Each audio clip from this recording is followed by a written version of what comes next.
भगवान की है आरती,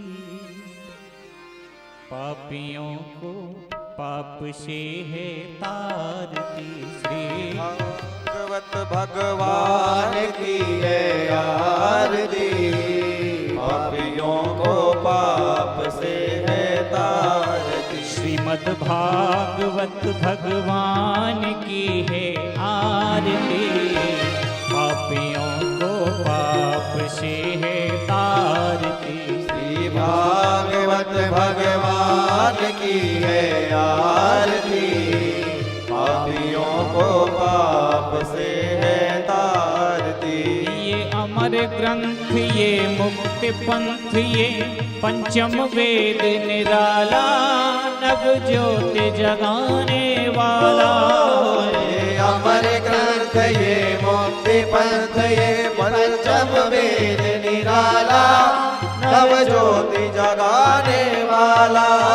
हरि नाम यही, हरि गान यही, हरि नाम यही, हरि ध्यान यही, हरि नाम यही, हरि ध्यान यही, हरि नाम यही, हरि ध्यान यही। जग के मंगल की आरती, पापियों को पाप से है तारती। श्री भागवत भगवान की है आरती, पापियों को पाप से है तारती। ये शांत गीत पावन पुनीत, पापों को मिटाने वाला है, हरि दर्श कराने वाला है। शांति गीत पावन पुनीत, पापों को मिटाने वाला है, हरि दर्श कराने वाला है। ये सुख करणी, ये दुख हरणी, ये सुख करणी, ये दुख हरणी, ये सुख करणी, ये दुख हरणी, ये सुख करणी, ये दुख हरणी। श्री मधुसूदन की आरती, पापियों को पाप से है तारती। श्री भागवत भगवान की है आरती, पापियों को पाप से है तारती। ये मधुर बोल जग पंथ खोल, सद्मार्ग बताने वाला है, बिगड़ी को बनाने वाला है। ये मधुर बोल सतपंथ खोल, सन्मार्ग बताने वाला है, बिगड़ी को बनाने वाला है। श्री राम यही, घनश्याम यही, श्री राम यही, घनश्याम यही, सीताराम यही, राधे श्याम यही, सीताराम यही, राधे श्याम यही। प्रभु की महिमा की आरती, पापियों को पाप से है तारती। श्री भागवत भगवान की है आरती, पापियों को पाप से है तारती। ये पापियों को पाप से है।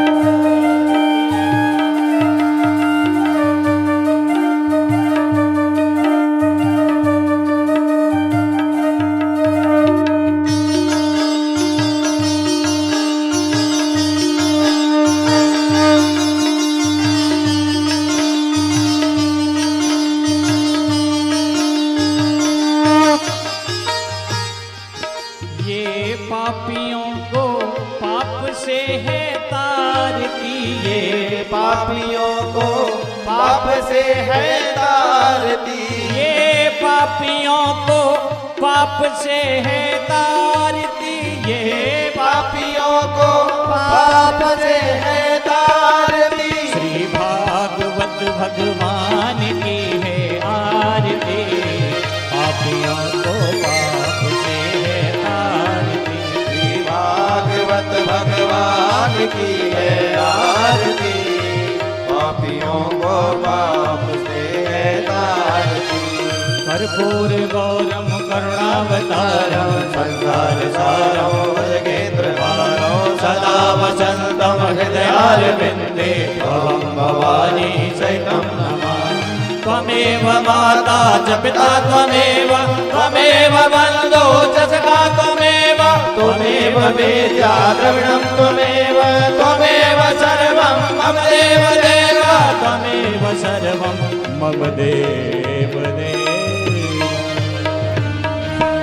जलेन शीतलीकरणं मा पुष्पै देवाभिवन्दनं मारार्तिक्यं समर्पयामि ॐ देवः शान्तिरन्तरिक्षगुं शान्तिः पृथिवी शान्तिरापः शान्तिरोषधयः शान्तिः वनस्पतयः शान्तिर्विश्वे देवाः शान्तिर्ब्रह्म शान्तिः सर्वगुं शान्तिः शान्तिरेव शान्तिः सा मा शान्तिरेधि हस्ते पुष्पाणि गृहीत्वा अथ मन्दपुष्पाञ्जलिम् ॐ जग्नेन यज्ञमयजन्त देवास्तानि धर्माणि प्रथमान्यासन्ना ते हनाकं महिमानः सजन्त यत्र पूर्वे स्याद्याः सन्ति देवाः हरिः ॐ एकदन्ताय विद्महे वक्रतुण्डाय धीमहि तन्नो दन्ती प्रचोदयात्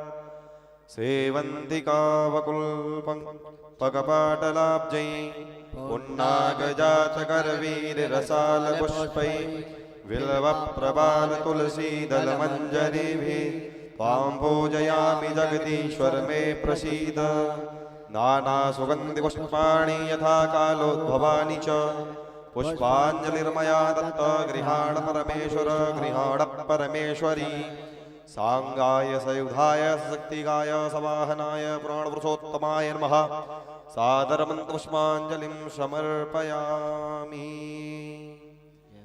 श्री वृंदावन बिहारी लाल की श्री राधा रानी सरकार की गो माता की वृंदावन धाम की वृंदावन बिहारी लाल की गोवर्धन भगवान की चित्रकूट धाम की कामदगिरि भगवान की चित्रकूट बिहारी सरकार की गंगा मैया की यमुना महारानी की श्री सद्गुरुदेव भगवान की नमः पार्वती पतये हर हर महादेव।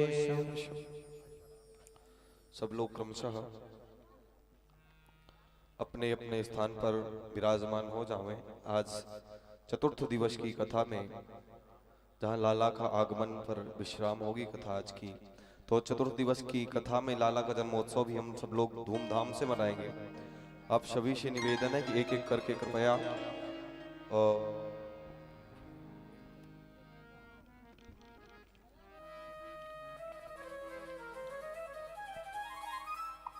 सभी अपने अपने अपने स्थान पर विराजमान हो जाएं। अब पूज्य महाराज श्री की वाणी से हम लोग श्रीमद् भागवत ज्ञान गाथा में अवगाहन करने के लिए सब लोग अपने कर्णपुटों को खुले और पूज्य महाराज श्री की वाणी श्रवण करते हैं। जय श्री राधे, जय श्री कृष्ण। राधे राधे, श्री राधे, श्री राधे, जय श्री राधे, श्री राधे, श्री राधे।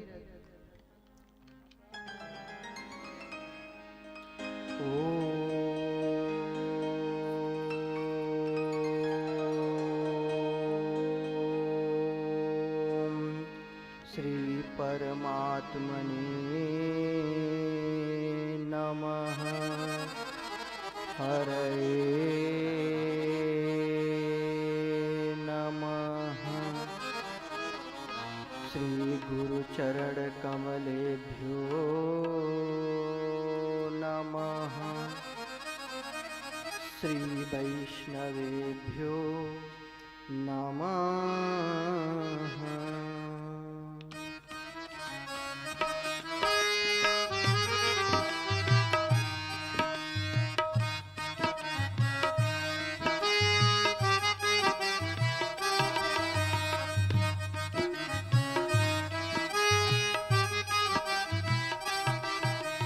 सच्चिदानंद रूपाय विश्वोत्पत्त्यादिहेतवे सच्चिदानंद रूपाय विश्वोत्पत्त्यादिहेतवे तापत्रय विनाशाय श्रीकृष्णाय वयं नुमः। श्रीकृष्णाय वयं नुमः श्रीकृष्णाय वयं नुमः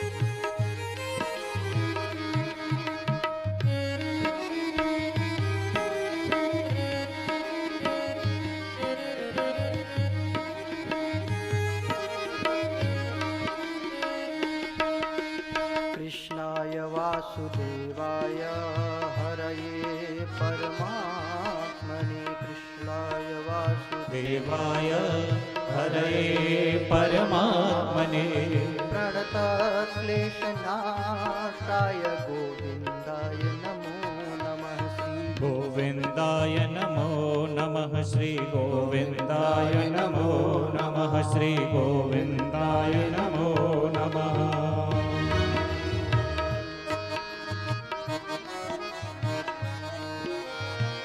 श्री राधे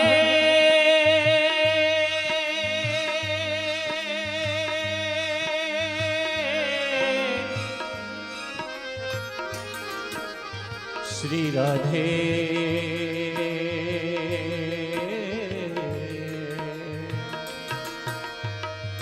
मेरा मन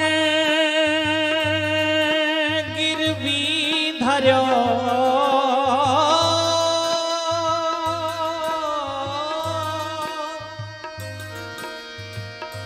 जा मनमोहन के पास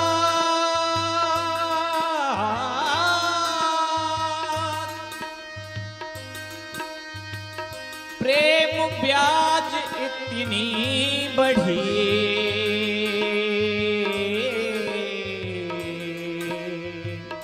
ना छूटन की आ ना छूटन की आ ना छूटन की आ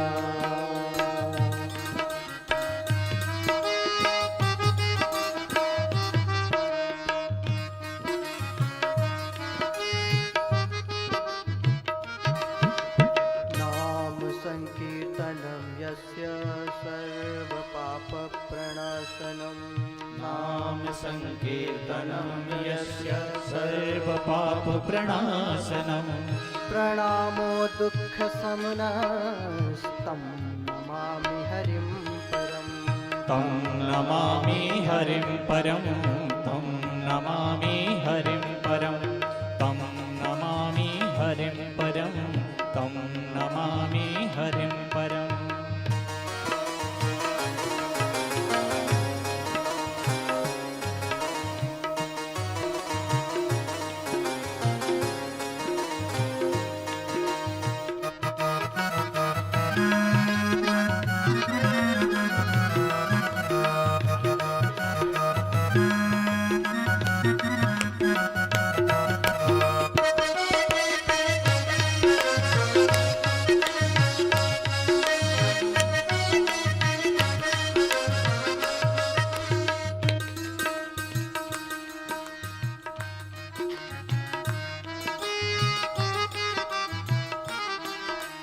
नारायणं नमस्कृत्य नरं चैव नरोत्तमं देवीं सरस्वतीं व्यासं ततो जयमुदीरये ततो जयमुदीरये ततो जयमुदीरये ततो जयमुदीरये ततो जयमुदीरये कान्हा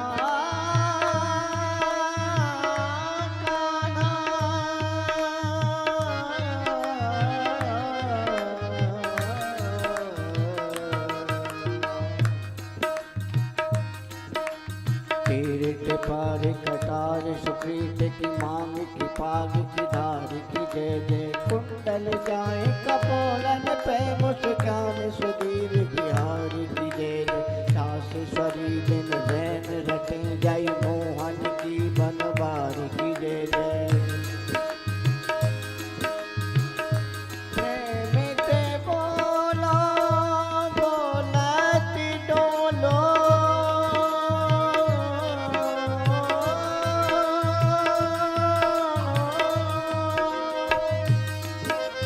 प्रेम ते बोलो बोलत डोलो, बोलो श्री बांके बिहारी की जय जय। बोलो श्री बांके बिहारी की जय जय, बोलो श्री बांके बिहारी की जय जय, बोलो श्री बांके बिहारी की जय जय।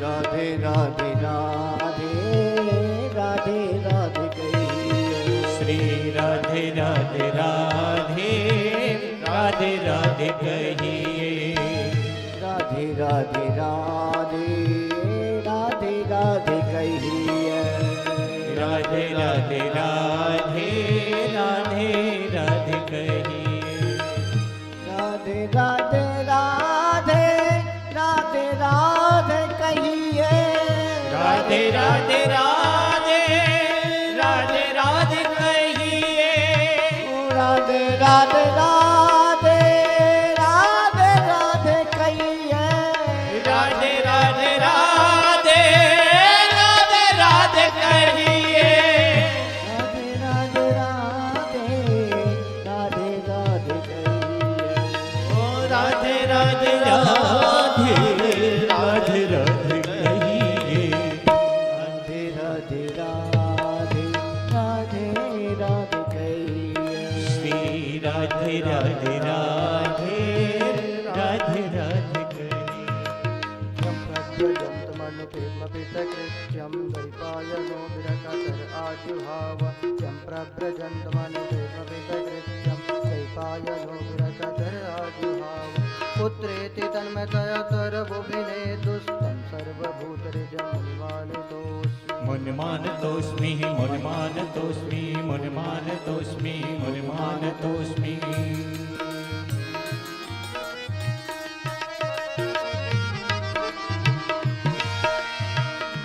जो देखे सो दुखिया रे बाबा, सुखिया को नहीं हो, जो देखे सो दुखिया रे बाबा, सुखिया को नहीं हो, जो देखे सो दुखिया रे बाबा, सुखिया को नहीं।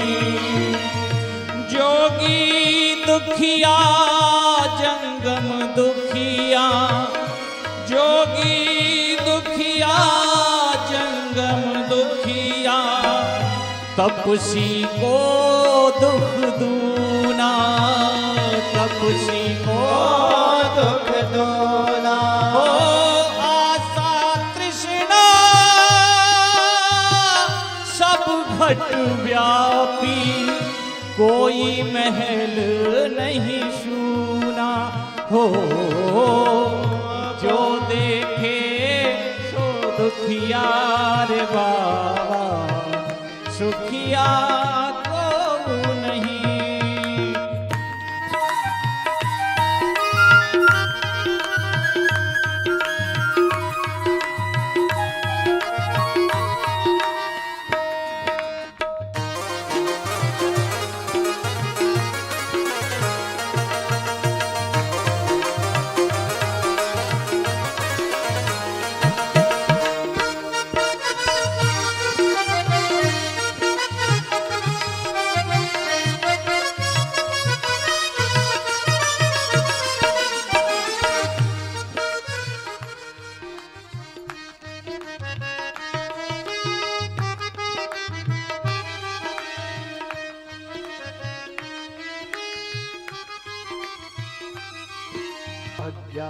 अज्ञानतिमिरान्धस्य ज्ञानाञ्जनशलाकया चक्षुरुन्मीलितं येन तस्मै श्रीगुरवे नमः। तस्मै श्री गुरुवे नमः, तस्मै श्री गुरुवे नमः, तस्मै श्री गुरुवे नमः। संत न होते जगत में, संत न होते जगत में, तो जर जाते हो संसार। भक्ति ज्ञान बैराग दे, ओ करते हो उद्धार उद्धार, ओ करते हो उद्धार उद्धार, ओ करते उद्धार। गुरु शरणम, गुरु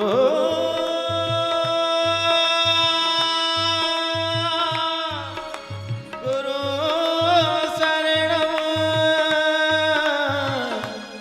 गुरु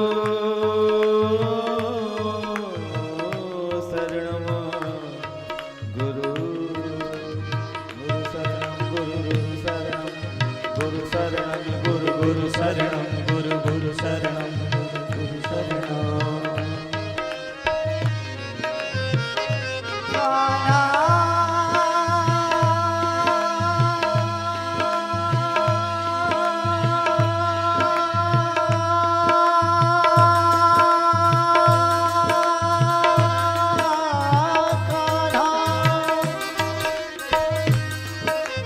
कजरारी अखियान सो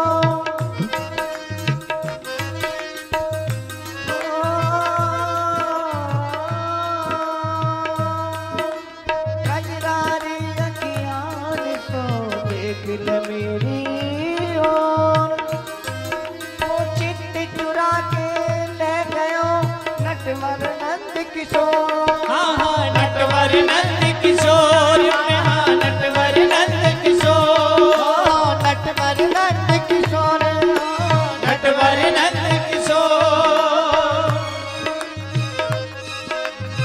नटवर नंद किशोर,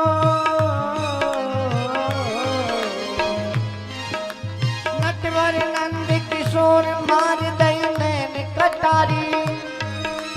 घायल करके छुपो कुंज में कुंज बिहारी। घायल करके छुपो कुंज में कुंज बिहारी, कुंज बिहारी, कुंज बिहारी, कुंज बिहारी। आशिक इसके रूप के हैं, हम आशिक इसके रूप के हैं, जो दिलवर सबसे आला है, जो दिलबर सबसे आला है, जो दिलबर सबसे आला है। उसी ने हमको है बख्शा और उसी ने हमको पाला है। उसी ने हमको पाला है, उसी ने हमको पाला है, उसी ने हमें पाला है, उसी ने हमको पाला है।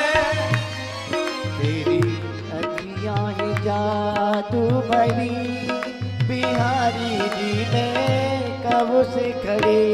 तेरी अखियाँ हैं जादू भरी बिहारी में, तो कब से खड़ी। कब से खड़ी, कब से खड़ी।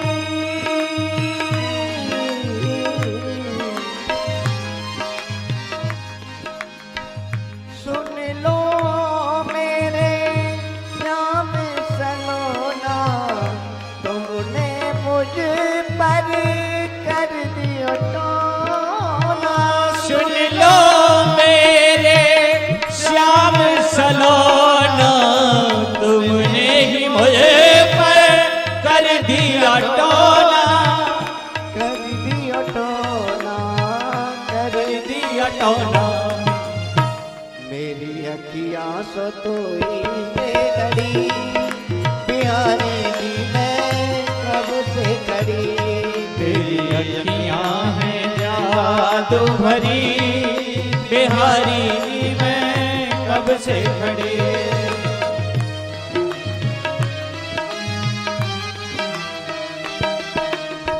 सीताराम सीताराम सीताराम कहिए। सीताराम सीताराम सीताराम कहिए। राधे श्याम कहिए। राधे श्याम राधे श्याम राधे श्याम कहिए।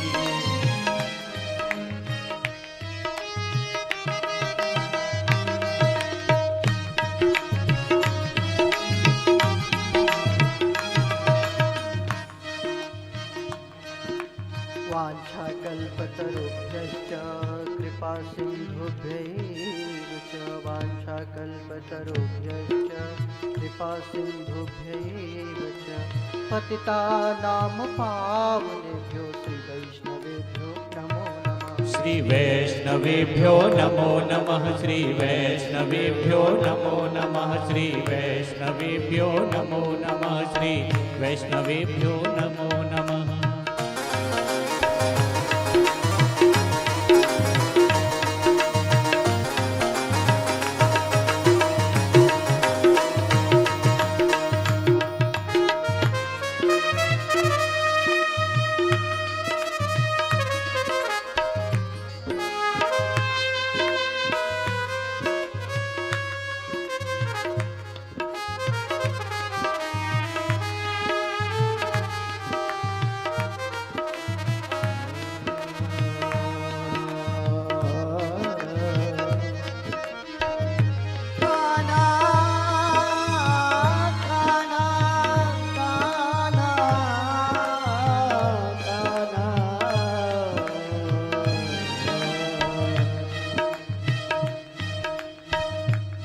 दर्श पाने को जी चाहता है।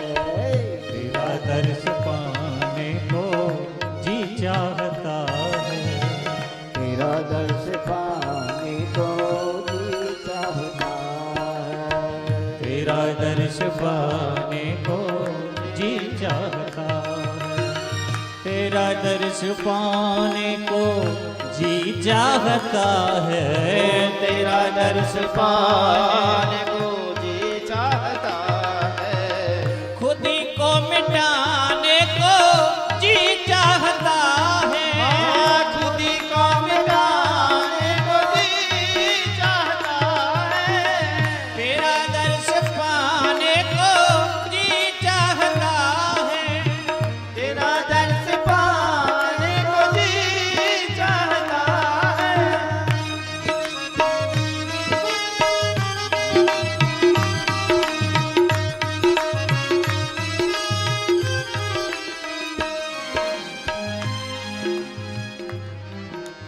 जय जय श्री राधारमण जय जय नवल किशोर। जय जय श्री राधारमण जय जय नवल किशोर। जय गोपी चित चोर प्रभु जय गोपी चित चोर प्रभु। जय जय माखन चोर प्रभु मेरे जय जय माखन चोर। हरि मेरे जय जय माखन चोर। प्रभु मेरे जय जय माखन चोर। हरि मेरे जय जय माखन चोर। रानी रानी रे सा रे सा धा धा धानी धा मा गा मा रे नि धा पा धानी रे सा। तुम बिन मोरी कौन खबर जय हो। तुम बिन मोरी कौन खबर गोवर्धन गिरधारी गोवर्धन गिरधारी ओ तुम बिन मोरे कौन खबर रे। गोवर्धन गिरधारी हो। गोवर्धन गिरधारी। जुगल लाल मैदान इश्क में कितनों का घर ढलते देखा। नैन बाण मुस्कान संग में फिर नहीं उनको संभलते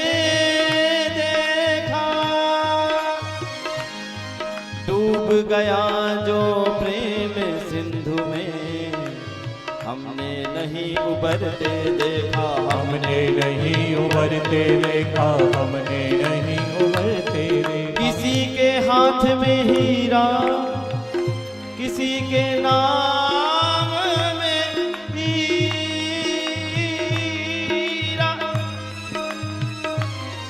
मुझे क्या काम हीरो से, मेरा घनश्याम है हीरा, मेरा घनश्याम है हीरा, मेरा घनश्याम है हीरा, मेरा घनश्याम है हीरा। किसी ने पूछा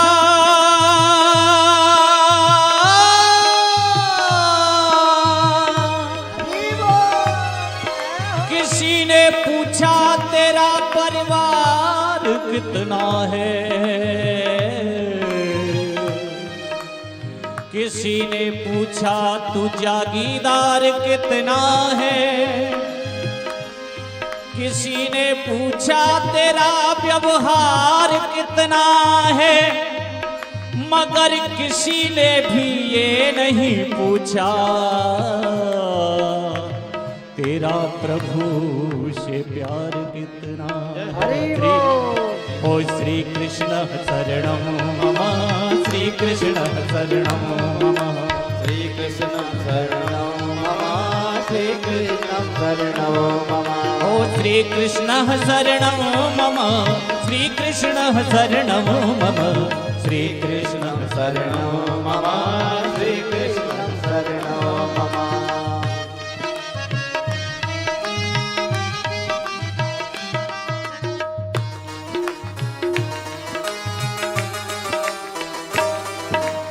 जय जय श्री राधारमण, जय जय नवल किशोर, जय गोपी चित्त चोर प्रभु, जय जय माखन चोर।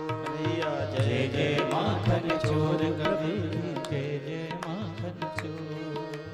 कृपा करो हे राधिके भरो प्रेम की रंग, कृपा करो श्री राधिके भरो प्रेम की रंग।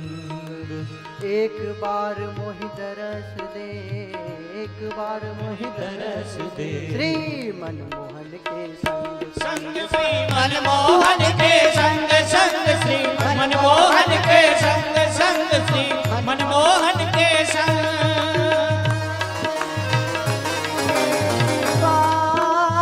बार मोहि दरस दो, या मनमोहन के संग, मनमोहन के संग। राधे राधे राधे, जय जय जय श्री राधे। श्री राधे राधे राधे, जय जय जय श्री राधे। अरे मन मूरख जन्म कमायो, बलिहारी कर अभिमान विषय रस चाख्यो, श्याम शरण नहीं आयो। कहाँ होत अब के पछताए, पहले नाए कमायो। सूरदास भगवान भजन बिन सिर धुन धुन पछतायो। ओ सिर धुन धुन पछतायो, सिर धुन धुन पछतायो, सिर धुन धुन पछतायो।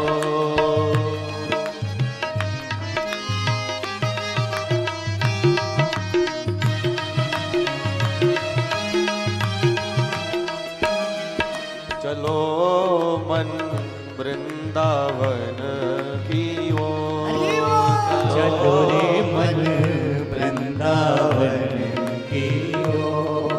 चलो मन वृंदावन की ओर।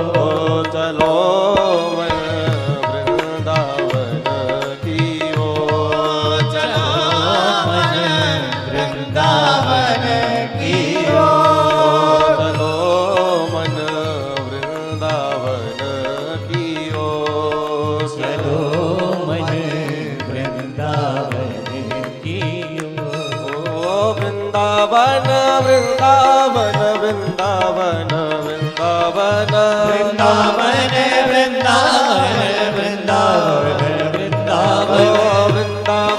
वृंदावन वृंदावन वृंदावन वृंदावन वृंदावन वृंदावन वृंदावन वृंदावन चलो मन वृंदावन की ओर चलो रे मन वृंदावन की ओर चलो मन वृंदावन की ओर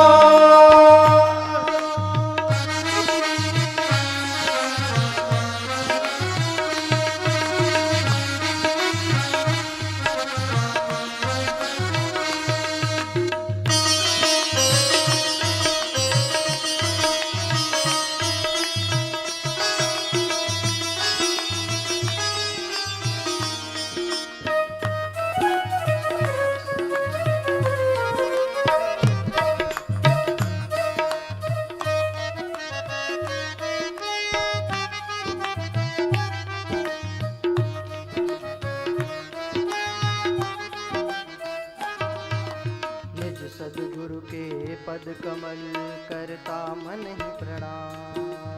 निज सतगुरु के चरण कमल करता मन ही प्रणाम। मैं सेवक हूँ बावरा, मैं सेवक हूँ बावरा, नाम दास श्रीकांत।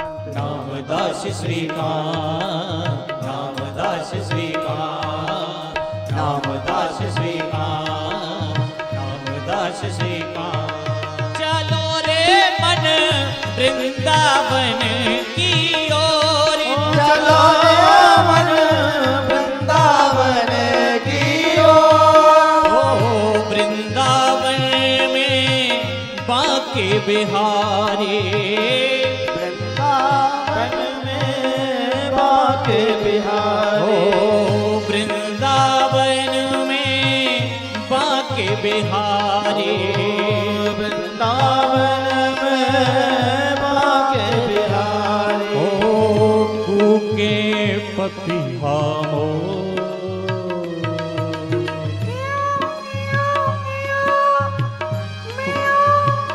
कूके पपिहा मो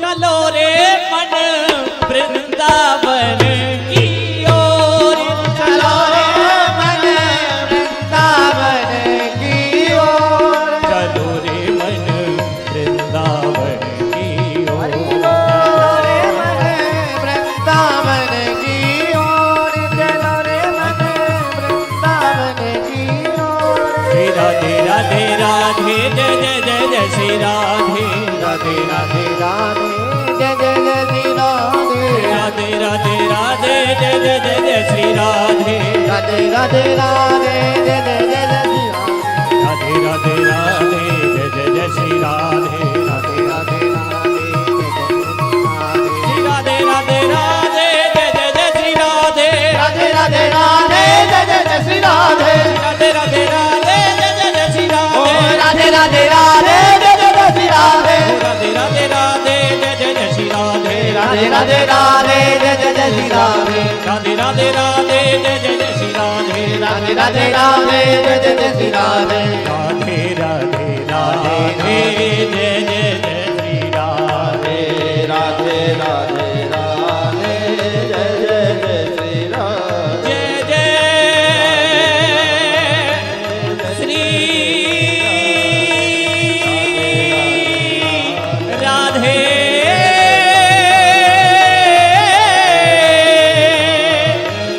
जय जय श्री राधे जय जय श्री राधे बोलिए भक्त वत्सल भगवान की जय हो राधा रानी सरकार की जय हो भागवत भगवान की जय हो व्यास जी महाराज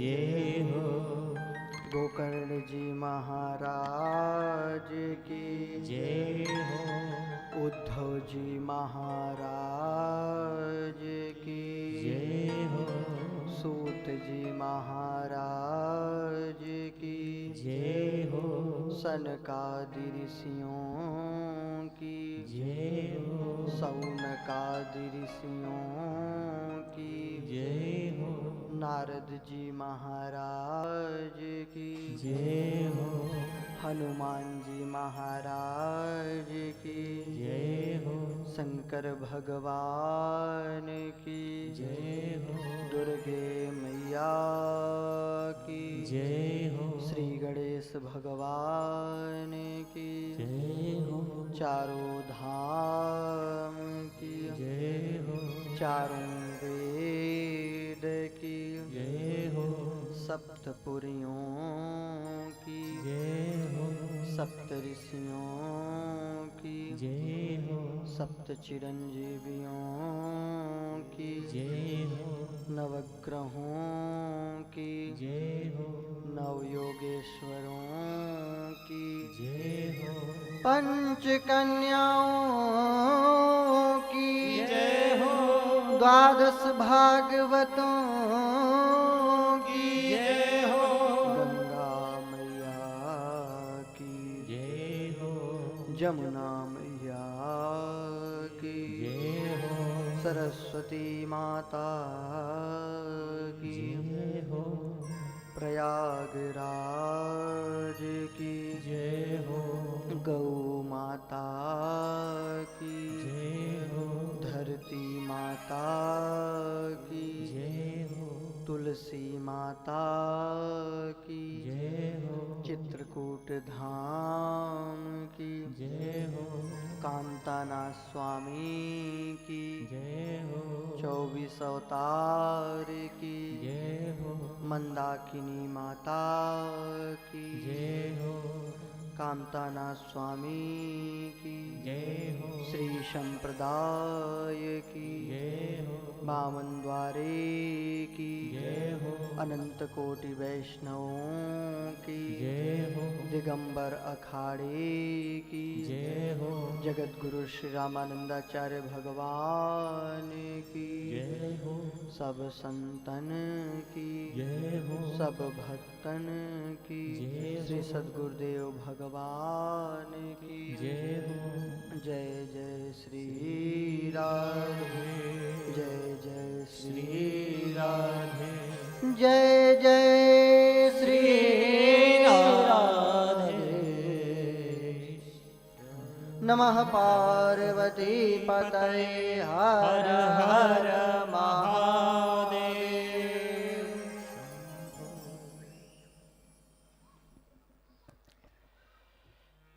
प्यारे पावन पुनीत भगवत कथा रस रसिक श्रद्धालु भक्तवृंद, श्रद्धा एवं ममतामयी माताएं महासती अनुसुया, द्रौपदी, सत्यवती, सावित्री इत्यादि आदर्श नारियों के पद चिन्हों पर चलने वाली बहनें एवं ध्रुव तथा प्रहलाद जैसे बच्चे ठाकुर जी की भुवन पावनी गाथा श्रीमद् भागवतम के श्रवण लाभ प्राप्त करने का आज चतुर्थ दिवस है। तृतीय दिवस की कथा में हम लोगों ने प्रहलाद चरित्र और सप्तम स्कंद की कथा का श्रवण लाभ प्राप्त किया। आइए आठवें स्कंध में प्रवेश करें। इसमें मनवंतरों का वर्णन किया गया है। लंबी समय की गणना थी ऋषि मुनियों की।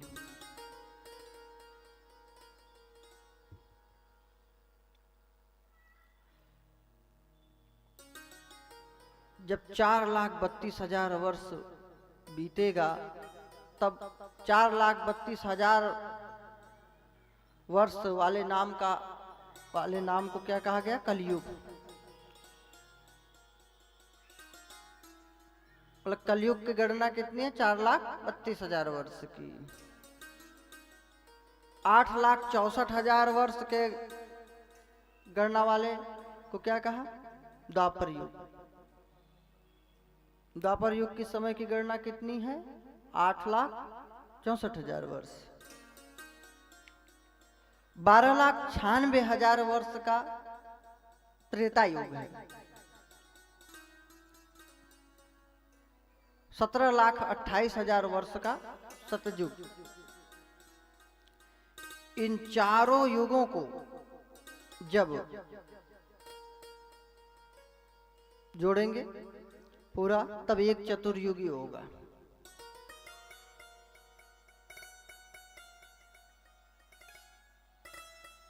$43,20,000 वर्ष लगभग आएगा, तब एक चतुर्युगी का समय होगा। ऐसे जब 71 बार चतुर्युगी बीत जाएगा,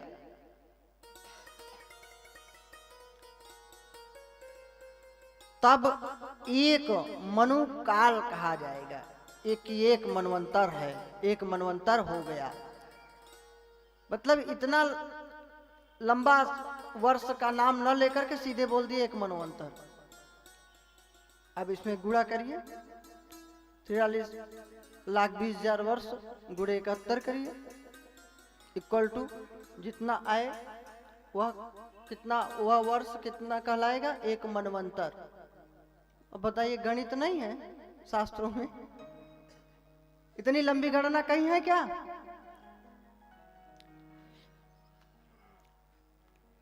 एक मनवंतर का टाइम, समय। ऐसे 14 मनवंतर हैं हमारे शास्त्रों में वर्णन किए गए। 14 मनवंतरों का वर्णन है। जब ऐसे 14 मनवंतर बीत जाएंगे, तब जितना आएगा उसका नाम दिया गया एक कल्प। मतलब एक कल्प हो गया। ब्रह्मा जी अब रजिस्टर रख के सो जाएंगे, अब लेखा जोखा कुछ नहीं, तो तब उसको बोलते हैं प्रलय काल।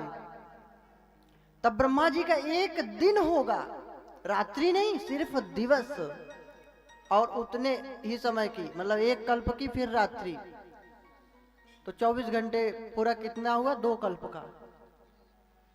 ऐसे ब्रह्मा जी 100 वर्ष तक जीवित रहते हैं। ऐसे जब 10 ब्रह्मा बदल जाते हैं, तब भगवान शंकर जी का एक दिन कहा जाता है। मतलब भोलेनाथ का दिन इक्वल टू 10 ब्रह्मा। ये कौन सा मनवंतर चल रहा है? ये पूजा पाठ कराते हो, पंडित जी लोग बोलते हैं ना, वैवस्वत मनवंतर। यह 7वां मनवंतर चल रहा है। अगर गणना नहीं है तो 7वां मनवंतर क्यों बताया जा रहा है? यह 7वां मनवंतर चल रहा है, वैवस्वत मनवंतर। विवस्वान भगवान सूर्य के जो पुत्र हुए मनु, उनके नाम से है मनवंतर कहलाया। तो वैवस्वत मनवंतर का कौन सा कलयुग चल रहा है? 28वें 28वां कलयुग।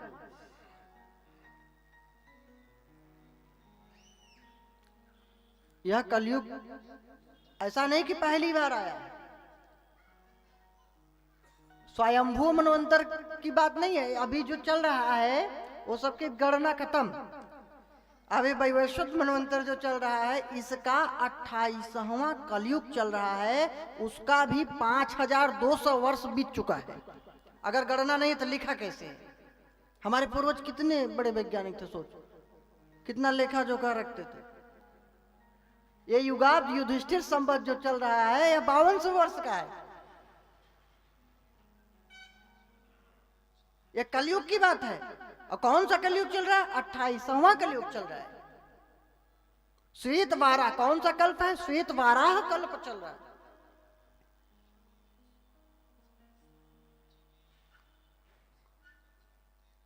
बौद्धावतारे श्वेत वाराह कल्प का पूर्वार्ध है ना, अभी इसका पूर्वार्ध चल रहा है। तो श्वेत वाराह कल्प, वैवस्वत मनवंतर, 28वां कलयुग, उसका भी 5200 वर्ष। कितनी लंबी गणना, नॉर्मल बात है। अभी उसके कल्पों का गणना, फिर प्रथम मनवंतर का गणना, वो सब तो है ही है। और ऐसे भी हमारा जो संवत्सर है सबसे आगे है पूरी दुनिया में। भाई किसी का 1400 वर्ष तो किसी का 2022 चल रहा है ईस्वी संवत जो है, और हमारा कितना चल रहा है 2079। वो भी किसने बनाया? विक्रमादित्य के नाम से, विक्रम संवत है, जो अवंतिकापुरी उज्जैन के राजा थे महाराज विक्रमादित्य, उन्होंने संवत्सर चलाया। कलयुग की बात। और जो युधिष्ठिर संवत चल रहा है वो 5200 वर्ष, ऐसे भी हमारा आगे है। और जो हजारों वर्ष लाखों वर्ष का इतिहास है वो तो कुछ सोचने की बात नहीं है। तो मनवंतरों का वर्णन किया गया है, और ये 14 मनवंतर क्रम से ऐसे आते रहते हैं, जैसे प्रातः, मध्याह्न, अपराह्न, संध्या, रात्रि, ये सब आते जाते हैं। उसी प्रकार ऐसे मनवंतर आते जाते हैं। सप्तऋषि लोग ऐसे ही भगवान में लीन होते हैं, फिर प्रकट होते हैं, 9 ऋषि प्रकट होते हैं, ब्रह्मा जी प्रकट होते हैं, ये सब ऐसे ही क्रम से होते रहते हैं। मैंने बतलाया था ना कल के एक दूसरे दिन की कथा में, तीसरे सृष्टि विषय दूसरे दिन की कथा मैंने बताया था ना, सृष्टि की उत्पत्ति कैसे हुई, महत्तत्व, फिर अहंकार, फिर उससे अहंकार 3 प्रकार का, सात्विक, राजस, तामस, फिर उससे आकाश, आकाश से वायु, वायु से जो है अग्नि, अग्नि से जल, जल से पृथ्वी, फिर उसी क्रम में विलय भी होता है। जब भी मिट्टी नष्ट होगी, धरती नष्ट होगी, इसको और कोई नष्ट नहीं कर सकता, जल ही नष्ट करेगा, भूल जाएगी मिट्टी। और जल को और कोई नष्ट नहीं कर सकता। अग्नि जल को आग सुखा देता है, प्रकाश सूर्य का तेज, कितना बढ़िया साइंस है। और अग्नि को कौन समाप्त करता है? वायु। और वायु कहां विलीन हो जाएगा? आकाश। आकाश महत तत्व में, महत तत्व मूल प्रकृति में, मूल प्रकृति से ऐसे फिर योग माया, फिर भगवान में सब समा जाएगा, फिर वहीं से क्रम चलेगा, फिर वहीं विलीन। तो 14 मनवंतर हैं, उनके क्रमशः नाम इस प्रकार हैं। स्वायंभू मनवंतर, स्वारोचिस दूसरा मनवंतर, गिनते जाइए आप लोग। स्वयंभू, स्वारोचिस, उत्तम, तामस। जब ये चौथा मनवंतर जो है तामस, इसका वर्णन कर रहे थे सुखदेव जी, तो बतलाए इसी मनवंतर में गजेंद्र और ग्राह की कथा आती है, जो अभी आपको सुनाएंगे। पहले 14 मनवंतरों का नाम सुन लीजिए। स्वयंभू, स्वारोचिस, उत्तम, तामस।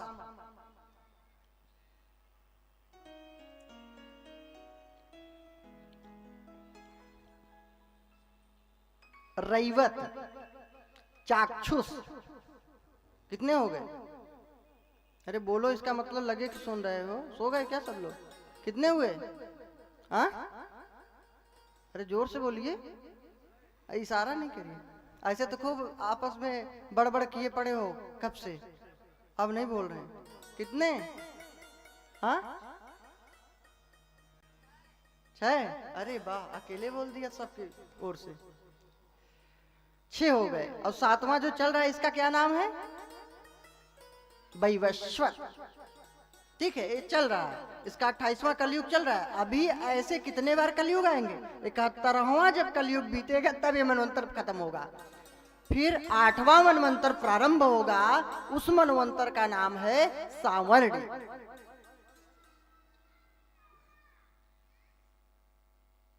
ये भी सूर्य भगवान के पुत्र थे। सावर्णी मनवंतर में जो इंद्र होंगे, इनका नाम होगा महाराज बलि। महाराज बलि इंद्र बनेंगे। अभी जो वैवस्वत मनवंतर चल रहा है, इस समय इंद्र का नाम है पुरंदर। इंद्र भी बदलते रहते हैं, हर मनवंतर में अलग अलग। तो 8वां मनवंतर का नाम क्या है? सावर्णी। दक्ष सावर्णी, ब्रह्म सावर्णी, धर्म सावर्णी, रुद्र सावर्णी, देव सावर्णी और इंद्र सावर्णी। कितने मनवंतर हो गए? भूल गए? 14 हो गए कि नहीं? नहीं गिने क्या? सावर्णी, दक्ष सावर्णी, ब्रह्म सावर्णी, धर्म सावर्णी, रुद्र सावर्णी, देव सावर्णी, इंद्र सावर्णी, और 7 पहले बता चुका है। कोई बेईमानी तो नहीं कर रहा हूं ना? तो ये 14 मनवंतरों का वर्णन किया गया, ठीक है। तो जब चौथे मनवंतर का वर्णन कर रहे थे सुखदेव जी महाराज, तो बतलाए कि इसी मनवंतर में गजेंद्र और ग्राह की कथा आती है। तो परीक्षित जी ने कहा कि महाराज फिर उस कथा को सुनाइए। तो परीक्षित जी आपको सुनाए? ध्यान से सुन रहे हो कि सो रहे हो? घूंघट उंगट डाली है पता नहीं। हाँ, चश्मा वारे और घूंघट वारे, ये दो भगवान के सहारे, इनका पता ही नहीं लगता कब सो जाए। क्या पता अंदर ही अंदर सो रहे हैं कि जग रहे हैं। गजेंद्र और ग्राह की कथा बतलाने लगे सुखदेव जी महाराज। एक त्रिकूट पर्वत है। ये पर्वत कहाँ है? एक अद्भुत क्षीर सागर है। अब धरती पे बहुत सी चीजें नहीं दिखाई दे रही, तो हमको लगता है सब झूठा है। ब्रह्मांड में न जाने कितनी धरती हैं, करोड़ों सूर्य, करोड़ों चंद्रमा, करोड़ों पृथ्वी। एक पृथ्वी थोड़ी है, हमारे शास्त्र में तो लिखा है अनंत ब्रह्मांड है।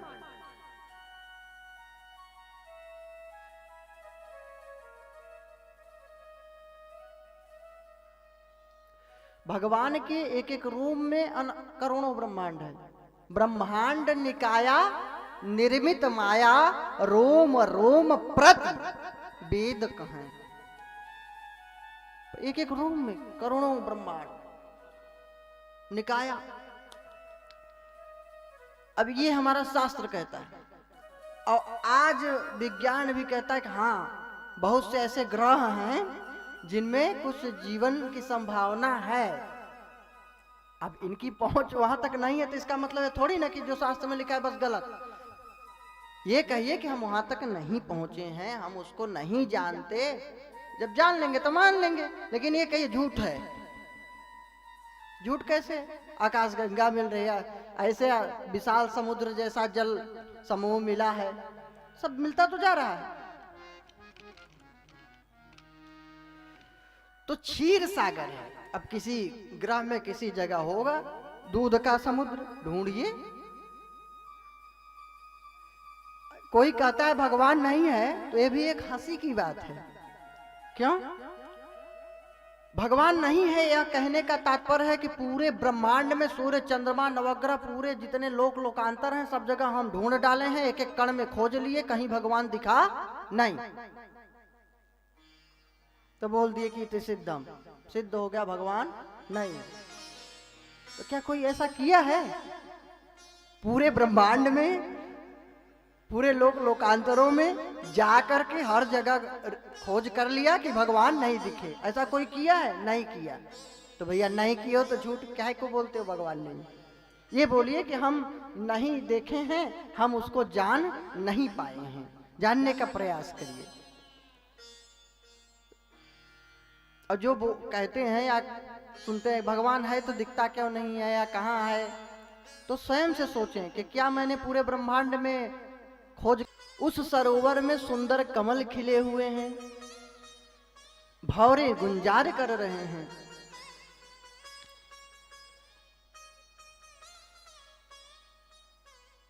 हम भी संसार सरोवर में ऐसे ही भौरे की तरह चकाचौंध में, चकाचौंध रूपी कमल में मडरा करके फंस जाते हैं, मडराते रहते हैं। कमल रात्रि में नहीं खिलता है, दिन में खिलता है। एक भौरा कमल के अंदर बैठा उसके रस को ले रहा था। संध्या काल का समय उपस्थित हो गया। वो रस लेने में बेसुध हो गया। जैसे हम शब्द स्पर्श रूप रस और गंध में मुग्ध हो जाते हैं और गर्त में जाते हैं।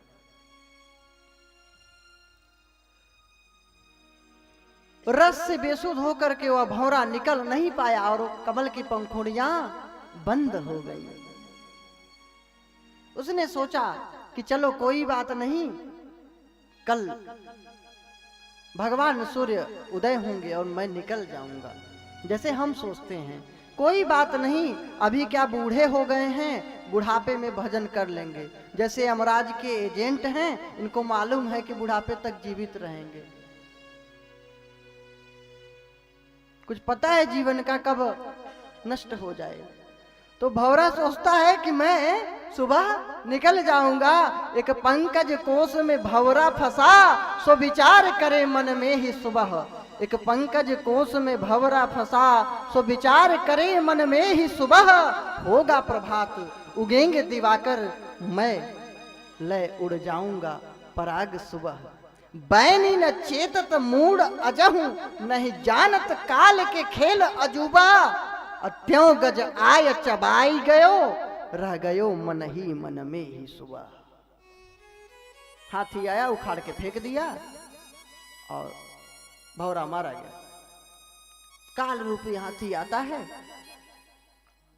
और ये जीव रूपी जो भौरा है, जो संसार रूपी सरोवर में भटक रहा है और विषय रस रूपी कमल के रस में बेसुध है, तो हाथी रूपी काल उसको मार डालता है और वो भजन नहीं कर पाता और मुक्त नहीं हो पाता। तो सुंदर सरोवर है, कमल खिले हुए हैं, भौरे गुंजार कर रहे हैं। अद्भुत सरोवर को देख करके हाथियों का समूह आता है। उनका राजा जो गजराज था, गजेंद्र आया है सरोवर में, कमल को उखाड़ उखाड़ फेंक रहा है। एक दूसरे पर सूंड में जल भर करके फेंक रहा है, नहला रहा है। बड़ा ही प्रसन्न है। ये गजेंद्र अभिमान का प्रतीक है, अहंकार का। जब संसार सरोवर में कोई अभिमानी गजेंद्र रूपी अभिमानी कोई खूब मतवाला हो जाता है और भूल जाता है कि मेरे ऊपर भी काल है, भूल जाता है अपने मस्ती में, लेकिन काल उसको छोड़ता नहीं है। ग्राह रूपी काल उसके चरण को पकड़ ही लेता है, पीछा कर लेता है, पकड़ लेता है, छोड़ता नहीं है। गजेंद्र खूब मतमस्त था, तभी अचानक एक ग्राह आया है। ग्राह समझ रहे हो ना? हाँ? मगरमच्छ जानते हो? ग्राह उसके पांव को पकड़ लिया। गजेंद्र बहुत प्रयास किया कि अब तो निकल जाऊंगा, अरे मैं बच जाऊंगा, दुनिया के लोग मरते होंगे तो कोई बात नहीं, मैं नहीं मरूंगा। हम लोग रोज देखते हैं, रोज कोई ना कोई मर रहा है, फिर भी हम सोचते हैं कि हम लग रहा है जीवित रहेंगे। सब बूढ़े हो जा रहे हैं, फिर भी हम शीशा में जब मुख देखते हैं तो सोचते होंगे भगवान होंगे सुंदर, उसके बाद नंबर है तो मेरा ही है। अगर कोई 1-2 दिन मंजन न करे, दातून न करे, तो बगल वाला कहेगा यार थोड़ा दूर रहो, बदबू आ रही है। साबुन इत्यादि न लगाए, मिट्टी इत्यादि, स्नान अच्छे से न करे तो आदमी कहेगा यार नहाए नहीं हो क्या, कहाँ से आए हो, क्या नाले में लौट के आए हो, तो आदमी भगा देता है। ये है शरीर की औकात, जिसको हम बहुत सुंदर स्नो पाउडर लगा के बढ़िया खूब ब्यूटी पार्लर, इत्र, साबुन, सेंट खूब लगाते हैं।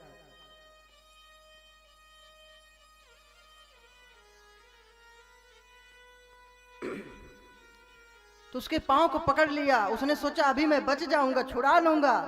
महाराज सब जितने हाथी थे, उसके बच्चे थे, हाथी नहीं आती, सब चली गई, सब चले गए। कोई काम नहीं देता संकट के समय में।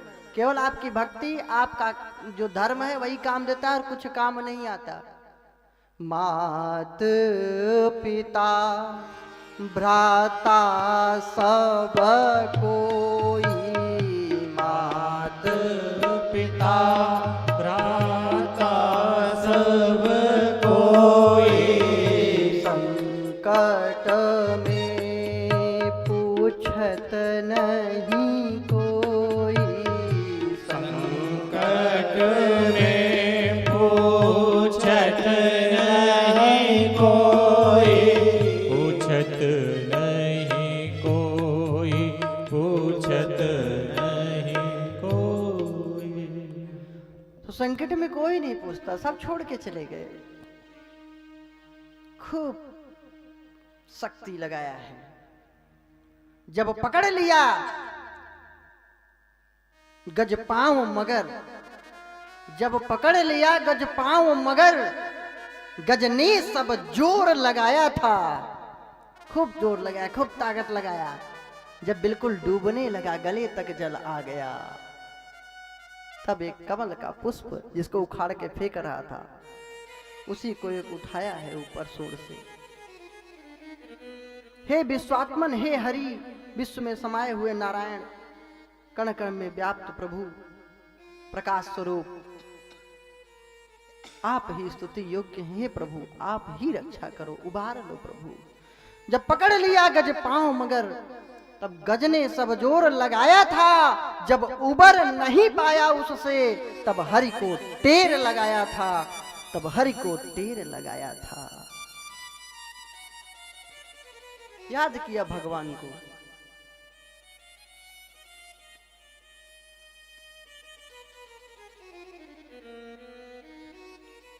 भगवान तो करुणा निधान, करुणा सिंधु,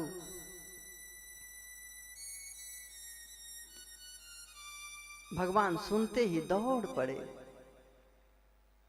लक्ष्मी मैया पूछी, प्रभु स्वामी आप कहां जा रहे हैं? विश्वक्सेन पार्षद खड़ाऊ लेके आ रहे हैं, पादुका पादुका इधर उधर। गरुड़ जी बोले, बैठो प्रभु, मैं जल्दी से पहुंचा दूं। कहां जा रहे हो?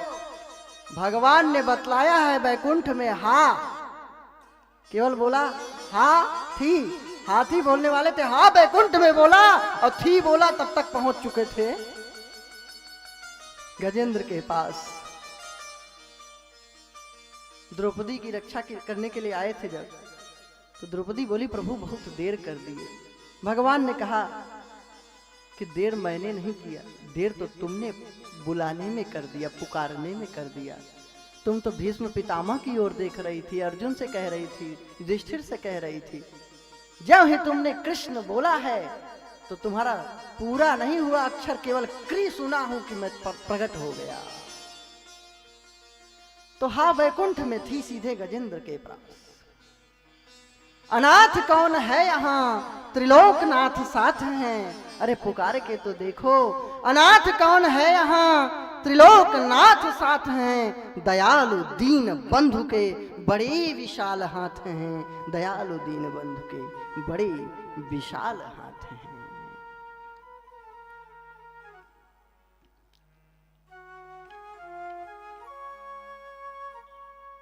लेकिन हम तो दुख में रोते हैं, हैं? दुख में सुमिरन सब करे, सुख में करे न कोई, और जो सुख में सुमिरन करे तो दुख काहे को होए। शारीरिक आदि व्याधि मरना जीना है तो सबका होगा, वो चाहे भक्त हो चाहे भक्त हो, लेकिन भक्त में और उसमें अंतर है क्या? उसके अंदर शांति, धीरज भरा पड़ा रहता है। भगवान की कृपा पग पग में दिखाई पड़ती है। एक आस रहती है प्रभु से,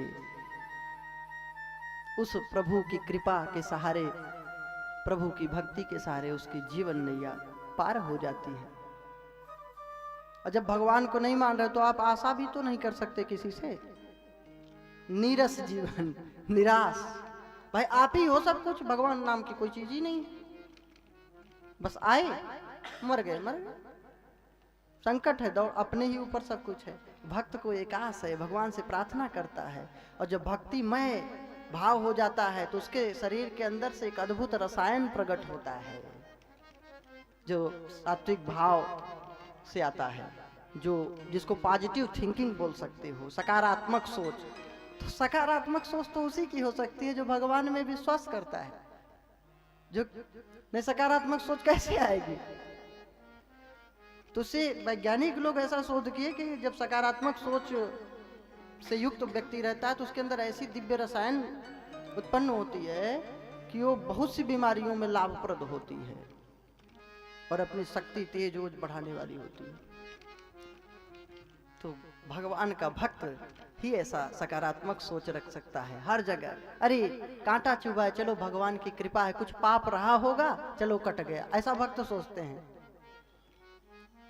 और जो भगवान पे कोई विश्वास ही नहीं है तो फिर किससे रोएंगे, किससे कहेंगे, किससे तकलीफ सुनाएंगे? संसार के लोग नहीं सुनेंगे आपकी। इस जहां के लोग अपने हैं न होने वाले हैं, याद रखना। यहाँ कोई किसी का नहीं है। सब हाथी के बच्चे, हथेनियां सब भग गए छोड़ के जब मर रहा था हाथी। तो इस जहां के लोग अपने हैं न होने वाले हैं, प्रेम का करके प्रदर्शन तुझको छलने वाले हैं। इस जहां के लोग अपने हैं न होने वाले हैं, प्रेम का करके प्रदर्शन तुझको छलने वाले हैं। आंसुओं का कर दिखावा कांत ठग लेंगे तुझे, आंसुओं का कर दिखावा कांत ठग लेंगे तुझे। बाद में ये रोने वाले तुझ पे हंसने वाले हैं, बाद में ये रोने वाले तुझ पे हंसने वाले हैं। इस संसार की वास्तविकता है।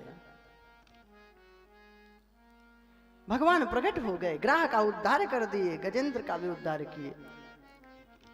हाथी देह छोड़कर मुक्त हो गया, ग्राह भी मुक्त हो गया। किसी ने पूछा प्रभु ऐसी लीला क्यों किए? बुलाया तो जो है गजेंद्र था, ग्राह का उद्धार पहले क्यों कर दिए? संतों ने कहा भाई ग्राह का उद्धार पहले इसलिए कर दिए क्योंकि जो भगवान के भक्त हैं, संत हैं, उनके चरण को जो पकड़ लेता है तो भगवान बोले उसका उद्धार मैं पहले ही कर देता हूं। तो इसलिए ग्राह का उद्धार पहले कर दिया। ये दोनों पूर्व जन्म में जो गजेंद्र था, यह इंद्रद्युम्न नाम का पांड्यवंशी द्रविड़ देश का राजा था। अगस्त ऋषि का शिष्य था। इसने अहंकार में आकर के उनका अपमान कर दिया। ऐसे ही अकड़ करके बैठा रहा। वो वे जा रहे थे, उनका सम्मान नहीं किया, उठकर प्रणाम नहीं किया, ध्यान का दिखावा करता रहा जप करने का। कितना भी आसन में बैठे रहो, ध्यान में बैठे रहो, लेकिन अगर आपके गुरु आए हैं, संत महापुरुष, तुरंत जो है उठ करके उनका स्वागत सम्मान करना चाहिए। इस कथा से शिक्षा मिलती है। अकड़ के बैठा रहा, बोले कि जब ये शिष्य होकर मेरा ऐसा अभद्रता कर रहा है, क्या फायदा इस ज्ञान देने से? तो तुरंत श्राप दे दिए कि जा तू हाथी बन जा। फिर अन्य विनय किया तो अगस्त्य जी बोले चिंता मत करो, जब तामस मनवंतर आएगा, तामस मनवंतर की ये कथा है, तो उसमें भगवान नारायण प्रकट होकर के तुम्हारा उद्धार करेंगे। ग्राह जब पकड़ेगा चरण तुम्हारा। तो संतों का श्राप भी निर्वाणदायक होता है। किसी को भगवान मिले हों न मिले हों, लेकिन जिसको संत महापुरुषों ने श्राप दिया है उसको भगवान पक्का मिले हैं। जिसको भी कोई भी ऋषि मुनि श्राप दिए हैं, चाहे जैसे, उनको भगवान जरूर मिले हैं। ये कन्फर्म है, निश्चित है। तो इस प्रकार यह जो इंद्रद्युम्न राजा था, गुरुदेव का अपमान करने के कारण अगस्त ऋषि का गजेंद्र हाथी बना था। और जो ग्राह था, ये पूर्व जन्म में अपने हुहु नामक गंधर्व था। देवल ऋषि जल में खड़े होकर के अपना पूजा इत्यादि कर रहे थे, जल अर्पण कर रहे थे सूर्य भगवान को। उनका चरण पकड़ लिया जल में ही। तो बोले कि इतना मूर्ख है तू कि मैं अपना ध्यान कर रहा हूं, अचानक से तू चरण पकड़ लिया, मेरा ध्यान भंग हुआ, क्या तू ग्राह है? मैं निकल जाता तो आराम से प्रणाम करता। तो उसको बोले जा तू ग्राह हो जा। तो वही ग्राह था। फिर उसको बोले कि जाओ, भगवान की कृपा से तुम्हारा उद्धार होगा। तो इस प्रकार गजेंद्र और ग्राह का भगवान ने उद्धार किया। बोले भक्त वत्सल भगवान की जय हो। भगवान से सदा प्रार्थना करना चाहिए कि हे प्रभु नमन है आपको, मेरी बाधा को हर लेना। न तो मैं प्रभु ज्ञानी हूँ न ध्यानी हूँ, मेरे सब अज्ञान को हर लो प्रभु। सदा प्रेम से सबसे बोलूं, सदा तन से सेवा करूं, मन से आपका ध्यान करूं, भक्ति करूं। तो प्रभु ऐसी कृपा करना, वरदान देना, जिससे हम भी सतपंथ पर चलें और हमारा भी कल्याण हो सके। नमन है आपको प्रभु जी, मेरी बाधा को हर लेना। नमन है आपको प्रभु जी, मेरी बाधा को हर लेना। नमन है आपको प्रभु जी, मेरी बाधा को हर लेना। नमन है आपको प्रभु जी, मेरी बाधा को हर लेना। न ज्ञानी हूँ न ध्यानी हूँ, मेरे अज्ञान को लेना। न ज्ञानी हूँ न ध्यानी हूँ, मेरे अज्ञान हर लेना। नमन है आपको प्रभु जी, मेरी बाधा को हर लेना। नमन है आपको प्रभु जी, मेरी बाधा को हर लेना।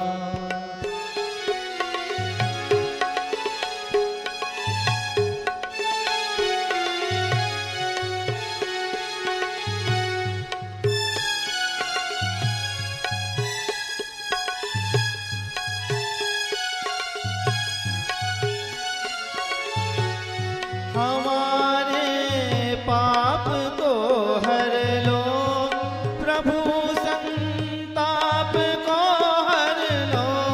हमारे पाप को हर लो प्रभु, संताप को हर लो।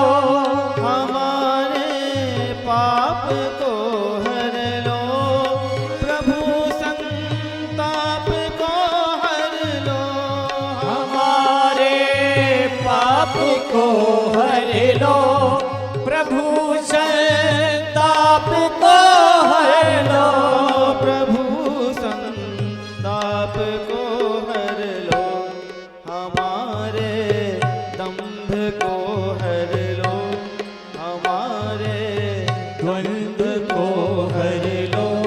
मुझे अपना बना लेना। हमारे द्वंद्व को हर लो, मुझे अपना बना लेना। नमन है आपको प्रभु जी, मेरी बाधा को हर लेना। नमन है आपको हर जी, मेरी बाधा को हर लेना।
नहीं बोलूं, सदा रस प्रेम का खोलूं, सदा रस प्रेम का खोलूं, सभी के गम को मैं हर लूं, सभी के गम को मैं हर लूं, कांत को ज्ञान यह देना, ओ सभी के गम को मैं हर लूं, कांत को ज्ञान यह देना।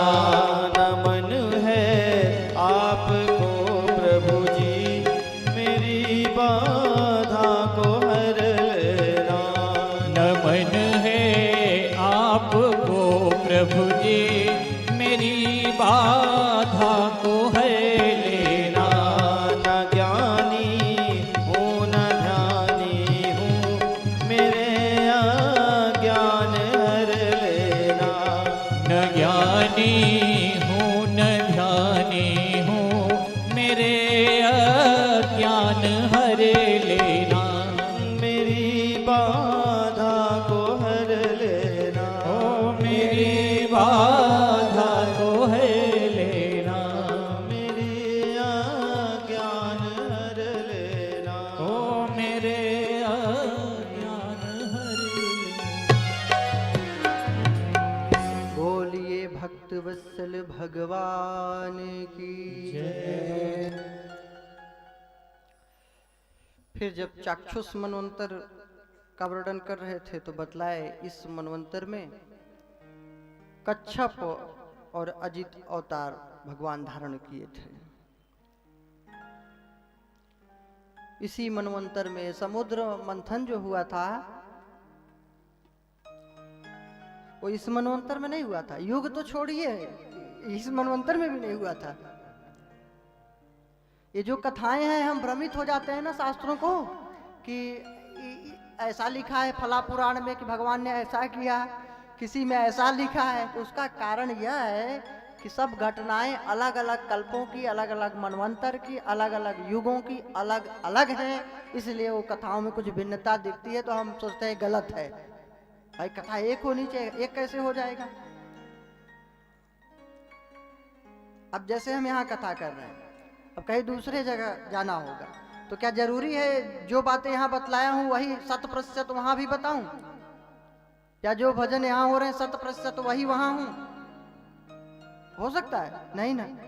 तो भगवान भी उसी प्रकार हर युग में, हर मनवंतर में, हर कल्प में लीला करते हैं, अलग अलग उनकी लीलाएं हैं, कथाएं हैं। तो उसको हम लोग भ्रमित न हों। हाँ कि कोई हमको समझा दे कि अरे ये तो गलत है शास्त्रों में। तो ये कल्प कल्प की कथाएं अलग अलग हैं, कभी मति भ्रम नहीं होना चाहिए। इसीलिए गोस्वामी जी ने लिखा हरि अनंत हरि कथानंता, कहीं सुनाही बहु विधि सब सुनता, कहीं सुनहि बहु विधि सब सुनता। हरि अनंत हरि, हरि अनंत हरि कथा अनंता, कहीं सुनहि बहु विधि सब सुनता, कहीं सुनहि बहु विधि सब सुनता। तो अनंत भगवान है तो उनकी लीलाएं कहाँ से अंत हो सकती है लीलाओं का। उनकी लीलाएं भी इसी प्रकार है, विलक्षण है।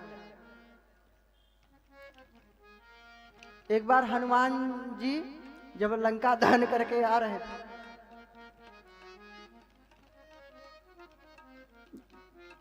हनुमान जी का प्रसंग है कि जो अंगूठी भगवान ने दिया था वो अंगूठी उड़ गई उनके पास से। उसके पीछे चलने लगे कि इसको लेना है, नहीं तो फिर क्या प्रभु से बतलाएंगे। वो अंगूठी बहुत जोर से उड़ती गई, एक गुफा में प्रविष्ट हुई। वहां पे देखते हैं कि एक पंचमुखी हनुमान जी विराजमान है। उनके पास ऐसी न जाने कितनी अंगूठियां थी, मुद्रिका। हनुमान जी बोले मेरी अंगूठी दे दीजिए। कहले ये ले लीजिए अंगूठी जितनी चाहिए, और सब एक जैसा। बोले मेरी कौन सी है? कि वो तो आप जानिए, यहाँ तो इतने बार आए हैं हनुमान जी, इतने बार भगवान राम जी लीला किए हैं, तो अनंत अंगूठियां रखी हैं, न जाने कितने बार सीता माता की लीला हुई, रावण के यहाँ गई, फिर कितने बार हनुमान जी हुए, कितने बार लंका दहन हुआ, कोई एक बार की घटना है। तब हनुमान जी प्रणाम किए, फिर उनको वास्तविक मुद्रिका दिए। तो इस कथा से क्या शिक्षा मिलती है कि हरि अनंत, हरि कथा अनंता। तो कोई कथा अलग अलग सुन रहे हैं तो उस पर मतलब ये ना सोचें कि ये गलत कथा है, ऐसी बात नहीं है। देखिए भिन्न भिन्न युगों में, कल्पों में भगवान ऐसा नहीं कि बस एक बार आ गए त्रेता युग में। वैवस्वत मनवंतर में भगवान रामचंद्र जी आए, तो जरूरी नहीं है कि बस और किसी मनवंतर में नहीं आ सकते, और किसी युग में नहीं आ सकते। ये बात सही नहीं है। भगवान श्री कृष्ण ने गीता जी के 4थे अध्याय में स्वयं कहा है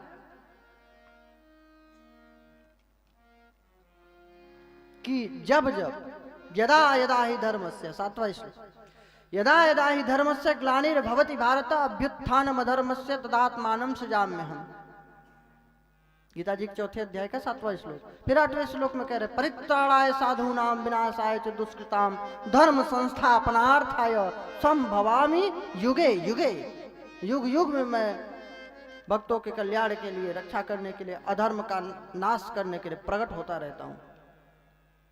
तो बताइए युग युग में जब प्रकट होते हैं तो फिर जरूरी है वैसे ही लीला, वैसी ही कथा रहेगी हर युग में क्या?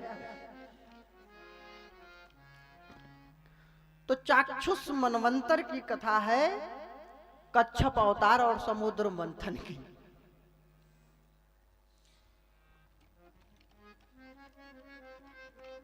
असुर लोग, दैत्य लोग,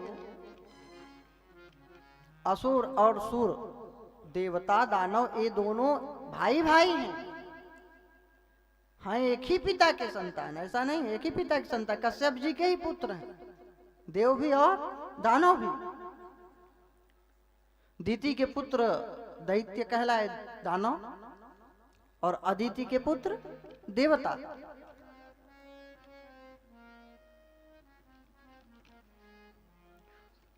तो उन दिनों दैत्यों की शक्ति ज्यादा थी, देवताओं को तंग करने लगे थे। देवता लोग गए त्राहिमाम करते हुए भगवान के शरण में। भगवान ने कहा भाई अभी इस समय तो तुम लोग जीत नहीं सकते, कोई भी युक्ति नहीं है। तो कहे प्रभु कैसे रक्षा हो हम सबकी? तो बोले अब तुम लोग जाओ असुरों से संधि कर लो। इधर ध्यान दीजिए, आपको विशेष ध्यान देना है 7 दिन तक।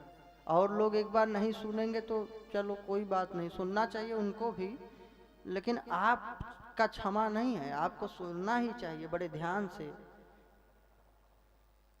लिखा जाता है ना मुख्य यजमान, और सब लोग श्रोता।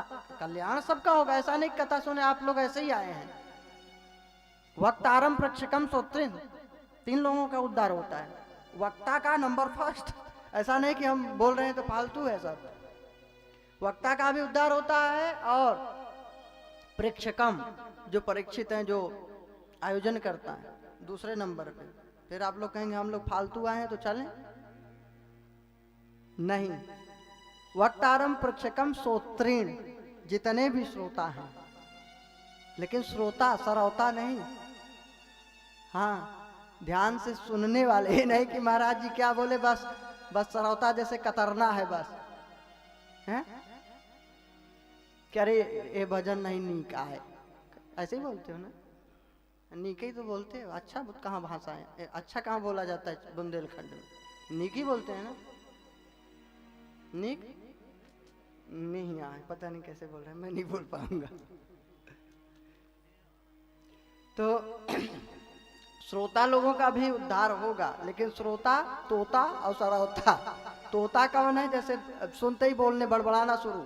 कथा सुन रहे हैं, सोच रहे हैं यार कथा में मौका मिला है, पंचौरा कर लो।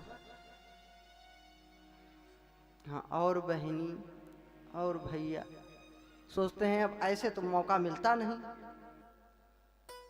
भाई शादी विवाह में भी जाना होगा तो काम करना पड़ता है,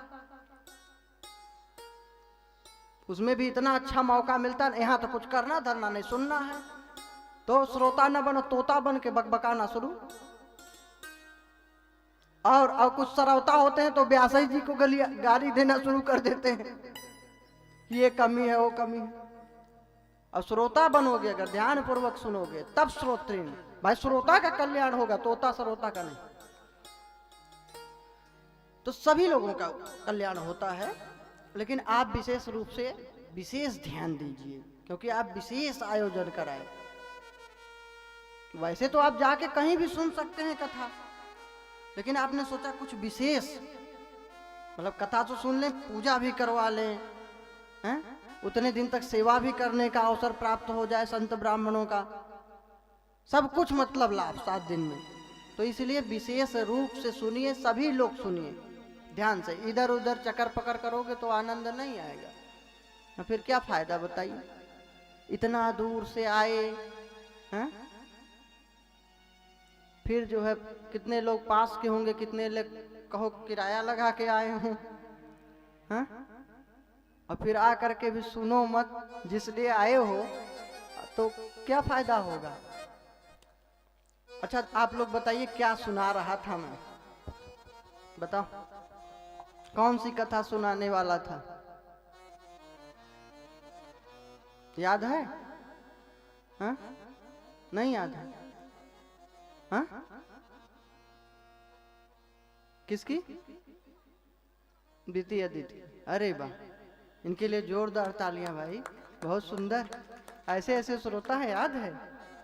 और उसके पहले क्या बता रहा था, किस मनवंतर की बात और कौन सी कथा बताने वाला था?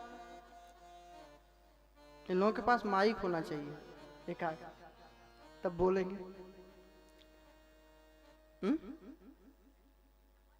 तामस मनवंतर की तो कथा गजेंद्र ग्राह की हो गई, फिर कौन से मनवंतर की बात कर रहा था मैं?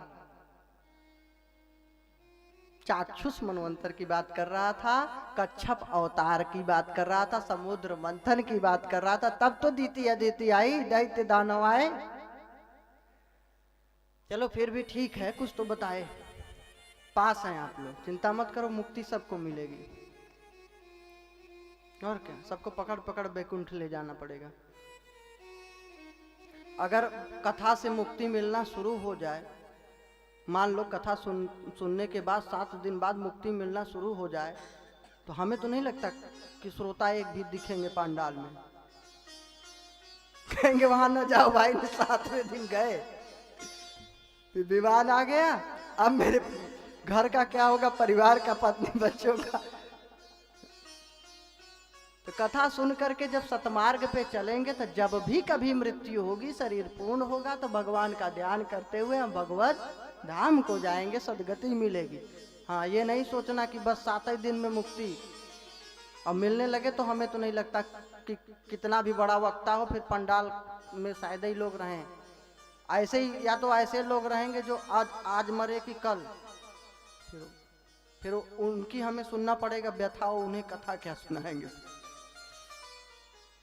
तो ये बड़ी भगवान की कृपा है ना। विमान आना शुरू हो जाए तो फिर एक भी आदमी बचेगा नहीं, सारी जनसंख्या साफ। अब इतनी कथा हो रही है। तो दीति और अदिति के पुत्र देवता और दानव हुए, कश्यप जी महाराज ऋषि के पुत्र कश्यप महाराज के। दानवों की शक्ति में बहुत वृद्धि हो गई थी। भगवान के पास जब देवता लोग गए दुखी होकर के, तो भगवान ने कहा भाई इस समय इनसे जीतना बहुत कठिन काम है, तो क्या करें प्रभु? कहे जा करके मित्रता कर लो। हाँ, ये सबसे बढ़िया तरीका है। जिससे जीत न पाओ उससे सीधा मित्रता कर लो, कोई रिश्ता अपना बना लो। राजा लोग पहले यही तो करते थे, एक दूसरे से विवाह शादी संबंध बनाते थे, जिससे मतलब वो भी देश अपना हो जाए, अपना मित्र देश हो जाए। जब मित्र होगा तो किस बात की टेंशन। देवता लोग कहे प्रभु फिर क्या करना है? कहे समुद्र मंथन करना है। कहे उससे क्या होगा? कहे उससे अमृत की प्राप्ति होगी। कहे अमृत पी लेंगे तो क्या होगा? कहे मरोगे नहीं, और जब मरोगे नहीं तो फिर असुर क्या कर लेंगे? बोले हाँ ये ठीक। उन दिनों महाराज बलि का शासन था। भागवत जी के अनुसार, किसी पुराण में और लिखा होगा तो मत सोचना ये गलत है। हमने पहले ही बता दिया, हर कल्प में, हर युग में, हर मनवंतर की कथाएं भिन्न भिन्न हैं, अलग अलग भगवान की लीलाएं हैं। तो इसलिए भ्रमित मत होइए, उस लीला का आनंद लीजिए। तर्क का विषय नहीं है, ये प्रेम श्रद्धा का विषय है। भगवान की कथा श्रद्धा प्रेम का विषय है।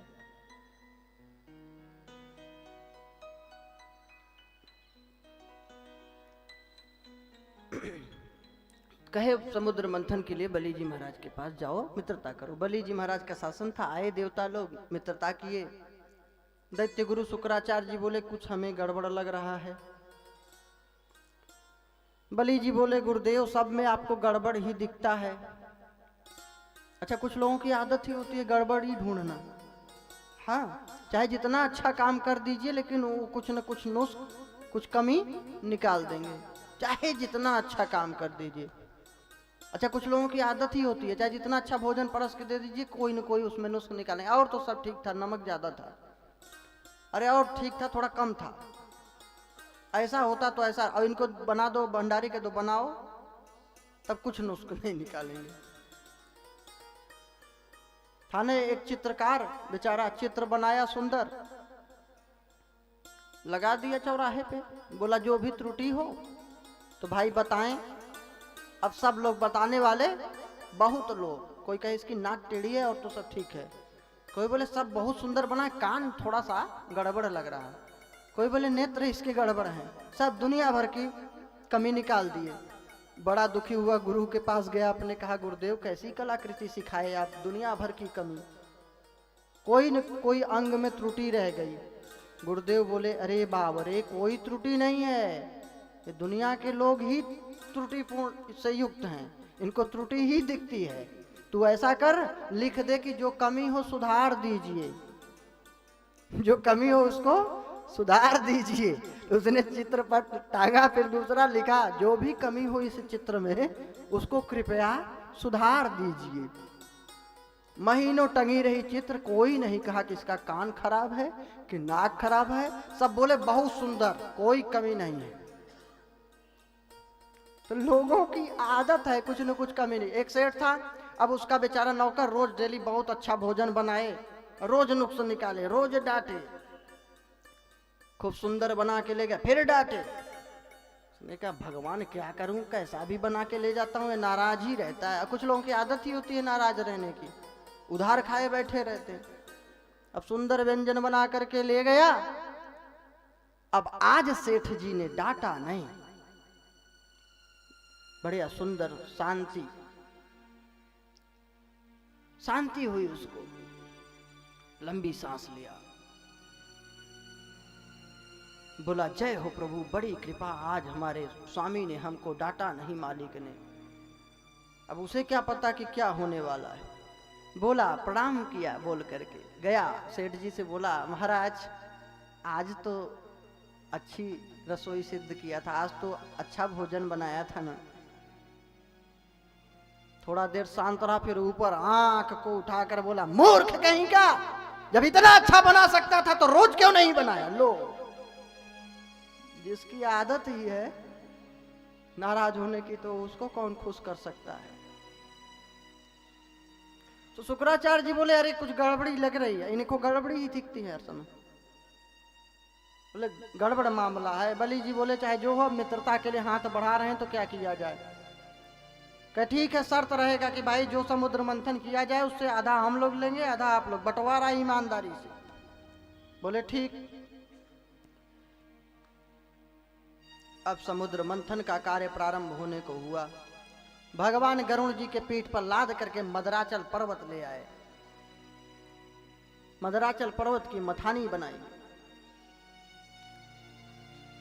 और रस्सी वासुकी नाग की बनाई गई।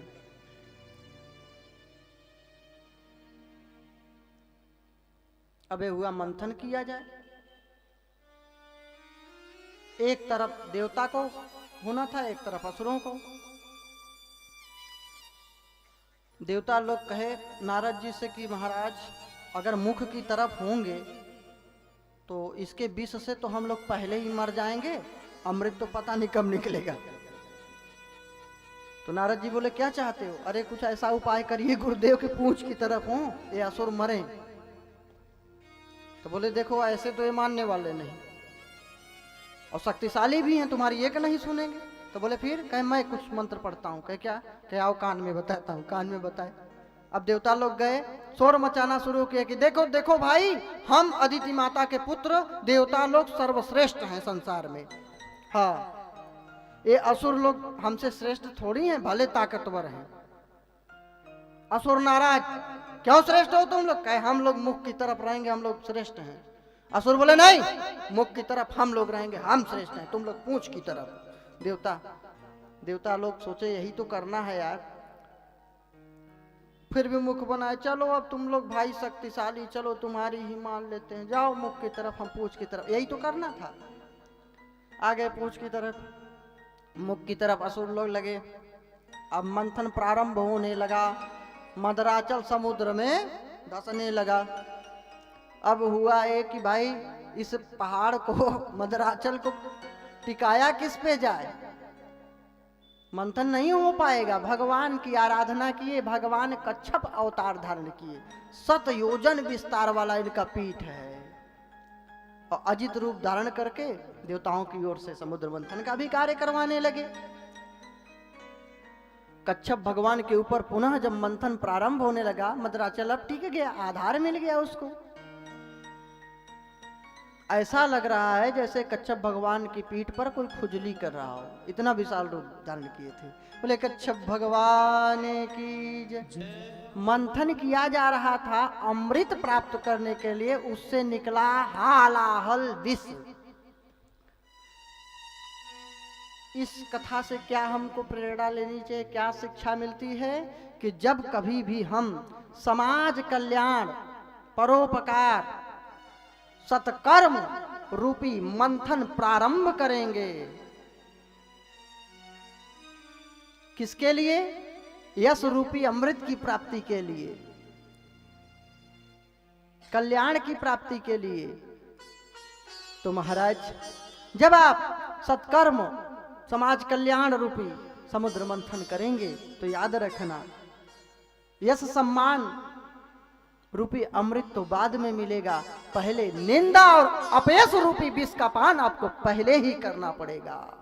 अगर इतना आप कर पाएंगे तब आप समाज कल्याण और परोपकार, सत्कर्म कर पाएंगे, नहीं तो आप टूट जाएंगे। निंदा अपयश रूपी विष का पान पहले करना पड़ेगा। जिंदगी में गम का जहर जिसको पीना आ गया, जिंदगी में गम का जहर जिसको पीना आ गया, यह हकीकत है इस जहां में उसको जीना आ गया। यह हकीकत है इस जहां में उसको जीना आ गया। विष निकला हालाहल। अब ये हुआ, इस विष को पान कौन करे? भगवान ने कहा देखो कच्छप अवतार धारण करके मैंने मदराचल को सहारा दिया, मंथन के कार्य में सहयोग किया, मैं मदराचल को लाया, इतना सब काम कर दिया। भगवान शंकर जी बैठे हुए कैलाश पे क्या कर रहे हैं, कुछ उनसे भी सहयोग ले लो। बोले ठीक। अब सब देवता लोग गए, क्योंकि उस विष के प्रभाव से सब मरने से लगे थे, बिल्कुल मूर्छित हो रहे थे, भयानक विष था, पूरी सृष्टि जल मरती।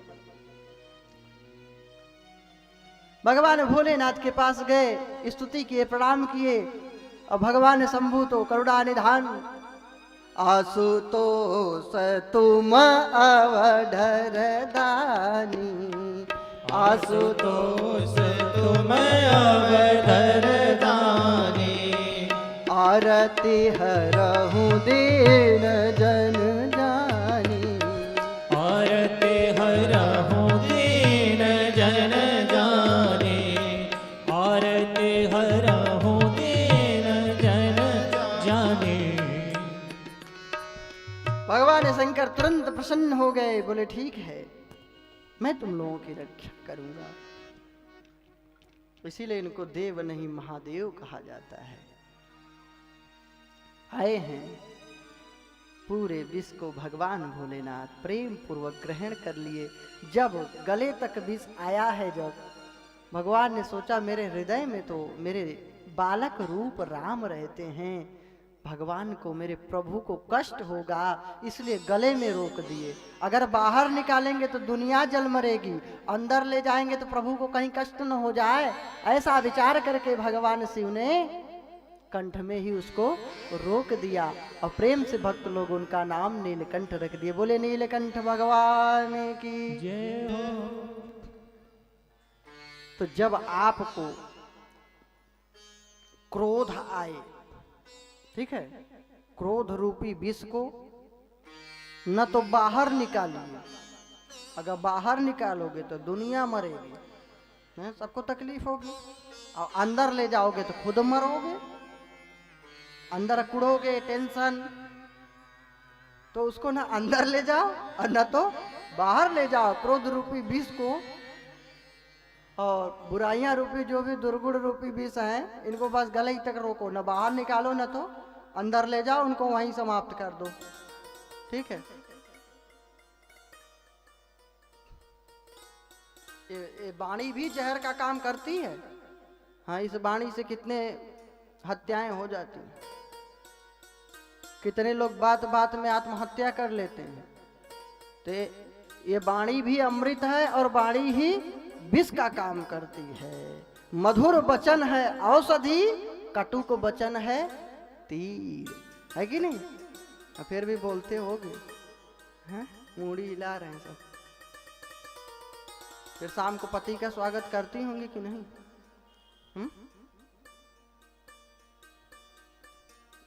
अरे जो अच्छी माताएं नहीं करती होंगी, नहीं तो कुछ लोग बोलता है जा ऐसे ना करना।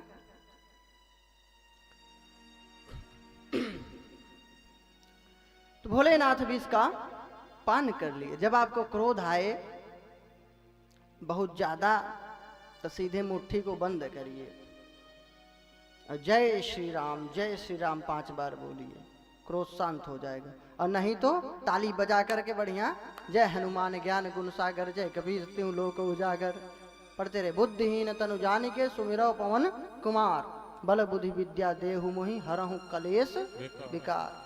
विकार, क्रोध का विकार भी खत्म हो जाएगा। वो क्रोध से जो उत्पन्न होने वाला जो कलेश होने वाला है, हुआ नहीं है अभी, तो क्लेश भी खत्म हो जाएगा। तो इसके लिए सीधे ताली बजा करके हनुमान चालीसा पढ़ना शुरू कर देना। लेकिन करोगे नहीं ऐसा, क्योंकि जो आनंद है लड़ाई में वो कहाँ। और क्या, रोज रोज मिष्ठान रबड़ी खीर पूड़ी खा खा के थक जाते, थोड़ा चटनी अचार चाहिए, हैं? रोज रोज प्रेम से रहने में आनंद कहाँ आएगा, थोड़ा लड़ाई झगड़ा भी हो जाना चाहिए। मुंडी हिला रही माता, धन्य है माता, लड़ाई झगड़े से तुम्हें प्रेम मिलेगा। तो भगवान शंभु ने क्या किया, विष का पान कर लिया। अब मंथन प्रारंभ हुआ। मंथन से कितने रत्न प्रकट हुए? 14 रत्न प्रकट हुए। क्या क्या? श्री रंभा विष वारुणी, अमीय शंख गजराज। श्री रंभा विष वारुणी, अमीय शंख गजराज। धनु धनवंतरी धेनु शशि, कल्प वृक्ष मणिबाण। कल्प वृक्ष मणिबाण।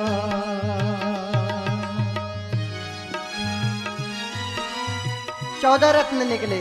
कौन कौन? लक्ष्मी जी प्रकट हुई। तो क्या लक्ष्मी जी पहले नहीं थी? क्या थी? भगवान ने कहा जरा तुम समुद्र के मंथन से प्रकट हो जाओ, देखो ये देवता असुर क्या करते हैं। अब सब लड़ने लगे, लक्ष्मी जी मुझे मिल जाए, लक्ष्मी जी मुझे मिल जाए। आज भी लक्ष्मी की बड़ी लड़ाई है ना, धन संपत्ति के लिए, है? पिता पुत्र में शत्रुता, भाई भाई में शत्रुता, बहन बहन में शत्रुता, आस पड़ोस में शत्रु, एक एक हाथ जमीन के लिए मारकाट। कितने आए इस जमीन पे रहने वाले, कितने चले गए, कितने आए हैं, कितने चले जाएंगे। लक्ष्मी जी लेकिन किसी को मिली नहीं। लक्ष्मी जी सीधे भगवान को वर्ण की, इसीलिए उनको लक्ष्मीपति कहा जाता है। हम लोग लक्ष्मी पुत्र बने, लक्ष्मीपति नहीं। लक्ष्मी पुत्र बनेंगे तो लक्ष्मी का सेवा करेंगे, उपभोग नहीं करेंगे, उपयोग करेंगे। तो जब लक्ष्मी पुत्र बन जाओगे तो उपयोग करोगे, और जो अपने को लक्ष्मीपति समझ लेते हैं, धन का उपभोग करते हैं, वो दुरुपयोग करने लगते हैं, बस उनका पतन वहीं से चालू हो जाता है। अप्सराएं निकली, स्वर्गलोक में चली गई, विष शंकर भगवान ने पान कर लिया। बारुणी नामक एक मादक पदार्थ प्रकट हुआ समुद्र से, शराब नहीं, लेकिन उसको असुरों ने लिया है। मतलब नशीली वस्तुओं का सेवन कौन करते हैं? जो आसुरी प्रकृति के लोग हैं, दैवी प्रकृति के लोग नहीं। असुरों ने लिया है बारुड़ी को। शंख को भगवान नारायण ने स्वीकार किया, दक्षिणावर्ती अद्भुत शंख।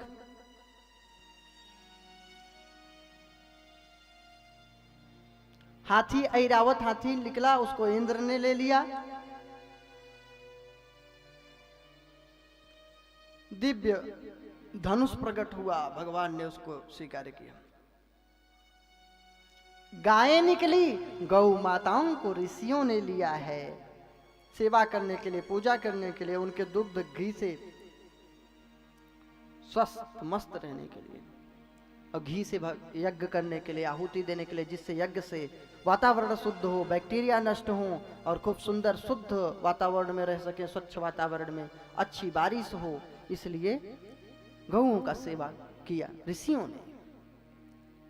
अब तो जगह जगह सब छोड़ दिए हैं भटकने के लिए।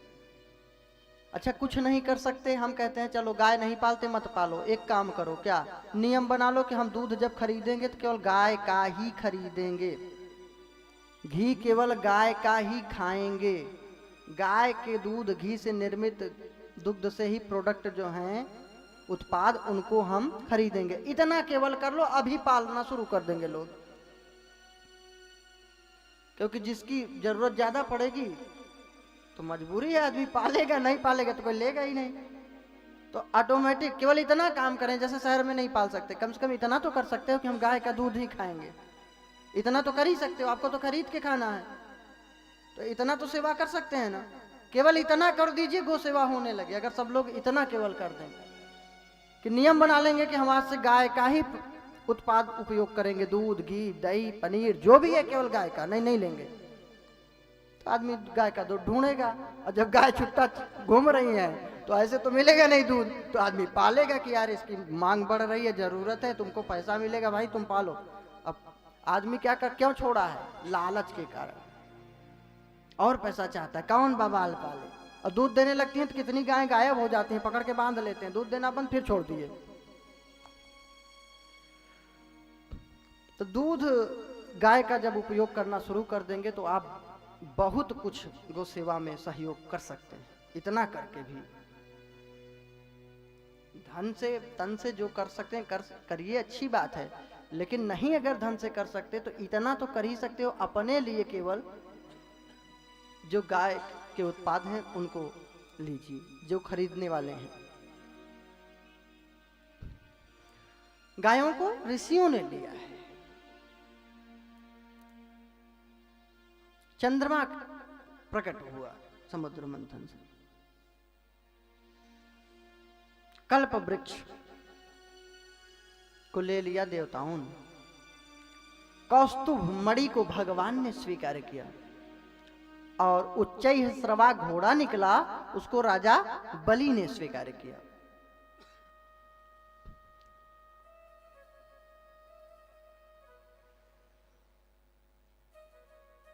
अब अमृत प्रकट हुआ और अमृत के साथ धन्वंतरी भगवान प्रकट हुए। बोले धन्वंतरी भगवान की जय। धन्वंतरी भगवान अमृत को लेकर के ज्यों ही प्रकट हुए, देवता और असुर लड़ने लगे। झट से छीन लिए असुर लोग अमृत कलश को, और असुर लोग भी आपस में छीना झपटी मचाए हैं। ऐसा नहीं कि आपस में ही प्रेम से रह लें, नहीं। उस लड़ाई झगड़े में, छीना झपटी में अमृत के घड़े से अमृत की बूंदें टपक पड़ी धरती पर। कहां कहां पता है? जहां जहां महाकुंभ लगते हैं, प्रयागराज में, हरिद्वार में, नासिक जहां गोदावरी माता बह रही हैं वहां पे, और जहां पे क्षिप्रा नदी है, अवंतिकापुरी, उज्जैन, ये 4 जगहों पे अमृत की बूंदें गिरी जहां जहां महाकुंभ लगता है, संक्रांति का पर्व मनाया जाता है।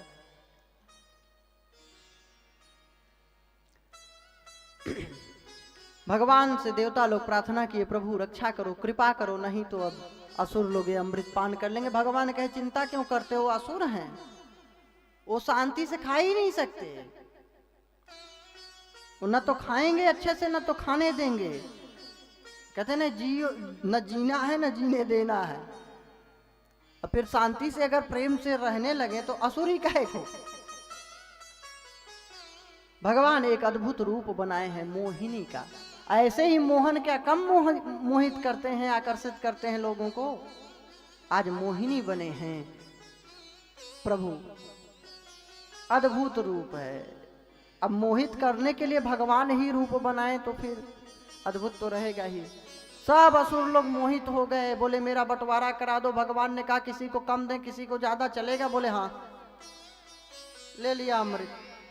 भाई बात हो गई है, किसी को ज्यादा दें, कम दें, ना दें? बोले ठीक है, सब चलेगा, आप बस बंटवारा कर दो, आप बहुत सुंदर हैं। भगवान बोले ठीक है, मेरी मर्जी पे, मेरी जो इच्छा होगी वो करेंगे। एक तरफ देवताओं को बिठाया, एक तरफ असुरों को बिठाया। असुरों को वही बारूणी, बिना अमृत पिए ही नाक में दम किए रहते हैं। अगर अमृत पी लेंगे तो किसी को जीने देंगे? देवताओं को अमृत पान कराने लगे। राहु असुरों की ओर से था, उसने देख लिया, झट से देवता का वेश बनाया और अमृत पान करने के लिए उनकी पंक्ति में बैठ गया। ज्यों ही अमृत पिलाने लगे, भगवान सूर्य और चंद्र देव देख रहे थे, तुरंत बोले प्रभु ये राहु है। तब तक उसके मुख से गले तक पहुंच रहा था अमृत। भगवान मोहिनी ने सुदर्शन से उसका गर्दन अलग कर दिया। उसके मुख से होकर के जो अमृत गिरा, उसी से लहसुन और प्याज की उत्पत्ति हुई, ऐसी मान्यता है।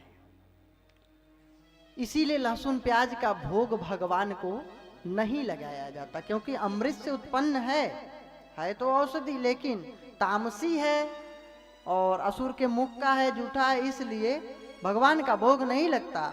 और जो दीक्षा लिए हैं वो बिना भोग लगाए उनको प्रसाद नहीं पाना चाहिए। बिना भोग लगाए भोजन ग्रहण नहीं करना चाहिए, क्योंकि भोग लगाओगे तभी वो प्रसाद बनेगा ना। तुलसी दल बिना अर्पण किए भोजन नहीं ग्रहण करना चाहिए। अगर मान लो कहीं बाहर हो तो तुलसी दल 2-4 जेब में लिए रहो, कौन सा नुकसान है, पवित्र चीज है, थोड़ा डाल लीजिए, भगवान का ध्यान कर लीजिए, प्रसाद पा लीजिए। और ऐसी विकट स्थिति, तुलसी भी नहीं मिल रही, कुछ नहीं मिल रही, तो कंठी तो पहने हो, उसी को स्पर्श करा दो और हाथ जोड़ लो, भगवान का ध्यान कर लो, इतना तो कर ही सकते हो। लेकिन आपातकाल के लिए है, घर में नहीं कि लड्डू गोपाल भूखे ऐसे भोग नहीं लगाना और कह दो कि हम तो ऐसे ही, हाँ गुरु ही प्रणाम मन ही मन कीना, तो ऐसा नहीं करना भाई। भगवान राम गुरु को मन से प्रणाम नहीं किए थे, तन से प्रणाम किए थे, हाथ जोड़ के सर रख के प्रणाम किए थे। जब धनुष के पास गए थे तो मन से प्रणाम किए थे। तो किसको? गुरु विश्वामित्र जी को नहीं किए थे, वशिष्ठ जी को किए थे, माता पिता को किए थे, कौशल्या मैया को किए थे मन से, क्योंकि वो लोग अयोध्या में थे। ये आनंद रामायण में इसका स्पष्टीकरण हुआ है कि गुरु को जो मन से प्रणाम किए थे वो उस गुरु को प्रणाम किए थे जो वहां उपस्थित नहीं थे। विश्वामित्र जी को तो खुद ही प्रणाम करते, अब मन से प्रणाम करने की क्या जरूरत है। तो जहां आपातकाल हो वहां हाथ जोड़ के भगवान का ध्यान करके प्रसाद ग्रहण करें। लेकिन गीध भोज और ये चील भोज, कुकुर भोज नहीं। हाथ पैर धुल के, जूता चप्पल उतार करके, मनुष्य जैसे ये जानवर खड़े खड़े खाते हैं, मनुष्य नहीं। शांति से बढ़िया हाथ पैर धुल के बैठ करके, अरे नहीं नीचे बैठ रहे हो, चलो कुर्सी पे ही चप्पल जूता उतार के अच्छे से बैठ जाओ मनुष्य जैसे। ये खड़े खड़े कौन सा सिस्टम है। पाश्चात्य सभ्यता को देखकर बिगड़िए मत, इससे आपको केवल रोग होगा, बीमारी होगी और कुछ नहीं होगा। संस्कार विहीन हो जाएंगे। बुढ़ापे में कोई बालक संस्कार युक्त नहीं रहेंगे, सेवा नहीं करेंगे, गाली मिलेगा। बुढ़ापा नहीं कटेगा, जवानी तो कट जाएगी, बुढ़ापा नहीं कटने वाला। फिर उसी बुढ़ापे को काटने के लिए संस्कार की जरूरत है। जब आप किसी वृद्ध की सेवा करेंगे तो कोई आपकी भी सेवा करेगा। ये परंपरा बनाई गई थी, बड़े लोगों का सम्मान करना, माता पिता की सेवा करना। जिससे क्यों? क्योंकि माता पिता की सेवा में आप भी आ गए, क्योंकि आप भी तो किसी के माता पिता हैं। जो पुत्र कर रहा है वो भी कल माता पिता बनेगा, उसकी भी सेवा होगी। तो इसलिए संस्कार डालना बालकों में जरूरी है। अब ये नहीं कुकुर भोज, गिद्ध भोज और ये सब सिस्टम गलत है। इसको तो जो है मैं कहता हूं हम ही लोग तो करते हैं, इसका प्रचलन ही खत्म करिए ना, गलत है।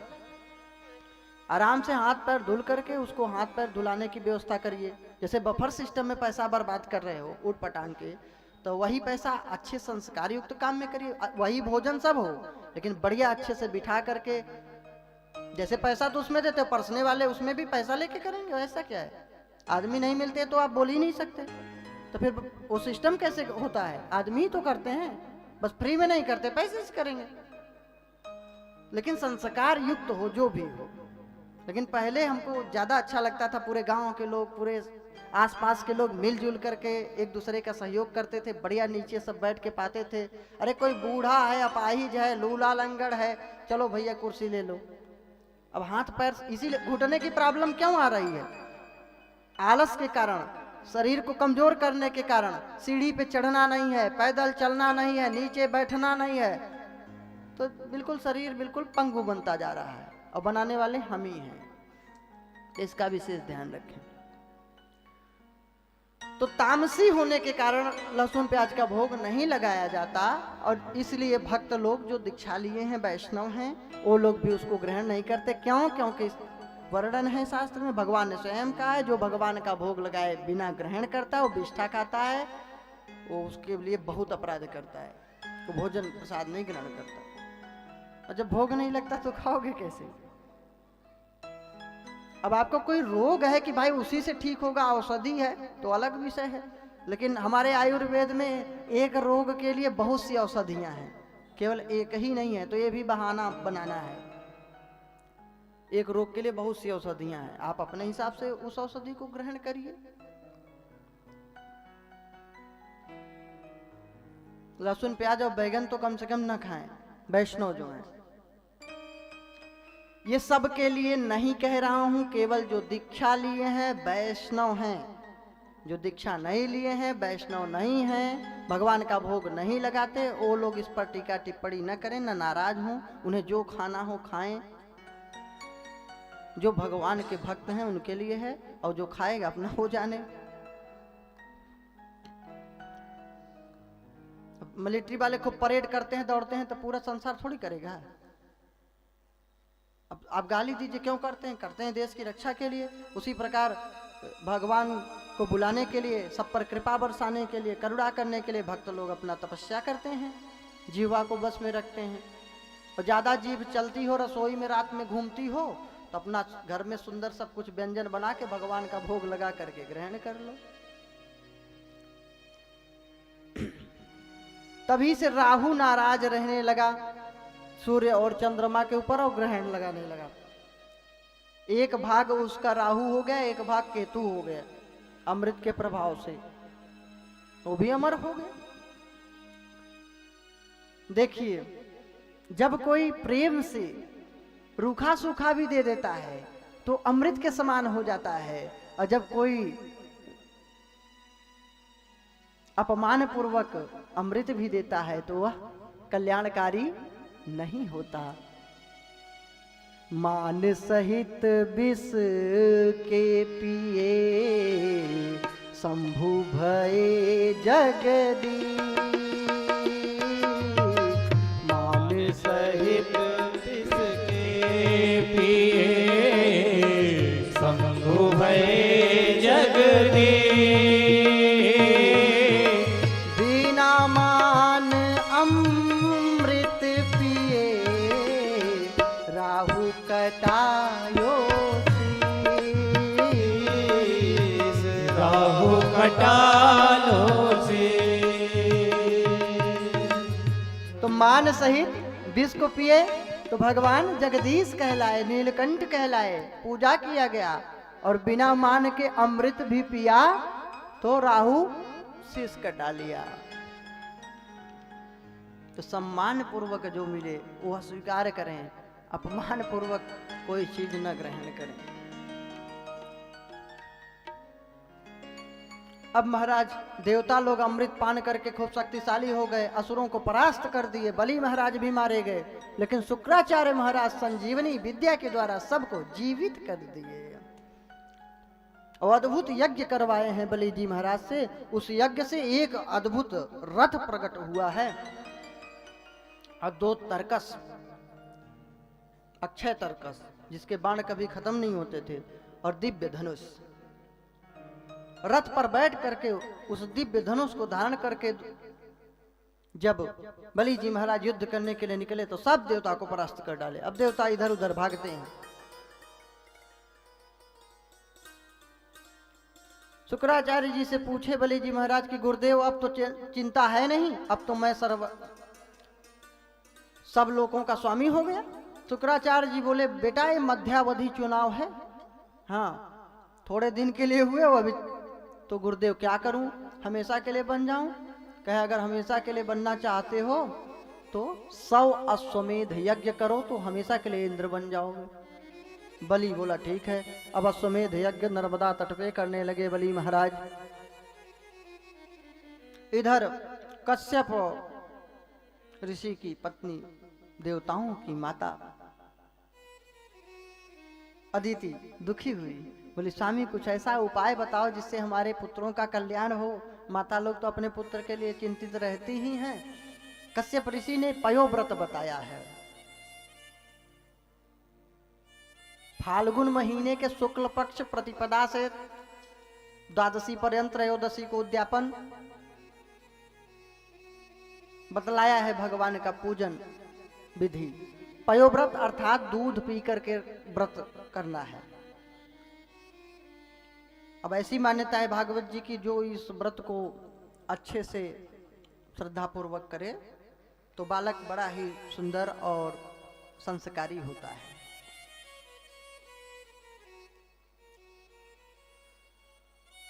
पयोव्रत का सुंदर पालन किया माता अदिति ने, उसके प्रभाव से भगवान प्रकट हुए। उनके घर पुत्र बन करके आए वामन भगवान। बोले वामन भगवान की जय हो। वामन अंगुल के रूप धारण किए। इनका यज्ञोपवीत संस्कार किया गया। चंद्रमा ने पलाश के दंड दे दिया, धरती मैया ने मृग चर्म दे दिया, आकाश के अभिमानी देवताओं ने छत्र दे दिया, ब्रह्मा जी ने कमंडल दे दिया, कुबेर ने भिक्षा पात्र दे दिया, भगवती उमा ने भिक्षा दे दिया, सरस्वती ने रुद्राक्ष का माला दे दिया। भिक्षा जो मिला, गुरुदेव बृहस्पति, देवताओं के गुरु कौन है? बृहस्पति जी। गुरुदेव बृहस्पति जी के चरणों में भिक्षा डाल दिए। ब्रह्मचारी का कर्तव्य है कि जो भी परिश्रम से भिक्षा से जो प्राप्त हो गुरुदेव के चरण में अर्पण कर दे, फिर गुरु जी के आदेश से गुरुदेव के फिर उसको ग्रहण करें।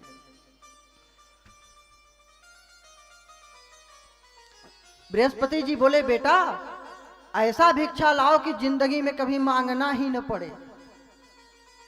वामन भगवान बोले कि गुरुदेव ऐसा कोई मोटा यजमान बताओ कि जिसके पास जाए तो जीवन भर के लिए दे दे। मेरे पास कहाँ है, मैं तो ब्रह्मचारी। तो बोले जाओ बलि जी महाराज के यज्ञशाला में उन्हीं से मांगो। बोले ठीक। अब देवताओं पर कृपा करना था, उनका जो राज्य छिन गया था उसको लौटाना था। तो बलि जी महाराज कोई अभक्त तो थे नहीं, भगवान के भक्त थे, तो उनसे तो मांग ही के ले सकते हैं, लड़ाई कैसे करेंगे। भगवान जाने लगे।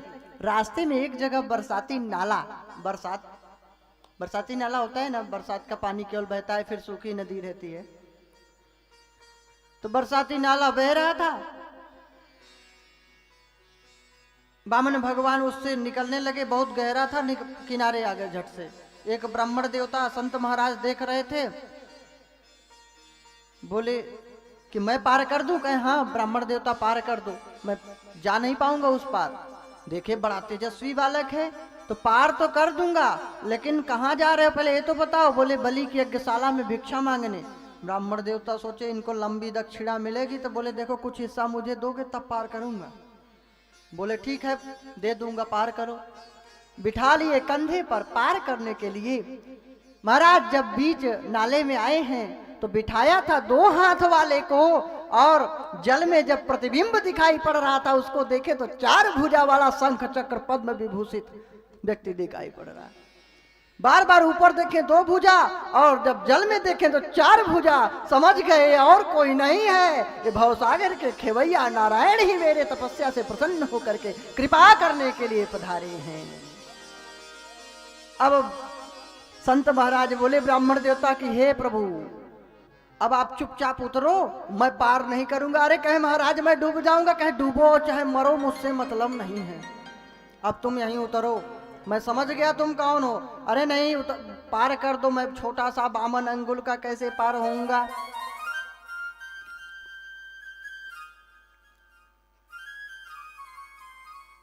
बोले नहीं पार कर दो, पूरी दक्षिणा ले लेना भाई। बोले नहीं प्रभु एक शर्त है, दक्षिणा अब एक भी नहीं चाहिए। बोले फिर क्या चाहिए। बोले प्रभु पार मैं कर दूंगा आपको, लेकिन एक शर्त यह है कि मैं इस नाले से पार कर देता हूं आपको। जब मैं आपके यहाँ आऊं प्रभु तो इस भवसागर से पार कर देना, बस यही दे दीजिए और मुझे कुछ नहीं चाहिए। भगवान बोले एवं अस्तु। वामन भगवान बोले वामन भगवान की जय हो। अब वामन भगवान बलि की यज्ञशाला में पधारे हैं। बलि जी ने स्वागत किया है, पूजन किया है। हमारे विप्रगढ़ वामन भगवान का पूजन यजमान से करवाएंगे, परीक्षित जी से। महाराज हमें भी लगता है प्रभु मेरे घर आए, हे प्रभु आप मेरे घर पधारो, लेकिन हमारे अंदर श्रद्धा नहीं होती तो भगवान नहीं आते। उनके लिए तड़प होनी चाहिए कि हे प्रभु बहुत देर से आंखें लगी हैं आपकी ओर, लेकिन प्रभु आप आ नहीं रहे हैं। इस जो शरीर में रोग लगा है दर्शन की इच्छा का, उसे पूर्ण करिए प्रभु। तो भक्त हैं तो ऐसी भावना करिए तब भगवान आएगा कि प्रभु मैं फूल नहीं चढ़ा पाया, आप आए नहीं, दर्शन कब दोगे। हे स्वामी हे नाथ कृपा करो, बहुत देर से आंखें लगी हैं, कब पधारोगे। बहुत देर से कान्हा आंखें लगी थी, प्रभु आते आते बहुत देर कर दी। कन्हैया मेरे तूने बीमार गम की दवा लाते लाते बहुत देर कर।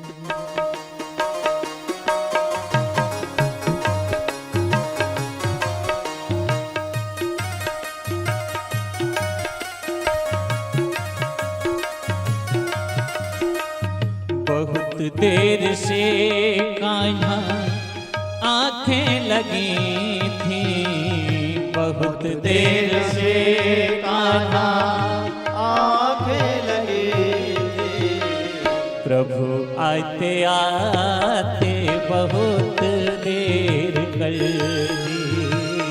प्रभु आते आते बहुत देर कर दी। ओ कन्हैया मेरे तूने बीमार गम की, कन्हैया मेरे तूने बीमार गम की दवा लाते लाते बहुत देर कर दी।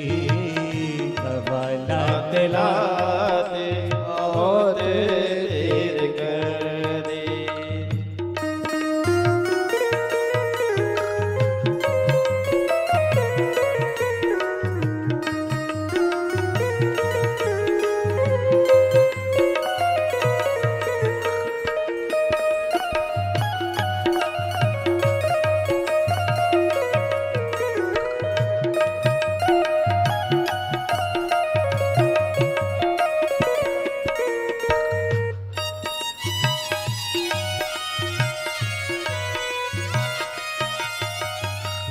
कोई जग में मेरा नहीं है कन्हैया, कोई जग में मेरा नहीं है कन्हैया। समंदर में डूब रही मेरी नैया, समंदर में डूब रही मेरी नैया। ओ प्रभु सुनते सुनते खबर लेते लेते पता पाते पाते बहुत देर कर दी। प्रभु सुनते सुनते खबर लेते लेते पता पाते पाते बहुत देर कर दी। ओ बहुत देर से कान्हा आंखें लगी थी, प्रभु आते आते बहुत देर कर दी। प्रभु आते आते बहुत देर कर दी।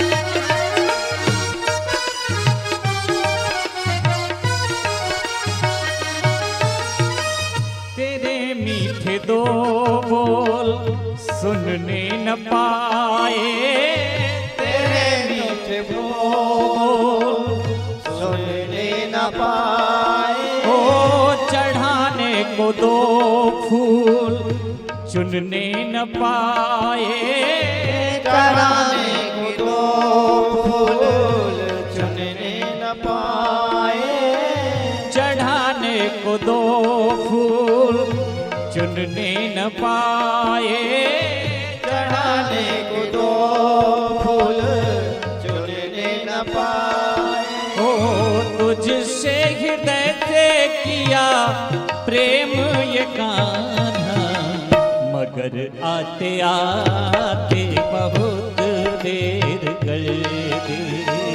तुझसे हृदय से किया प्रेम कान्हा, मगर आते आते बहुत देर कर दी। ओ कन्हैया मेरे तूने बीमार गम की, कन्हैया मेरे तूने बीमार गम की दवा लाते लाते बहुत देर कर दी।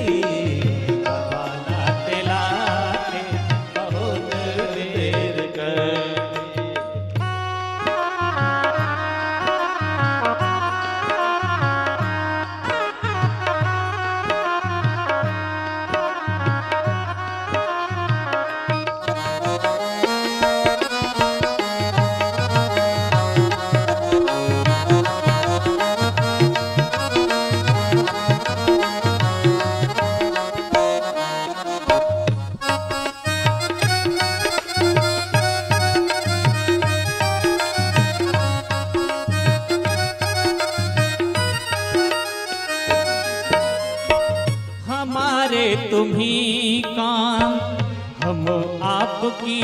हैं, हमारे तुम्हीं कांत हम आपकी हैं। तुम भक्त वत्सल हम पात की हैं। तुम भक्त वत्सल हम पात की हैं। हो हमारे तुम्हीं कांत हम आपकी हैं। तुम भक्त वत्सल हम पात की हैं।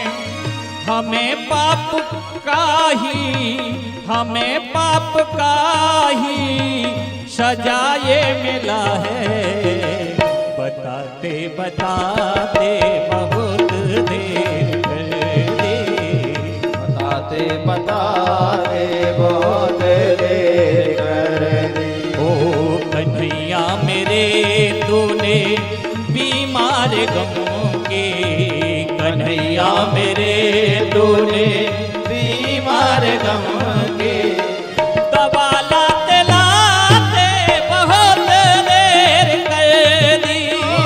दवा लाते लाते बहुत देर कर दी। ओ प्रभु आते आते बहुत देर कर दी। प्रभु आते आते बहुत देर कर दे। ओ बहुत देर से कान्हा आंखें लगी थी। बहुत देर से काना आके लगे थे। ओ प्रभु आते आते बहुत देर कर दी। प्रभु आते आते बहुत देर कर दी। हाँ दवा लाते लाते बहुत देर कर दी। ओ दवा लाते लाते बहुत देर कर दी। ओ कन्हैया मेरे तूने बीमार गमों के, कन्हैया मेरे तूने बीमार गमों के दवा लाते लाते बहुत देर कर दे। दवा लाते लाते मेरे लाते श्याम, लाते बहुत देर मेरे श्याम, मेरे श्याम।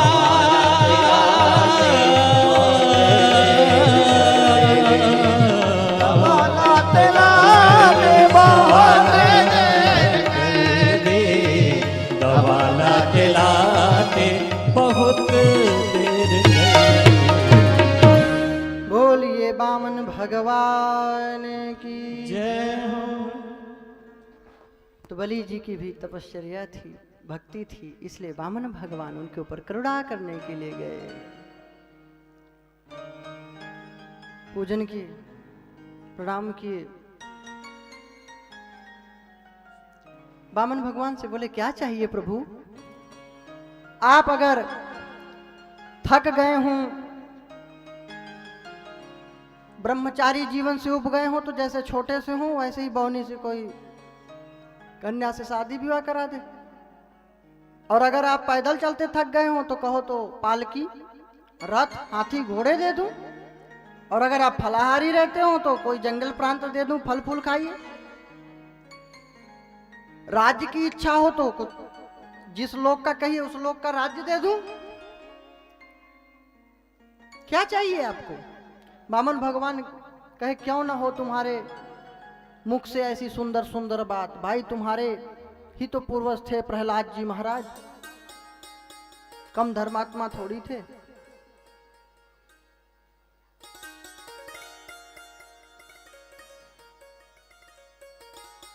प्रहलाद के पुत्र विरोचन, विरोचन के पुत्र बलि जी महाराज। बोले तो सब धर्मात्मा थे तो आप भी धर्म की बात करेंगे, दया दान की। लेकिन मैं ऐसा वैसा नहीं हूं, ब्रह्मचारी। मुझे सिर्फ 3 पग धरती चाहिए भजन साधना के लिए। अच्छा तो अभी क्या धरती पे भजन नहीं करते थे? धरती पे ही तो भजन करते थे। 2 ही चरण हैं, अब धरती चाहिए 3 पग। बलि ने विचार नहीं किया, बोला ठीक है लेकिन लंबे पैर करके लेना। बोले चिंता मत करो तुम, मुझे कितना लंबा करना है मैं जब सब जानता हूं, बस तुम बोलो देना है कि नहीं। बोले दे दूंगा। क्या संकल्प वचन दो। बोले बिल्कुल दूंगा, मेरी वाणी से जो निकल गया वही इसमें संकल्प। तब तक शुक्राचार्य जी आ गए। बोले क्या कर रहा है बावरे? अरे गुरुदेव, भिक्षा में कोई याचक आया है, कोई ब्रह्मचारी, कोई ब्राह्मण तो मांग रहा है तो दान कर रहा हूं। बावरे ये कोई भिखारी नहीं है, अभी ये भीख मांग रहा है ना, इस बैरोचनी साक्षात भगवान विष्णु रब्य है, ये भगवान नारायण है, अभी भीख मांग रहे हैं ना, अभी तुझसे भीख मंगवाएंगे, तेरा सब लूट लेंगे। हाँ, तू क्या समझता है कौन है? अरे अग्नि होंगे, इंद्र होंगे, वरुण होंगे, सूर्य होंगे, चंद्र होंगे, और कौन होंगे? सप्तर्षि होंगे। कहे मूर्ख नायम अग्नि नायम इंद्र विष्णु कपट पंडित। छलिया विष्णु है, अग्नि और इंद्र नहीं है, तो क्या करूं गुरुदेव? का डंडा ले भगा यहां से इसको। नहीं गुरुदेव, अब बोल वचन दे दिया हूं तो दान करूंगा। नाराज हो गए गुरुदेव। जहां भगवान की बात आए, जहां पे भगवान की बात आए, वहां पे किसी की बात नहीं माननी चाहिए, आपका मंगल होगा। तो स्वामी जी ने लिखा ना, मीराबाई ने जब प्रश्न किया था, तुलसी कुल भूषण दूषण हरण गोसाई मोते कहाँ उचित करीबो है, सो लिखियो समझाई। पत्र लिखा था मीरा ने कि घर के स्वजन हमारे जेते सकल उपाधि बढ़ाई। भगवान के भजन करने में बोले मुझे सताते हैं लोग, क्या करूं? सो लिखियो समझाई। तुलसीदास जी ने लिखा, जाके प्रिय न राम वैदेही, तजिए ताहि कोटि बैरी सम यद्यपि परम स्नेही। तजियो पिता प्रहलाद विभीषण बंधु भरत महतारी, बलि गुरु तजियो कंत ब्रज बनितनि भे मुद मंगलकारी। प्रमाण भी दिया कि प्रहलाद ने पिता का त्याग कर दिया तो क्या प्रहलाद का कल्याण नहीं हुआ? लेकिन कैसे पिता का? जो भगवान से दूर करता हो, सत्कर्म से दूर करता हो, धर्म से दूर करता हो, ऐसे पिता की बात नहीं मानना कि हाँ पिताजी भी बोतल लुढ़का रहे हैं तो चलो आ जाओ बेटा तुम भी। वो जुआ खेल रहे हैं, ताश खेल रहे हैं, तो कह दो पिता की आज्ञा का पालन करना चाहिए, उनकी सेवा है, जुआ खेलो। और कोई बूढ़े लोग हैं ताश खेलने वाले, एक लोग कम पड़ गए तो बुला लिए बच्चे को, आओ बेटा बैठ जाओ।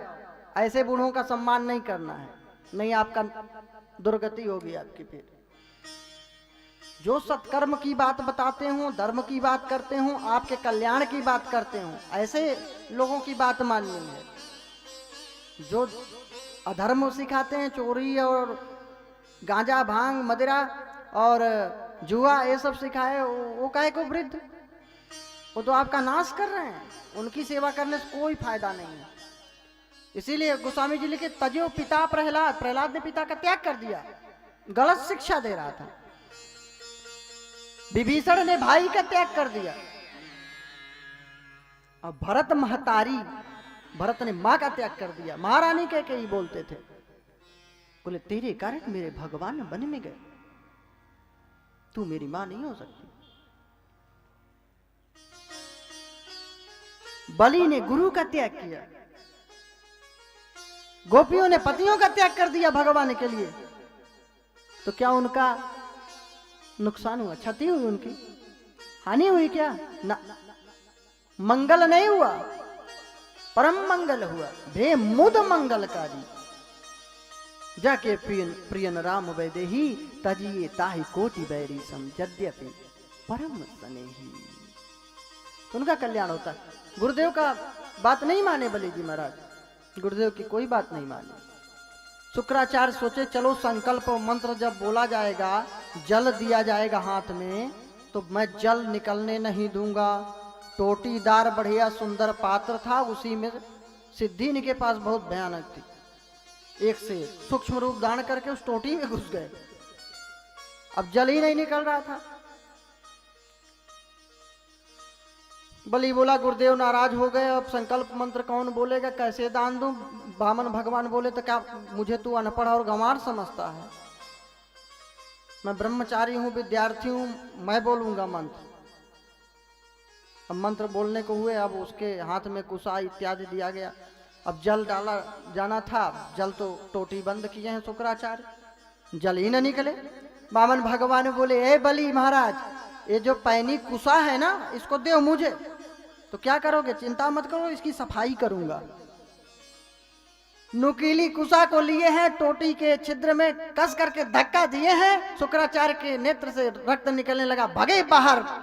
अब अपने वास्तविक रूप में आगे दौड़ते हुए भगे जा रहे थे। लोगों ने पूछा, महाराज एक आंख फूट गई आपकी, ऐसा क्यों हो गया? काने हो गए, अब सम दृष्टि हो गए। ऐसे दो दृष्टि थी ना, अब एक दृष्टि वाले हो गए, दो दृष्टि अब नहीं रहा, एक दृष्टि। अब देव और असुर में समानता लगने लगी। लोगों ने पूछा कि आपकी आंख फूट कैसे गई गुरुदेव? बोले, देत हतो कोई, लेत हतो कोई, और शुक्र ने अकारण अपनी आंख खोई। हाँ, देता कोई और है, लेता कोई और है, और पेट पड़ोसी का दर्द करता है। अरे यार, नाश किए जा रहे हैं बाबा जी, लोगों के फेरे में पड़ के पूरा लुटा दिए सब। ऐसा होता है कि नहीं? अक्सर दान पुण्य कोई और करता है, या कोई भी कार्य कोई करता और है, परेशानी किसी और को होती है, बिना मतलब के, बेवजह। संकल्प मंत्र बोला गया, वामन भगवान से कहे अपना रूप बढ़ा लीजिए। भगवान ने विशाल रूप धारण किया, एक ही चरण में पूरी धरती को नाप लिया। दूसरा चरण अंतरिक्ष लोक में भूभुवः स्वः तपः जनः सत्य लोक में पहुंचा दिए हैं। वहां पे ब्रह्मा जी ने कमंडल से जल लेकर के, सुंदर जल से जो है इनका पाद प्रक्षालन किया है, चरण धुला है, चरण कमल को धुल करके उस कमंडल में रख लिया है। वही जल गंगा मैया कहलाई है। बोले गंगा मैया की जय हो। अब तीसरा चरण कहाँ रखें? वामन भगवान ने कहा कि बांध दो इसको पास से, क्योंकि इसने संकल्प मंत्र बुलवाया है मुझसे, दान के लिए बोला है, और इसकी बात सही नहीं हुई। बलि महाराज बंधन में आ गए। तब तक विंध्यावली आई, बलि जी महाराज की पत्नी, धर्म पत्नी। विंध्यावली बोली कि प्रभु आपको दान चाहिए ना? बोले हाँ। तो प्रभु एक बात बताइए। बोले क्या? कहे एक तो दान की वस्तु होती है, और दान की वस्तु के साथ कुछ दक्षिणा दी जाती है। पता है क्यों? अब दान दे रहे हैं, लेकिन अब मन पेट दर्द कर रहा है, यार दे तो दे रहे हैं, बड़ा गड़बड़ हो गया यार, धोखा हो गया, बड़ा नुकसान हो गया। तो अब ये पाप का काम है कि नहीं? इससे अच्छा दो ही मत। लेकिन अब दे भी रहे हैं, अब कैसे करें? देना पड़ेगा। और अंदर अंदर कुछ उल्टा सोच ले तो उसके पाप के निवारण के लिए दक्षिणा कुछ देता है आदमी। अच्छा, और फिर सवाल ये है दक्षिणा, दान की वस्तु प्लस दक्षिणा। उसके बाद अब हम दे रहे हैं, हमारे मन में कुछ नहीं, अब बेटे बेटी और ये सब के मन में आ गया कि ये बर्बाद कर रहे हैं धन को, तो उनको भी तो अपराध लगेगा। तो उसके निवारण के लिए आदमी फिर सवा, एक सिक्का लगा करके सवा करके देता है। तो ये है भूयसी दक्षिणा। तो विंध्यावली बोली कि प्रभु आप दान लीजिए, दक्षिणा लीजिए, और भूयसी दक्षिणा लीजिए, तब दान पूर्ण होगी। बलि जी सोचे दान ही नहीं पूरा हो पाया, बंधा हुआ हूं, ये और आ गई संकट मोल, ये और संकट आ गई। हाँ, ऐसे लोग बवाल ही होते हैं। क्या आ गई, अच्छा रहता घर में ही रहती, दान तो पूरा हुआ नहीं, दक्षिणा और भूयसी दक्षिणा और लेके आ गई। भगवान बोले लाओ। विंध्यावली बड़ी ही बुद्धिमान थी, बुद्धिमती थी, भक्त थी। बोली प्रभु एक बात बताओ, दान की वस्तु बड़ी होती है कि दान को देने वाला दाता बड़ा होता है? भगवान ने कहा दान को देने वाला दाता बड़ा होता है।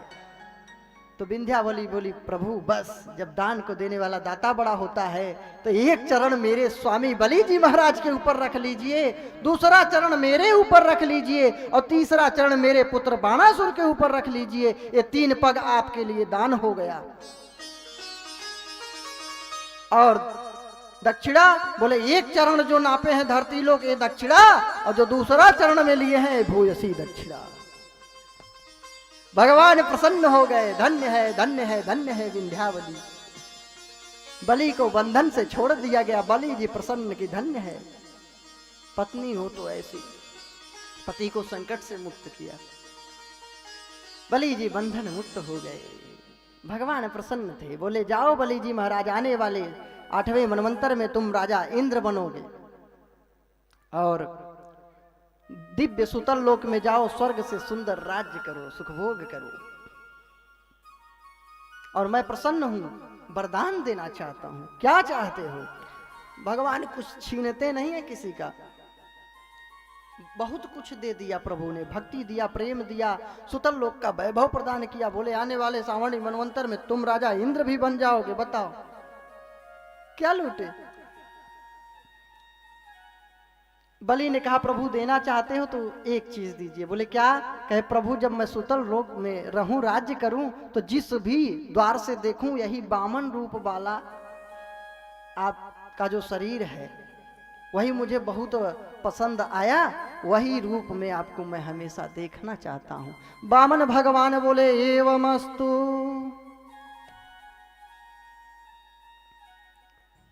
एवमस्तु बोल दिया। अब बामन भगवान फंस गए।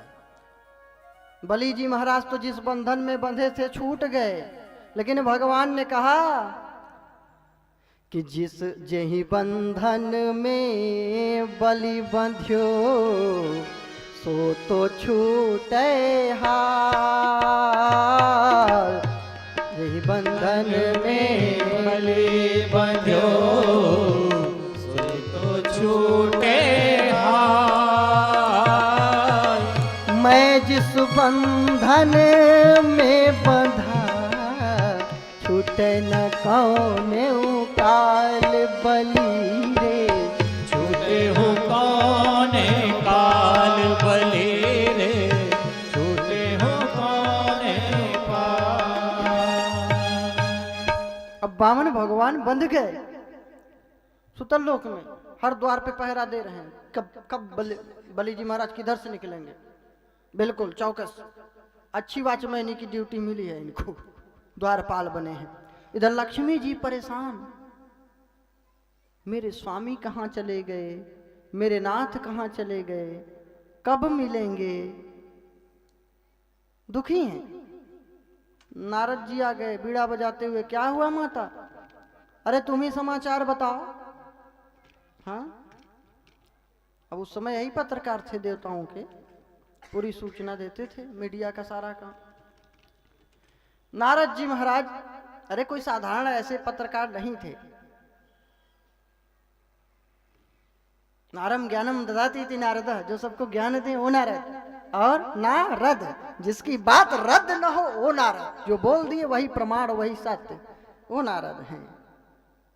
नारदो देव दर्शन, नारद जी भगवान का दर्शन कराने वाले हैं, कोई साधारण थोड़ी है। लक्ष्मी मैया बोली कि नारद जी मेरे स्वामी कहाँ चले गए? अरे कहे स्वामी अब नहीं आने वाले, नौकरी करने लगे, गरीबी आ गई थी वैकुंठ में, नौकरी करने लगे। हाँ, उनको क्या जरूरत है, जिसकी दासी, जिसकी लक्ष्मी स्वयं पत्नी हो, उसको क्या जरूरत है धन की? अरे कहे वो धन से नहीं, मन के बस होकर के चले गए, भक्त के बस में होकर के। तो कहे कुछ नहीं मिलता? कहे कुछ नहीं, निःशुल्क सेवा, बिना मोल के बिक गए। भगवान तो भक्ति के बस हो ही जाते हैं, करुणा निधान है, दया सिंधु है प्रभु। लक्ष्मी जी से बोले हैं नारद जी की अगर आप चाहती हैं मिलना, वापस लाना, तो एक उपाय है, उपाय को बताए हैं। लक्ष्मी जी आई हैं सुतल लोक में, द्वार पर वामन भगवान खड़े थे, रोक दिए, कहाँ जा रही हो, कहाँ से आई हो, काम क्या है, किससे मिलना है, तुम्हारा नाम क्या है? अरे स्वामी मैं लक्ष्मी हूँ, आप मुझे नहीं पहचान रहे? अरे कुछ नहीं जानता मैं तो सेवक हूँ बलि जी महाराज का बस। बलि जी से पूछ के आए वामन भगवान की एक लक्ष्मी आई हैं, नाम वाली मिलना चाहती हैं। अरे प्रभु लक्ष्मी जी को क्यों रोकते हैं, आने दीजिए। अब लक्ष्मी जी गई, जाते ही बस भैया जरा हाथ देना, आज जो है सावन की पूर्णिमा है, राखी तो बांध दूं। तो बहना तू बहन कब से हो गई मेरी? भैया देखो तुम भी पाताल लोक में राज कर रहे हो, सुतल लोक में, धरती के नीचे, मैं भी तो पृथ्वी के नीचे से समुद्र मंथन से प्रकट हुई हूं। तो ये ग्राम का रिश्ता है, इसलिए आप भाई हो गए।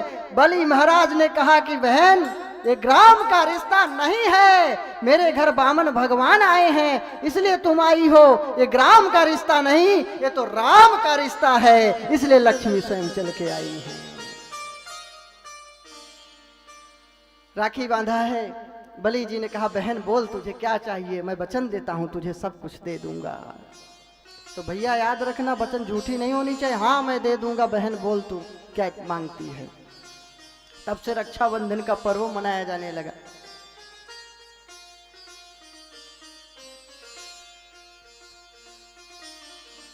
लक्ष्मी माता ने कहा मेरे स्वामी जो बाहर जो खड़े हैं ना 52 अंगुल से, इन्हीं को दे दो।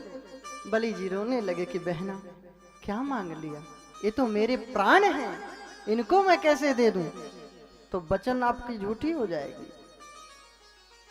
बोले बहना मेरे प्राण हैं। लक्ष्मी माता ने कहा कि भैया अगर इससे बड़े कुछ मेरे हुए तो दे दोगे? बोले हाँ। बोले भैया ये आपके केवल प्राण हैं, मात्र प्राण हैं, और मेरे तो यही प्राण नाथ हैं, इसलिए दे दो। बोले ठीक है बहना, तो जंगल में नहीं आए हैं, कुछ दिन और रुको। लक्ष्मी जी रुकी हैं और फिर बलि जी महाराज गए हैं बैकुंठ में पहुंचाने, हाँ बहन को और बहनोई को। अब रिश्ता जुड़ गया ना भगवान से। बैकुंठ में गए हैं, कार्तिक की अमावस्या को पहली दिवाली मनाई गई बैकुंठ में बलि जी को के आगमन के स्वागत में, भगवान के बैकुंठ पधारने पर बैकुंठपुरी के भक्त लोग पार्षद लोग दिव्य दीपोत्सव किए। बोले भक्त वत्सल भगवान की जय। बस यहीं पे वामन चरित्र को प्रणाम करते हैं। फिर बलि जी अपना सुतल लोक में चले गए, राजपाट कर रहे हैं। आगे कथा आती है मत्स्य अवतार भगवान की कथा। एक सत्यव्रत नामक राजा थे, नदी में स्नान करके जल अर्पण कर रहे थे सूर्य को। उनकी अंजलि में एक मछली रूप दिखाई पड़ा। छोटी सी मछली आ गई और वो मनुष्य की तरह बोलती थी, या तो बोलने वाली मछली रही होगी या उन दिनों जानवर बोलते रहे हों, जो भी बात हो। तो मछली बोली कि मुझे ऐसे जल में न छोड़ो, मुझसे बड़ी मछलियां मुझे खा जाएंगी, आप मुझे अपने घर ले चलो, महल में मुझे अच्छे से सुरक्षित रखो। राजा सत्यव्रत लाए हैं, बड़े पात्र में रखें। थोड़े ही देर में मछली बोलती है कि मुझे और बड़े पात्र में रखो, ये मेरे योग्य नहीं है, छोटा पड़ रहा है बर्तन। ऐसे ऐसे करके मछली बढ़ती गई। बाद में तो प्रणाम किया सत्यव्रत राजा ने, वहीं नदी में ही उनको कहा यही स्थान आपके लिए ठीक रहेगा। भगवान मत्स्य रूप धारण करके चतुर्भुज नारायण प्रकट हो गए। बोलिए मत्स्य भगवान की जय। भगवान ने कहा मैं तेरी भक्ति से प्रसन्न था, इसलिए तुम्हें दर्शन देने के लिए, कृपा करने के लिए आया था। आज से 7वें दिन जल प्रलय होगी, पूरी धरती जलमग्न हो जाएगी, तब तुम इस तट पे आना। एक नौका दिखाई देगी विशाल, उसमें सप्तऋषियों के साथ कुछ धान्य बीजों के साथ आप विराजमान हो जाना। और जब तूफान में नौका डगमगाने लगे तो मैं मत्स्य रूप धारण करके आऊंगा। वासुकी नाग के द्वारा मेरे सींगों में इस नाव को बांध देना, मैं तुम्हारी रक्षा करूंगा। ऐसा ही हुआ। 7वें दिन जल प्रलय हुआ, नौका ही दिखाई पड़ी तट पे। सत्यव्रत राजा सप्तऋषियों के साथ, ऋषि मुनियों के साथ कुछ धान्य बीज ये सबको लेकर के उस पर सवार हो गए। नौका जब डगमगाने लगी तो भगवान मत्स्य रूप धारण करके प्रकट हुए। सत्यव्रत राजा ने जैसा भगवान ने कहा था वैसा ही किया। वासुकी नाग के द्वारा उनके सींगों में नौका को बांध दिया। और जब तक प्रलय काल रहा भगवान दिव्य उपदेश देते रहे। उनका सुंदर उपदेश मत्स्य पुराण के नाम से कहा गया। बोले मत्स्य पुराण की जय। यही सत्यव्रत राजा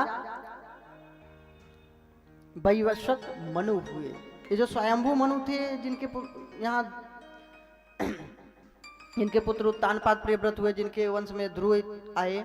तो ये मनु नहीं, ये स्वयंभू जो मनवंतर चल रहा है, ये स्वयंभू मनु यही बने। बस यहीं पे 24 अध्याय वाले इस अष्टम स्कंद को प्रणाम करते हैं, नवम स्कंद में प्रवेश करते हैं। जब ये स्वयंभू मनु बने तो इनकी पत्नी का नाम शतरूपा नहीं था, इनकी पत्नी का नाम श्रद्धा है। स्वयंभू मनु की पत्नी का क्या नाम है? श्रद्धा। हर मनवंतर अलग अलग 14 मनवंतर होते हैं, बता ही चुका। पुत्रेष्टि यज्ञ किया गया। माता श्रद्धा ने कहा वशिष्ठ जी से कि गुरुदेव ऐसा मंत्र पढ़िए कि पुत्र की जगह पुत्री हो। उन्होंने कहा ठीक है। अब पुत्र की जगह पुत्री हो गई। मनु जी बोले कि गुरुदेव क्या हो गया, आपने तो पुत्रेष्टि यज्ञ कराया था, यज्ञ पुत्र के लिए किया गया तो हो पुत्री गई, ऐसा कैसे हो गया उल्टा? ये तो गलत बात है। आप में कुछ गड़बड़ी कि मंत्र में क्या हुआ? तो बताए कि श्रद्धा की यही इच्छा थी, लेकिन आपकी इच्छा पुत्र की है तो मैं इसको ही पुत्र बना देता हूं। पता नहीं कौन सा मंत्र, कौन सा प्रयोग, कौन सा खोज किए, उस पुत्री को पुत्र बना दिए। इला नाम वाली जो कन्या थी उसको ही पुत्र बना दिए वशिष्ठ जी महाराज। उसका नाम सुद्युम्न हुआ। धीरे धीरे वो बड़ा हुआ। एक दिन की बात है, वन में गया हुआ था अनुचरों के साथ, सेवकों के साथ, घोड़े से। वहां पर एक जगह ऐसे जगह पहुंच गया जहां पे जाते ही जितने घोड़े थे सब घोड़ी हो गए, जितने छोरे थे सब छोरी हो गए। वो ऐसा स्थल था श्रापित। भगवान शंकर जी ने पार्वती मैया को प्रसन्न करने के लिए ऐसा किया था कि इस जगह जो भी आएगा वह स्त्री बन जाएगा। तो जितने घोड़े थे सब क्या बन गए? हाँ, ये जरूर याद रहे। और जितने छोरे थे सब छोरी। सब लोग टेंशन, चिंता में कि भगवान मेरे दाढ़ी मूछ बाल किधर गए, मेरे अंग प्रत्यंग सब व्यवहार बदल गया, मेरी वाणी बदल गई, हो क्या रहा है सब? सब एक दूसरे को देखें, हंसें, ऐसा क्या हो गया? उसी समय चंद्रमा का पुत्र बुद्ध आया और जो सुद्युम्न अब स्त्री रूप में हो गया, युवती रूप में, तो उसको देखकर मुग्ध हो गया और गांधर्व विवाह किया। गांधर्व विवाह, मुठी इत्यादि पहना करके युवक युवती की इच्छा से पारस्परिक प्रेम, तो ये गांधर्व विवाह है। अब राक्षस विवाह भी होता है, हाँ, जो भाग जाते हैं, अपहरण कर लेते हैं, उठपटा। तो विवाह कर लिया। इधर चिंता बढ़ रही है अयोध्या में। ये जो स्वयंभू मनु थे वो कहाँ उनकी राजधानी थी? ब्रह्मावर्त बिठूर जो कानपुर में है। और जो वैवस्वत विवस्वान सूर्य के पुत्र मनु हुए, इनकी राजधानी कहाँ थी? अयोध्या थी। लेकिन पूरी धरती पर इनका साम्राज्य था।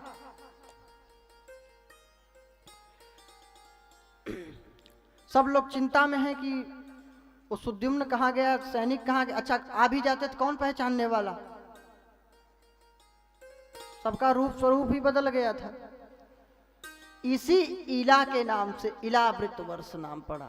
जो 9 वर्ष है उसमें एक इलावृत वर्ष भी। माता इला का मंदिर भी है ना प्रयागराज में।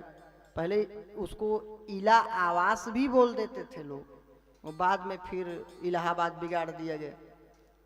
इला माता का मंदिर भी है वहां। तो इला और बुद्ध ने के द्वारा ऐल प्रकट हुए, जिनको पुरूरवा भी कहते हैं। पुरूरवा, पुरूरवा ने उर्वशी अप्सरा से विवाह किया, प्रेम किया, उससे पुत्र हुए।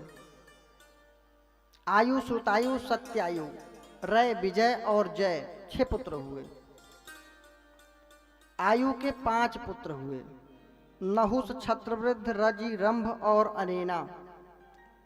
फिर नहुस के 6 पुत्र हुए, यति, ययाति, संयाति, आयत, बियति और कृति। फिर इन्हीं ययाति के वंश में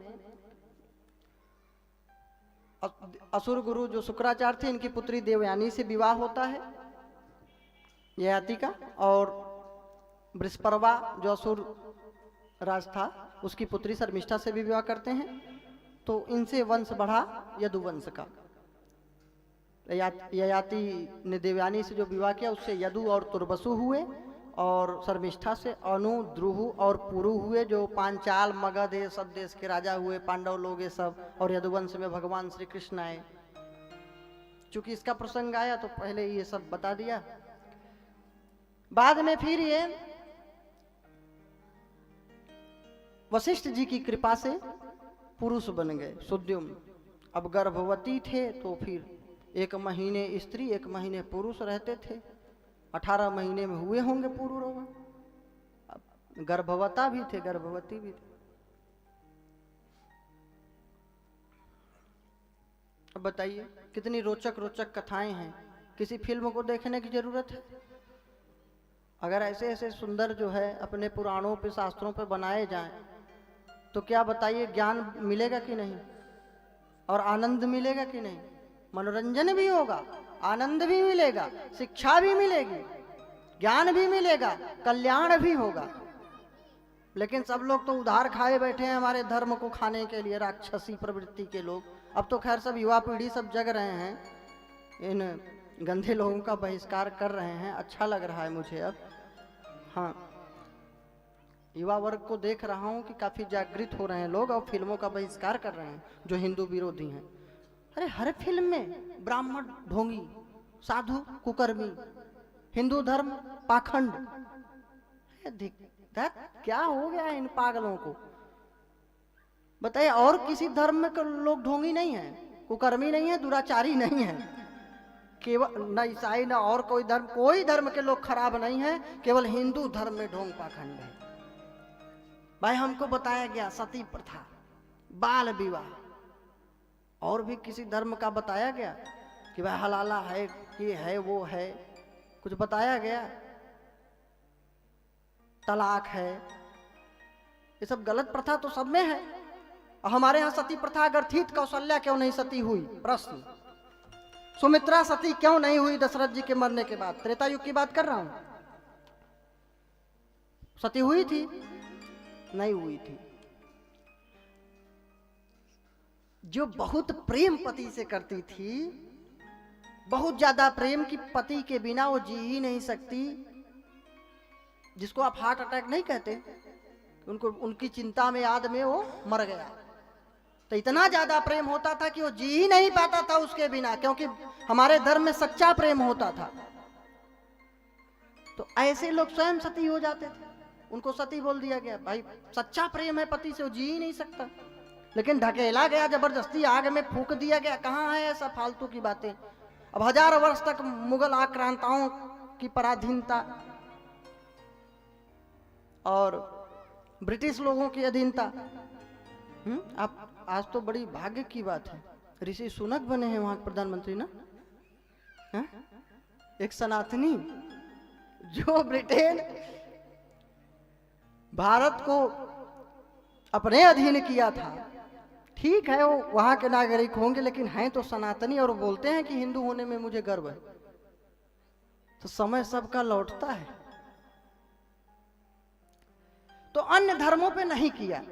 मेरा तात्पर्य था केवल हिंदुओं को ही टारगेट क्यों किया गया? या तो फंड आए होंगे, या हिंदू धर्म को बदनाम करने के लिए साजिश किया गया होगा। लेकिन अब लोग जागृत हो रहे हैं, लेकिन अभी सोए हैं कुंभकर्ण महाराज, अभी अच्छे से नहीं जगे हैं। जिस दिन अच्छे से जग जाओगे, जिस दिन भी हिंदू समाज सनातन धर्म के लोग जग जाएंगे, जितने कूड़े फिल्म वाले गंदा फिल्म बनाते हैं, जो अच्छे फिल्मकार हैं उनको उनकी निंदा नहीं है, जो कूड़े लोग हैं, जो हिंदू सनातन धर्म के पर कुठाराघात करते हैं, ये लोग कूड़ा कचरा ही हैं। तो जैसे कूड़ा फेंक दिया जाता है, ऐसे इन कूड़े कचरों को सफाई कर दो, ये लोग टोटल पुराण रामायण महाभारत बनाना शुरू कर देंगे। काल्पनिक कथाएं दिखा रहे हैं, इतने सुंदर सुंदर 18 पुराण, 18 उप पुराण, महाभारत, तनिक कथाएं हैं, बनाते रहिए। और एक से एक रोचक कथाएं, सुंदर कथाएं, लेकिन नहीं, उनको घटिया दिखाना है। हाँ, उसकी बेटी को भगा ले गए, उसके पिता को मार डाले, उसकी गर्दन उड़ा डाले। कोई धर्म वर्म नहीं, ब्राह्मण ढोंगी होते हैं, साधु कुकर्मी होते हैं, बस ये सब सिखा दिए। हमारे मन में घुस गया कचड़ा।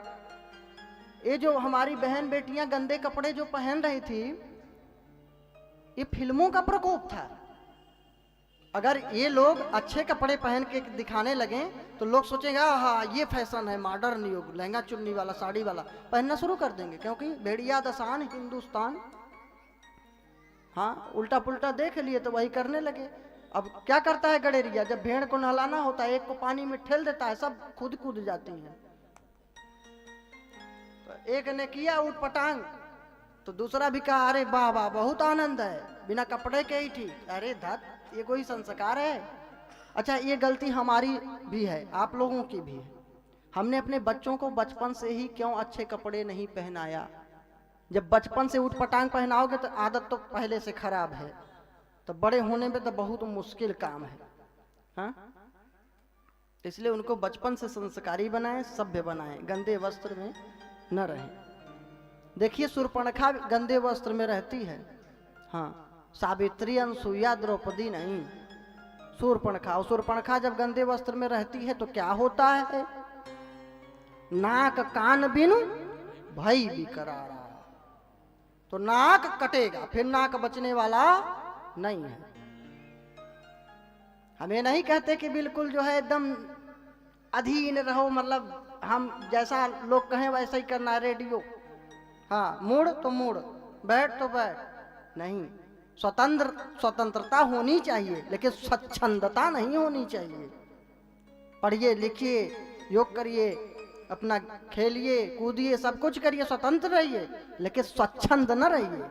मनमानापन जिसको बोलते हैं, शूर्पणखा मनमानी ही तो करती थी, कहती कही थी मनमाना कछ तुम्हें ही नहीं आ रही, और झूठ भी बोलती थी। तो सम पुरुष नमो सम नारी। अच्छा, लोग बोलते हैं भगवान ने झूठ बोला। हाँ, बोले अहई कुमार, लक्ष्मण जी का विवाह हो गया था उर्मिला के साथ और झूठ बोल दिए। बताओ, भगवान जब झूठ बोलेंगे तो लोगों का क्या होगा? तो भगवान ने झूठ नहीं बोला। क्यों? क्योंकि इस चौपाई के पहले ही आया है क्या? सुपर्णखा रावण के बहिनी, सुपर्णखा रावण के बहनी, दुष्ट हृदय दारुण जस अहिनी, दुष्ट हृदय दारुण जस अहिनी। तो शूर्पणखा कौन है? रावण की बहन है। और कैसी है? दुष्ट हृदय दारुण जस अहिनी, सर्पिड़ी की तरह है, सर्पिड़ी की तरह है। अहि किसको बोलते हैं? सर्प को। तो अहिनी अर्थात सर्पिड़ी। तो यहां जो लक्ष्मण जी को बोला है भगवान ने, तो वहां क्या बोला है? सीता ही चिताई कही प्रभु बाता, सीता ही चिताए कही प्रभु बाता, अहाई कुमार मोर लघु भ्राता, अहे कुमार मोर लघु भ्राता, मोर लघु भ्राता, मोर लघु भ्राता। तो अहई कुमार, कुमार के पहले क्या बोला है? अहई, मतलब अही ही है। ऐसे ही को बोल नहीं देते, ऐसा ही, ऐसा ही, ऐसे बोल देते हैं ना लोग। तो अहई मतलब अही ही है। अगर वो तुम अहिनी हो, हाँ, दुष्ट हृदय दारुण जस अहिनी हो, तो ये भी अहई है, सर्प ही है, शेष नाग भगवान। चिंता मत करो, अच्छा जोड़ मिला है। हाँ, मेरे पास तो सीता है। जब देखे शूर्पणखा रूपी वासना जीवन में आए तो भगवान राम से सीखना चाहिए। शूर्पणखा की ओर भगवान ने नहीं देखा है, बात शूर्पणखा से कर रहे हैं। देख किसको रहे हैं? सीता ही चिताई कहीं प्रभु बाता, सीता ही चिताए कहे प्रभु बाता, सीता ही चिताए कहे प्रभु बाता। जब सुर्पणखा रूपी वासना आपके जीवन में प्रवेश करे तो आपकी दृष्टि अपनी पत्नी की ओर होनी चाहिए कि आप इसके साथ क्या कर रहे हैं, जिसके साथ सप्त फेरा लगा करके अग्नि का आए हैं। यह है हमारा सनातन धर्म, यह है हमारा संस्कार, और हमको सिखाया जाता है कि हम असभ्य हैं। कि जब वासना रूपी सुर्पणखा जीवन में प्रवेश करे तो एक बार अपनी पत्नी की ओर देखना, ध्यान करना कि उसके साथ आप सही कर रहे हैं कि गलत कर रहे हैं, या स्त्री हैं उनके जीवन में रावण रूपी वासना प्रवेश करे तो भगवान अपने पति की ओर देखना चाहिए, पति की याद करें कि हम अपने पति के साथ क्या कर रहे हैं।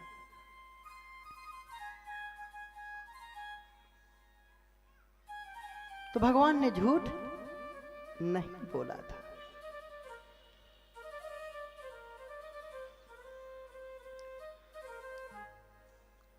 तो हमारे शास्त्रों में एक से एक सुंदर कथाएं हैं। जरूरत ही नहीं है गंदे, अश्लील, अभद्र, काल्पनिक फिल्मों को देखने सुनने की। आज तक रामायण से ज्यादा कोई चलने वाली चलचित्र नहीं बनी। कितने साल हो गए रामायण बने हुए, आज भी उससे ज्यादा कोई सीरियल, कोई चलचित्र नहीं चला। कितनी बार लोग देखते हैं, फिर भी अगर देखते हैं तो लगता है कि आज ही देख रहे हैं। वही भाव, क्या भरत, क्या राम जी का अभिनय, क्या सुंदर लगता है, राम जी ही हैं, भरत जी हैं। उस काल में जब रामायण चला था प्रचलन में ना, सब संस्कारी हो रहे थे, बहुत अच्छे विचार हो रहे थे। जैसे ही ये लोग आ गए नारकी प्राणी, समझ रहे हो ना किसको कह रहे हैं? हाँ, मंच से क्यों ऐसे लोगों का नाम लेना, अपनी वाणी को अपवित्र करना है। हाँ, ऐसे आसुरी प्रवृत्ति के लोगों का, राक्षस लोगों का, जो हमारे धर्म की दुर्गति करने के लिए तुले थे, सब जागृत हो रहे हैं। एक समय आएगा जब हिंदू समाज, सनातन समाज उनको करारा जवाब देगा। कुछ नहीं करना है, कोई आंदोलन नहीं, कोई तोड़ फोड़ नहीं। हमारा सनातन धर्म बहुत प्रेम से, उनकी फिल्म ही मत देखिए, बहिष्कार। रामायण गीता बनाए तो भी नहीं देखना है। क्यों? क्योंकि वेश बदल कर फिर रावण आएगा। तो इनके ऊपर भरोसा मत करना कभी। हाँ, उत्तम जन कर होड़ कर नीच न बनत रसाल। कौआ कैसे चल सके, कौआ कैसे चल सके राजहंस की चाल। नीच नीचाई न तजे की तो करे सत्संग, कभी नहीं सुधरेंगे। इन लोगों का तो संकल्प है। मैंने एक कविता लिखा था, सठ की हठ। तो इन लोगों का तो संकल्प है क्या, दुनिया बदल गई तो क्या हुआ, हम नहीं बदलेंगे, हमें हमारे रीति से रहने दो, हम नहीं सुधरेंगे। धर्म से मेरा क्या नाता, मैं तो अधर्म बढ़ाऊंगा। बीड़ा जो लिया पाप की हूं, उसकी शर्त निभाऊंगा। सब धर्म समझ गुणवान बने, पर हम नहीं समझेंगे। हमारे रीति से रहने दो, हम नहीं सुधरेंगे। बंदूक आदि सामग्री ले निर्भय हो घूमा करता हूं। दोषी तो मेरा सखा ही है, निर्दोष की हत्या करता हूं। हमें कानून से क्या लेना, हम न्याय स्वयं ही कर लेंगे। हमें हमारी रीति से रहने दो, हम नहीं सुधरेंगे। दुष्टों की हट है, तो हम सनातनियों की भी हट है कि हम ऐसे लोगों का बहिष्कार करेंगे।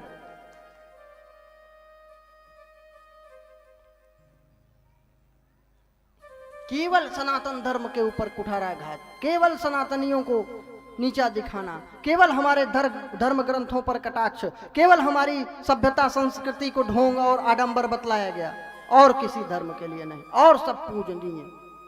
और जो सनातन था, पुरातन था, वो ढोंग है। अब आज विज्ञान साबित कर रहा है कि हम सही थे, बाकी सब ढोंग था।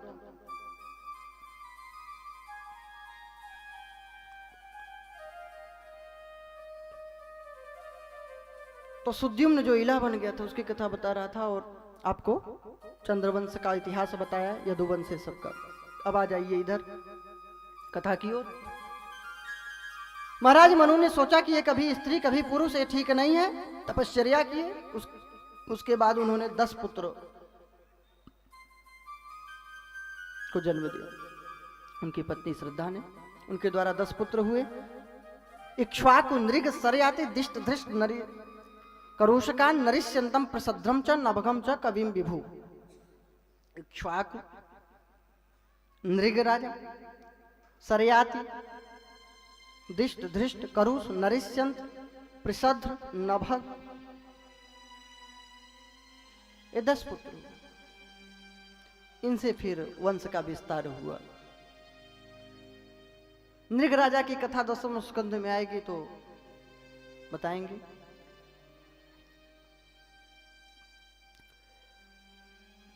महाराज इक्ष्वाकु जी के बारे में तो आप जानते ही हैं। इनके वंश में भगवान राम आए, मानधाता मुचकुंद ये सब आए, सगर भगीरथ हरिश्चंद्र, एक से एक महान अद्भुत राजा आए।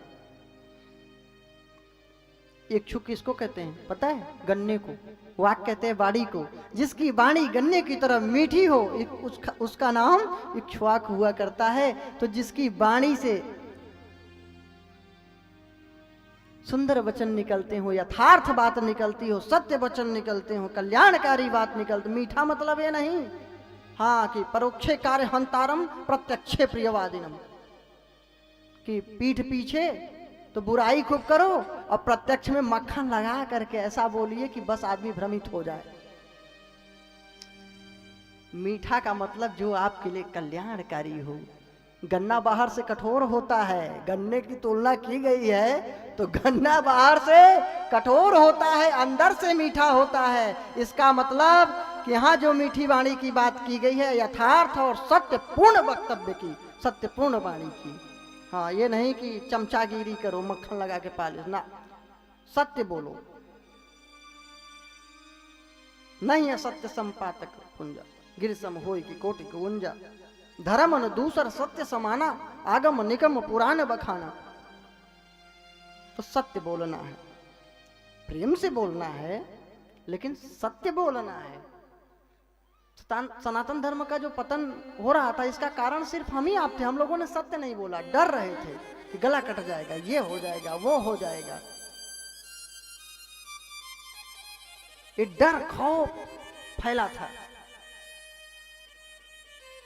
ये खौफ निकालिए, संगठित एकत्रित होइए। किसी को सताना नहीं है, किसी को मारना नहीं है, लेकिन सताया जाना भी नहीं है, मार खाना भी नहीं है। किसी की निंदा नहीं करनी है, बुराई नहीं करनी, विरोध नहीं करना, लेकिन विरोध सहना भी नहीं है। इस बात का ध्यान रखना।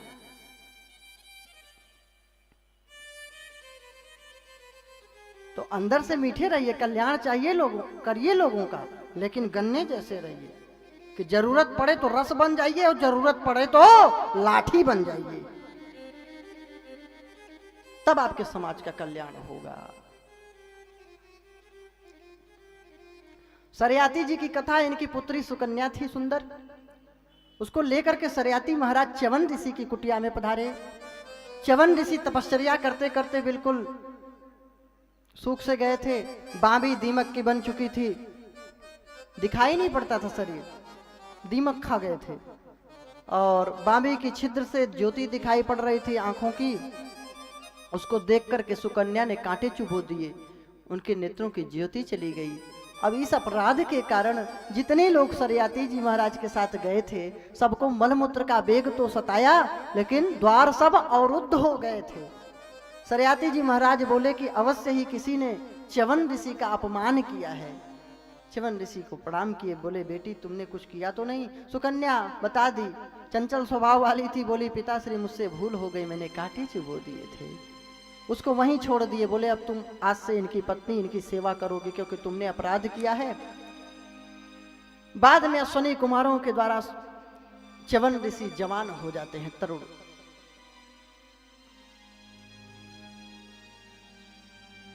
इनको यज्ञ में भाग देना स्वीकार करते हैं च्यवन ऋषि, तो अश्विनी कुमारों इनको तरुण कर देते हैं। औषधि विद्या में पारंगत थे अश्विनी कुमार, पारंगत थे क्या हैं, ये देव लोग हैं। एक ही कुंड में डुबकी लगाए अश्वनी और कुमार 2 लोग और चमन ऋषि 3 लोग प्रकट हुए एक जैसे।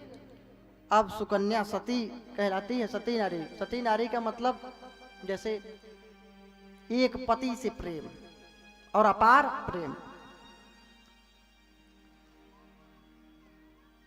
तो ऐसे सती कहा जाता है जिसको दूसरा कोई न हो मन में। सुकन्या शरण ग्रहण की प्रभु की, माता सरस्वती की प्रेरणा हुई, कृपा हुई, अश्वनी कुमार के भी शरण में गई। उसको ज्ञान हुआ कि देवताओं के चरण धरती पर नहीं पड़ते, उठे रहते हैं धरती से। इनके पहनी हुई जो माला होती है वो मुरझुराती नहीं है, इनके शरीर से बदबू नहीं आती, इनकी परछाई दिखती नहीं है। और जो च्यवन ऋषि थे उनकी परछाई लंबी सी दिख रही थी, बस इसने चरण पकड़ लिए कि यही मेरे स्वामी हैं। एक दिन जब राजा सरयाती आए च्यवन ऋषि के आश्रम में, देखे कि मेरी पुत्री सुकन्या किसी जवान युवक के साथ बैठी हुई है, नाराज हो गए। तो इसने तो कुल को कलंकित कर दिया। सरयाती जी बोले कि तुझे ऐसा कुसंस्कार कहां से मिल गया? और सुकन्या और जोर से हंसने लगी और क्रोध में आए कि एक तो तूने अपराध किया, हंसी आ रही तुझे। बोली पिताश्री ये और कोई नहीं है, च्यवन ऋषि जी ही हैं। अश्वनी कुमारों की कृपा से तरुण हो गए हैं, तभी च्यवनप्राश की खोज हो गई है ना। च्यवन ऋषि के नाम से है, लेकिन जवान वान नहीं होने वाले, आप चिंता मत करिए।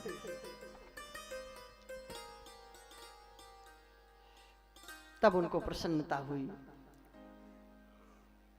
नभग के पुत्र नाभाग हुए, इनके पुत्र अम्बरीश जी हुए। इनकी कथा है, अम्बरीश जी की एकादशी बहुत प्रसिद्ध थी। विश्वामित्र जी ने सोचा कि परीक्षा लूंगा। आए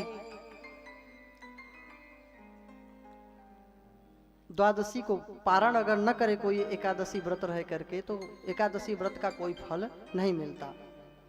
संजोग की बात है, द्वादशी थोड़े घड़ी बची थी और पधारे दुर्वासा जी, विश्वामित्र नहीं दुर्वासा जी थे। दुर्वासा जी पधारे, बोले कि मैं तुम्हारे यहाँ प्रसाद पाऊंगा। राजा अम्बरीश बड़े प्रसन्न कि चलो संत को प्रसाद खिलाएंगे तो पारण का अद्भुत फल मिलेगा। और ये बढ़िया समय देख रहे हैं कि कब द्वादशी की घड़ी खत्म हो और पहुंचे और इसको श्राप दें। पहुंच गए, द्वादशी घड़ी समाप्त हो रही थी। अम्बरीश जी ने पूछा गुरु जी से कि गुरुदेव अगर द्वादशी के रहते पारण नहीं करूंगा तो दोष लगेगा, और पारण कर लिया तो भी दोष लगेगा, क्योंकि दुर्वासा जी की सेवा नहीं कर पाऊंगा, संत की सेवा नहीं कर पाऊंगा।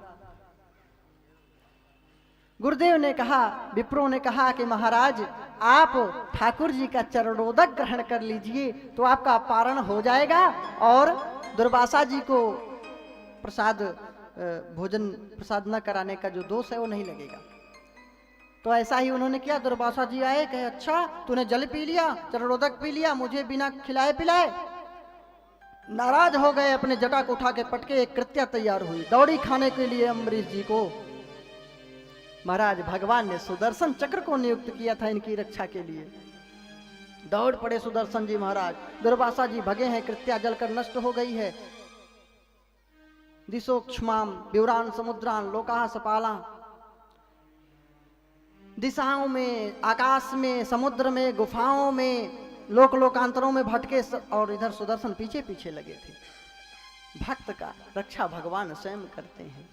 हमें चिंता नहीं उनकी, उन्हें चिंता हमारी है। हमें चिंता नहीं उनकी, उन्हें चिंता हमारी है। हमारे नाव के रक्षक सुदर्शन चक्रधारी हैं। हमारे नाव के रक्षक सुदर्शन चक्रधारी हैं। भगवान शिव जी बोले मेरे बस की बात नहीं है, आप जानो। ब्रह्मा जी बोले मेरे भी बस की बात नहीं। भगवान नारायण के पास गए, उन्होंने कहा भाई जिसका तुमने अपराध किया, जिसके ऊपर नाराज हुए हो, उसी से क्षमा मांगो, मेरे भी बस की बात नहीं। कहे भगवान आप त्रिलोकपति, आपके बस की बात नहीं।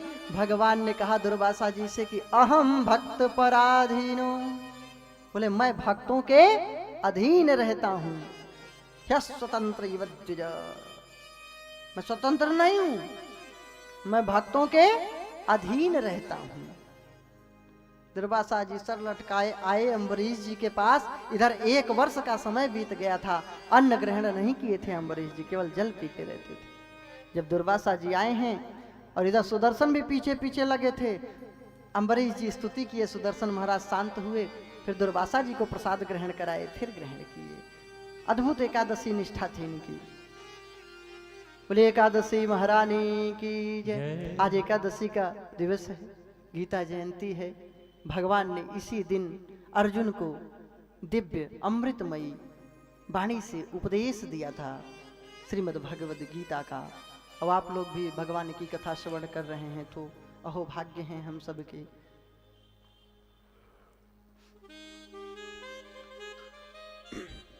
आगे महाराज कथा आती है, सौभरी ऋषि का प्रसंग है। इनकी इच्छा हुई विवाह करने की, तो मानधाता ऋषि की पुत्रियों से विवाह किया। फिर इनको वैराग्य हुआ, फिर तपस्या करने चले गए।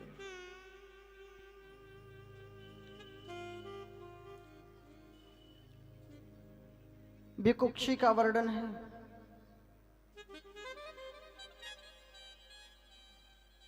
पृषद्र का वर्णन है। पृषद्र जी को गो सेवा के लिए नियुक्त किया था, उनसे 2 गलती हुई।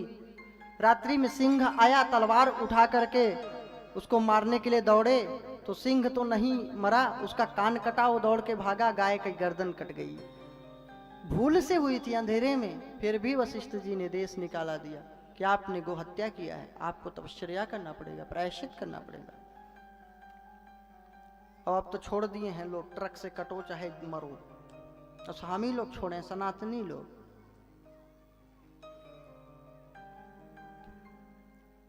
इक्ष्वाकु जी के वंश में मानधाता है, सबका वर्णन है। इन्हीं के वंश में सगर जी महाराज आए। ये विष के साथ प्रकट हुए थे, गर कहते हैं विष को। विष के साथ प्रकट हुए थे, इसलिए इनका नाम सगर रखा गया था।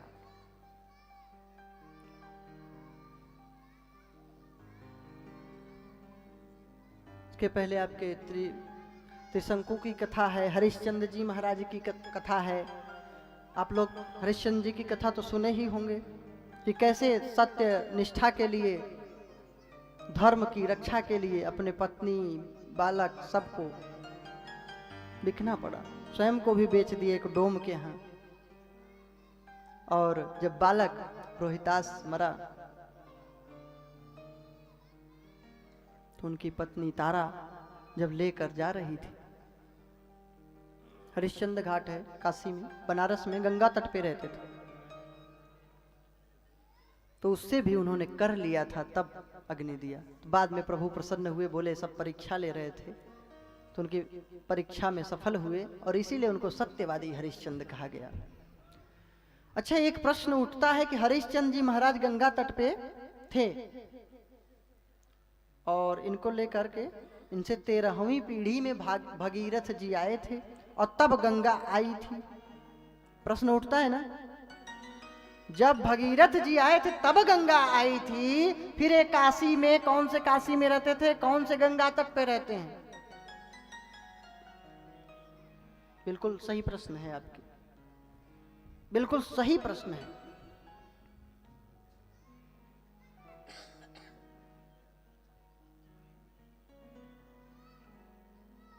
उस बालक का मोबाइल थोड़ा साइलेंट करिए, बहुत डिस्टर्ब हो रहा है।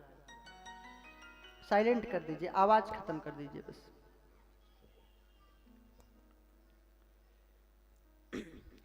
तो ये कौन सी गंगा थी? प्रश्न उठता है कि नहीं भाई? उठता है। तो इसका उत्तर चाहिए कि नहीं? सही बताना चाहिए। आप लोग जानते हो? नहीं जानते? तो जानना चाहते हो? उन दिनों अलकापुरी से बद्रिकाश्रम जो गए होंगे, बद्रीनाथ धाम, तो जानते होंगे अलखनंदा माता बहा करती हैं, आज भी बह रही हैं। तो उन दिनों अलखनंदा गंगा बहा करती थी। वो भी गंगा है, एक गंगा थोड़ी है। ऋषि गंगा, अलखनंदा गंगा, मंदाकिनी गंगा, ये गंगा है। तो अलखनंदा गंगा अलकापुरी से जो बह के चलती थी, वो अलखनंदा मैया, काशी में भी वही गंगा थी, तो उस गंगा मैया के तट पर हरिश्चंद्र जी रहते थे। निवारण हो गया ना। बाद में फिर जो गंगा आई तो उनका नाम भागीरथी गंगा पड़ा। अब आ जाइए सगर पुत्रों पर। सगर की दो रानियां थी, सुमति और केसिनी। केसिनी से असमंजस हुए, जो योगी थे पूर्व जन्म के, लेकिन पागल सा अभिनय करते थे। और सुमति से 60,000 पुत्र हुए। मांस का पिंड हुआ था, 60,000 घड़ों में वशिष्ठ जी औषधि इत्यादि डालकर रख दिए थे और वे 60,000 पुत्र बन गए। ये बहुत ही उद्दंड हो गए थे बड़े होने पर। और इनकी उद्दंडता इतनी बड़ी थी, अश्वमेध यज्ञ कर रहे थे, इनके घोड़े को इंद्र चुरा ले गया, कपिल भगवान के आश्रम में बांध दिया। कपिल भगवान के पास खोदते खोदते पहुंच गए, समुद्र को खोद डाले और कपिल भगवान ने दृष्टि से देखा, जलकर भस्म हो गए और प्रेत बन करके भटकने लगे थे। फिर ये हुआ कि गंगा का जल जब पड़ेगा तो सगर पुत्र का उद्धार होगा। बोलिए श्री सद्गुरुदेव भगवान की जय हो। हमारे बीच में हमारे दिगंबर अखाड़े के परम पूज्य श्री महंत जी पधारे हैं। आप सभी लोग स्वागत करेंगे, पूजन करेंगे। हमारे पंडित जी लोग स्वस्ति वाचन करेंगे और आसन देंगे। स्वस्ति वाचन। ओम स्वस्ति न इंद्रो वृद्धश्रवाः स्वस्ति नः पूषा विश्ववेदाः स्वस्ति नस्तार्क्ष्यो अरिष्टनेमिः स्वस्ति नो बृहस्पतिर्दधातु बृहदस्वामरुतः वृष्णिमातरः शोभञ्जावानो वेदते भुजगमयः अग्निर्जिह्वामनवः सूर्यो विश्वेनो देवावसागमन्निः भद्रं कर्णेभिः शृणुयाम देवः भद्रं पश्येमासभिर्यजत्राः स्थिरैरङ्गैर्पुष्टभाग्वं स्वस्ति नो बिर्वसेमहि देवहितं जदायुः शतमिन्नो शरदो अन्ति देवायतानस्तकता जरशन्तनूनां पुत्रासो जरपितरो भवन्ति मानो मध्यारीरिखतायुर्गन्धो आदित्यौरदितिरन्तरिक्षमदितिर्माता सपिता सपुत्रः विश्वे देवा आदितिः वंशजना आदितृजातमदितृतनत्वं बान्ध्यो शान्तिरन्तरिक्षं शान्तिः पृथिवीः शान्तिरापः शान्तिरोगदयः शान्तिः वनस्पतयः शान्तिर्विश्वे देवाः शान्तिर्ब्रह्म शान्तिः सर्वगुं शान्तिः शान्तिरेव शान्तिः सामा शान्तिरेधि। किस बात की परवाह है गुरुदेव के दर पे, किस बात की परवाह है गुरुदेव के दर पे, किस बात की परवाह है गुरुदेव के दर पे। जिसने भी सर झुकाया है, जिसने भी सर झुकाया श्री गुरुदेव के दर पे, जिसने भी सर झुकाया है गुरुदेव के दर पे। किस बात की परवाह है गुरुदेव के दर पे, किस बात की परवाह है गुरुदेव के दर पे।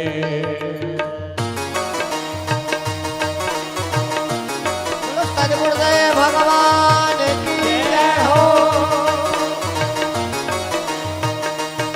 किस बात की परवाह है गुरुदेव के दर पे, बस बात की परवाह है अरविंद से पद पे, बस चाह है बल जाऊं मैं अरविंद से पद पे। दुख दर्द मिट जाते हैं,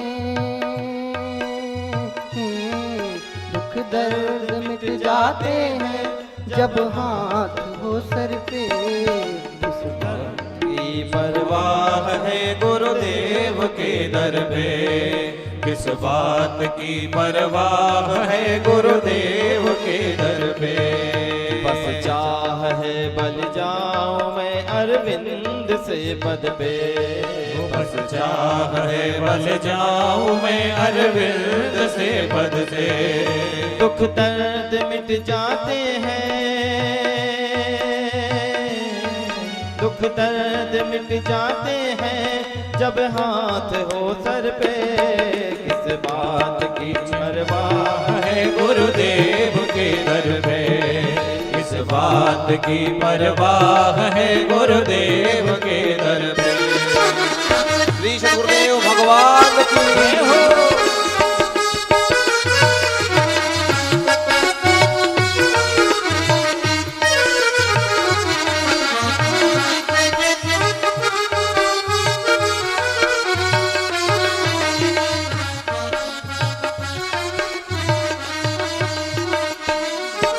नचाती खूब माया थी अविद्या फासले करके। नचाते खूब माया थी अविद्या फासले करके। नचाती खूब माया थी अविद्या फांस ले करके। नचाती खूब माया थी अविद्या फासले करके। सताती मोह निद्रा थी अंधेरी रात बन करके। सताती मोह निद्रा थी अंधेरी रात बन करके।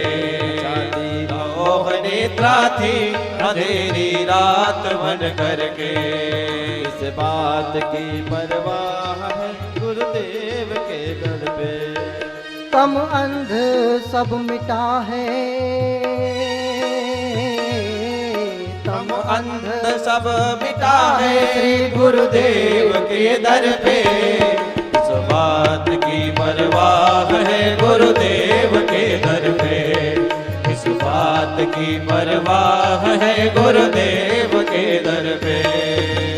कश्ती डगमगा रही थी, कश्ती डगमगा रही थी मझधार में मेरी कश्ती।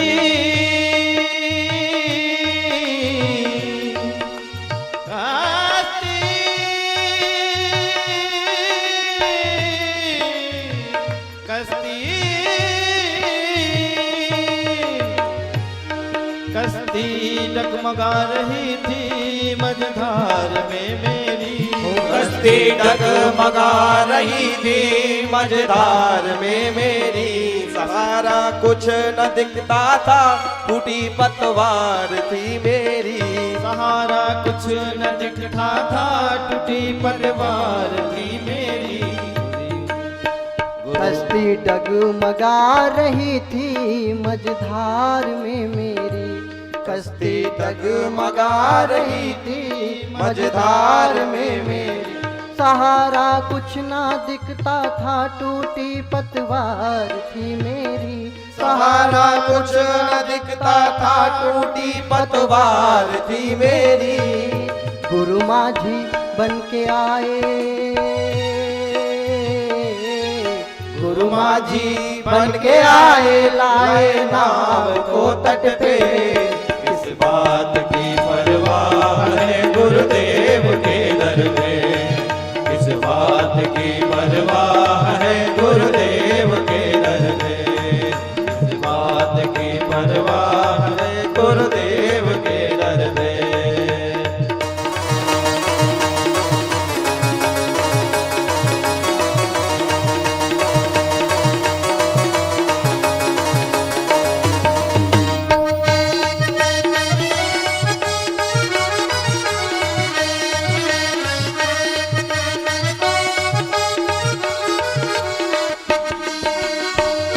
दिवाकर बन के सदगुरु मिल गए अंधियार को हरने।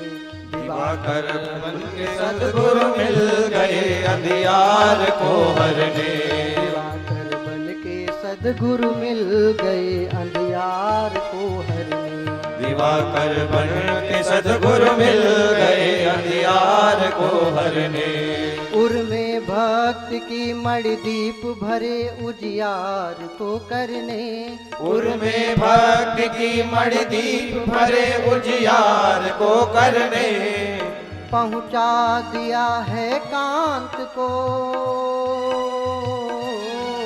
पहुंचा दिया है कांत को श्रीकांत के दर पे।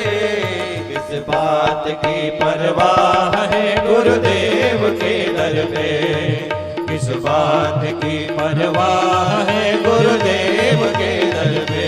जिसने भी सर झुकाया श्री गुरुदेव के दर पे, जिसने भी सर झुकाया श्री गुरुदेव के दर पे, किस बात की परवाह है गुरुदेव के दर पे, किस बात की परवाह है गुरुदेव के दर पे। दुख दर्द मिट जाते हैं जब दुख दर्द सब मिट जाते हैं जब हाथ हो सर पे। किस बात की परवाह है गुरुदेव के दर पे, किस बात की परवाह है गुरुदेव के दर पे। ब्रह्मा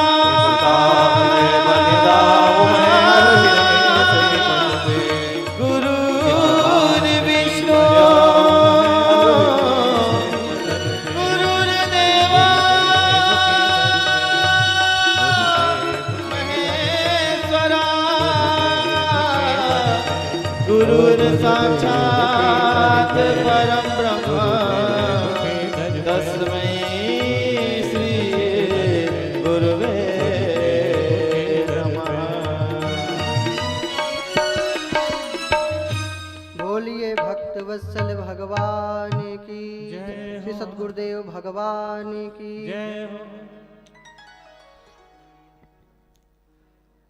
हम कहाँ कथा बता रहे थे?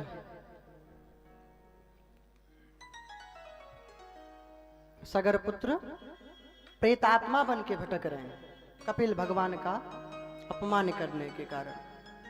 अब ये हुआ कि जब गंगा मैया धरती पे आएंगी तब सगर पुत्रों का उद्धार होगा।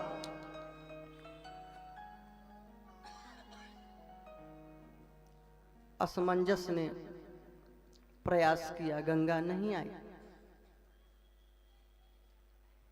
अंशुमान किए, गंगा नहीं आई। दिलीप किए, गंगा नहीं आई।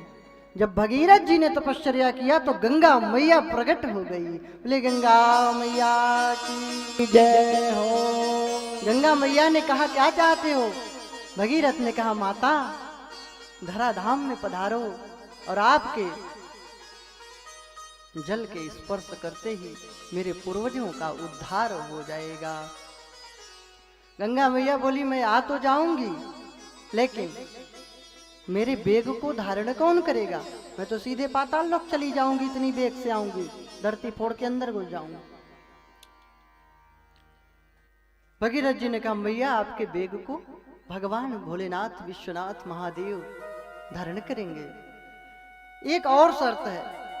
बोले क्या माता? गंगा मैया ने कहा जब मैं धराधाम में आऊंगी तो सब पापी लोग अपना पाप धुलने के लिए आ जाएंगे हर हर गंगे करने और सब पाप मुझे दे जाएंगे। भगीरथ जी ने कहा माता केवल पापी नहीं आएंगे स्नान करने, माते तेरे जल में एक से एक भक्त और पुण्यात्मा संत भी आएंगे स्नान करने के लिए, तो उनके पुण्य के प्रभाव से सब पाप खत्म हो जाएंगे। बालेपन से हरि भजे जग से रहत उदास, तीरथ भी यह आस करें कब आवे प्रभुदास। तीरथ भी यह आस करें कब आवे प्रभुदास। शंकर जी की प्रार्थना की, शंकर जी प्रसन्न हुए। गंगा मैया जब आई शंकर भगवान ने जटा में समेट लिया है। प्रार्थना की, एक जटा को निकाले हैं। जब धवल धार छहर करती हुई गंगा मैया हिमालय की तलहटी से निकली हैं। जिस जिस जगह गंगा मैया जाती हैं उसको तीर्थत्व प्रदान करती हैं। जहनु ऋषि की कुटिया थी एक जगह, उनके आसन कमंडल को बहा दिया। ऐसे तपस्वी महात्मा थे कि गंगा मैया को ही पान कर लिए। भगीरथ जी प्रार्थना किए तो इन्होंने गंगा माँ को फिर प्रकट किया, तो गंगा मैया का एक नाम हो गया जाह्नवी। भगीरथ जी के लाने के कारण क्या पड़ गया? भागीरथी। फिर जमुना सरस्वती जो जो नदियां सब मिलती गई हैं उनका नाम खत्म होता गया। अलकनंदा का भी नाम मिट गया, केवल भागीरथी गंगा हो गई। चलते चलते जब गंगा मैया सागर के पास पहुंची, बंगाल की खाड़ी, गंगा सागर गई हो माता? नहीं गए, चलो यही गंगा सागर है भागवती जी। कपिल महाराज के आश्रम में गंगा मैया जैसे ही पहुंची हैं, उनका जल का स्पर्श हुआ उस स्थल का जहां पर सगर पुत्र नष्ट हुए थे। महाराज उनकी आत्मा जो भटक रही थी मुक्त हो गई, वे भगवान के धाम चले गए। बोले पतित पावनी गंगा मैया की जय हो, भक्त वत्सल भगवान की जय हो। इस प्रकार गंगा मैया के अवतरण का प्रसंग था। भगवान राम जी का चरित्र है, खटवांगाद दीर्घ बाहुश्च रघुस् तस्मात् प्रथस्रवा अजस्ततो महाराजस्तस्मात् दशरथो। खटवांग दिलीप जी, फिर रघु, अज के पुत्र दशरथ जी हुए, और कौशल्या सुमित्रा के 3 रानियां थीं। पुत्रेष्टि यज्ञ के द्वारा इनको पुत्र की प्राप्ति हुई।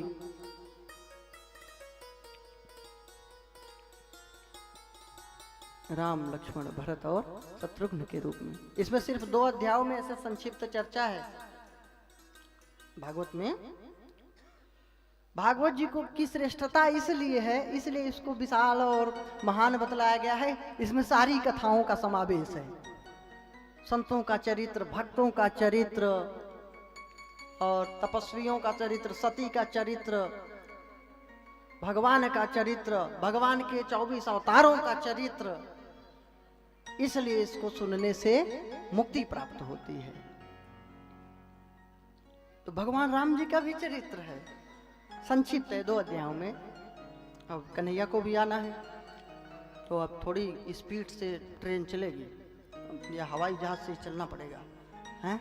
तभी फिर अयोध्या से रामेश्वरम और लंका और सब प्रयागराज, चित्रकूट सब पहुंचेंगे। और ट्रेन से भी इतना जल्दी नहीं पहुंच पाएंगे। कहाँ कहाँ ट्रेन जाएगी, पुल आएगा और समुद्र आएगा। तो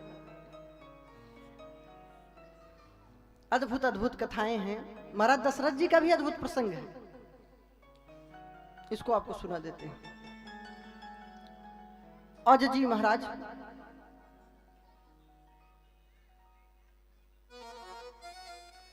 महाराज गए थे एक ब्राह्मण को दान देने के लिए, उसने नहीं लिया। बोला आप मेहनत करके दीजिए तब लेंगे। गए, परिश्रम करके कुछ पैसे दिए, ब्राह्मणी ने उठा के खेत में फेंक दिया। ब्राह्मण देवता आए, पूछे आपने ऐसा क्यों किया? उन्होंने मेहनत करके परिश्रम करके दिया था। बोले थोड़े से दिए, इतने बड़े चक्रवर्ती सम्राट।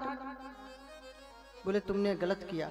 गए हैं अज जी महाराज से ब्राह्मण देवता, बोले महाराज जिस जगह ब्राह्मणी ने उस पैसे को फेंक दिया है वहां पे खुदाई करवाइए।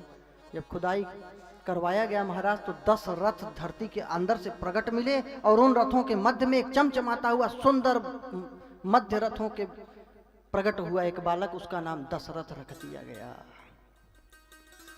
कई रामायण है, एक सत्योपाख्यानम है दक्षिण भारत की रामायण, उसकी कथा है।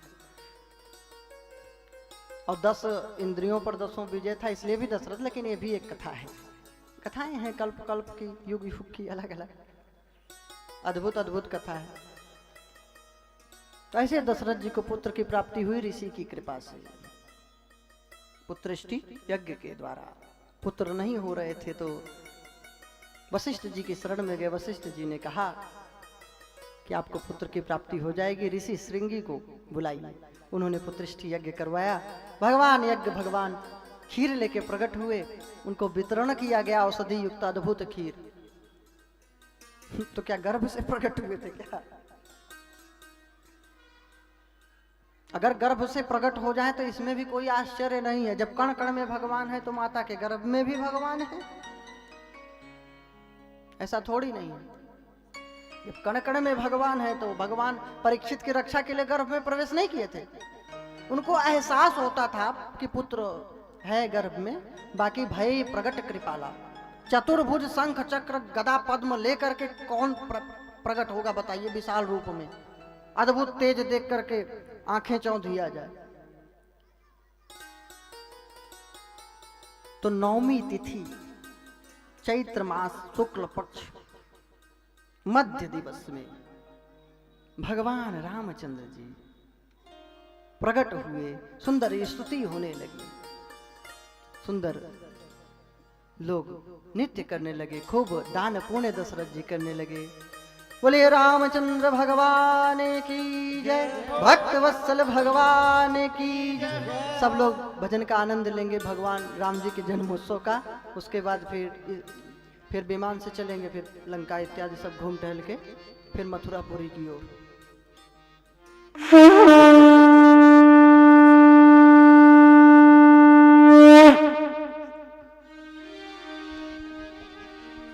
जन्म लियो रघुरैया अवध में बाजे बधैया। जन्म लियो रघुरैया अवध में बाजे बधैया। जन्म लियो रघुरैया अवध में बाजे बधैया। जन्म लियो रघुरैया अवध में बाजे बधैया। बाजे बधैया हो बाजे बधैया। बाजे बधैया बाजे बधैया। बाजे बधैया बाजे बधैया। बाजे बधैया बाजे बधैया। जन्म लियो रघुरैया अवध में बाजे बधैया। जन्म लियो रघुरैया अवध में बाजे बधैया।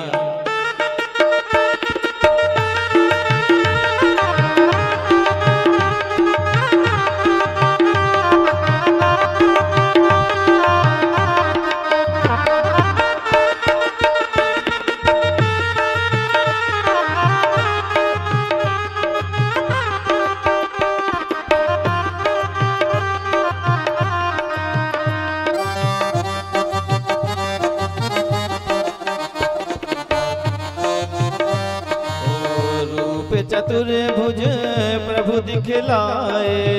रूप चतुर्भुज प्रभु दिखलाए। रूप चतुर्भुज प्रभु दिखलाए। रूप चतुर्भुज प्रभु दिखलाए। रूप चतुर्भुज प्रभु दिखलाए। रूप चतुर्भुज प्रभु दिखलाए। मातु विनय सुन शिशु बनि आए। मातु विनय सुन शिशु बन आए। कौशल्या के लाल रमैया अवध में बाजे बधैया। कौशल्या के लाल रमैया अवध में बाजे बधैया। जन्म लियो रघुरैया अवध में बाजे बधैया। जन्म लियो रघुरैया अवध में बाजे बधैया।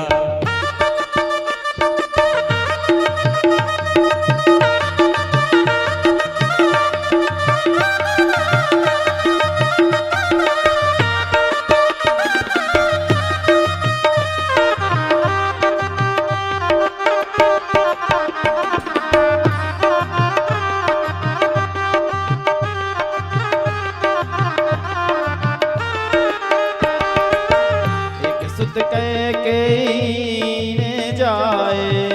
एक सुत के कहीं न जाए।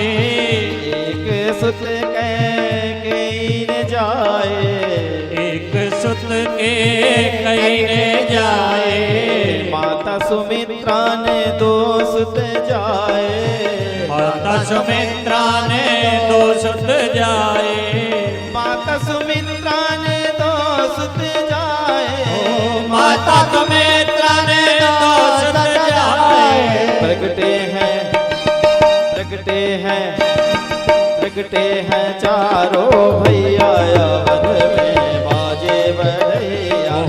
प्रगटे हैं चारों भैया अवध में बाजे बधैया। जन्म लियो रघुरैया अवध में बाजे बधैया। जन्म लियो रघुरैया अवध में बाजे बधैया।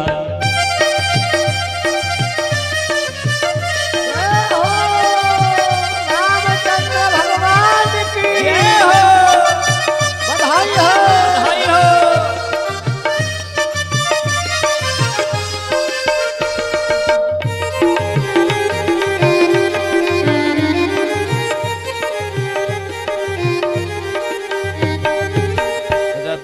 आभूषण राजा लुटाते, रत्न आभूषण राजा लुटाते, राजा लुटाते महाराजा लुटाते, ओ राजा लुटाते महाराज लुटाते, रत्न आभूषण राजा लुटाते, रत्न आभूषण राजा लुटाते, गोधन अन्न दान करवाते, गोधन अन्न दान करवाते, रत्न आभूषण राजा लुटाते, रत्न आभूषण राजा लुटाते, गोधन अन्न दान करवाते, गोधन अन्न दान करवाते, वस्तु भी देते मिठैया अवध में बाजे बधैया, वस्तु भी देते मिठैया अवध में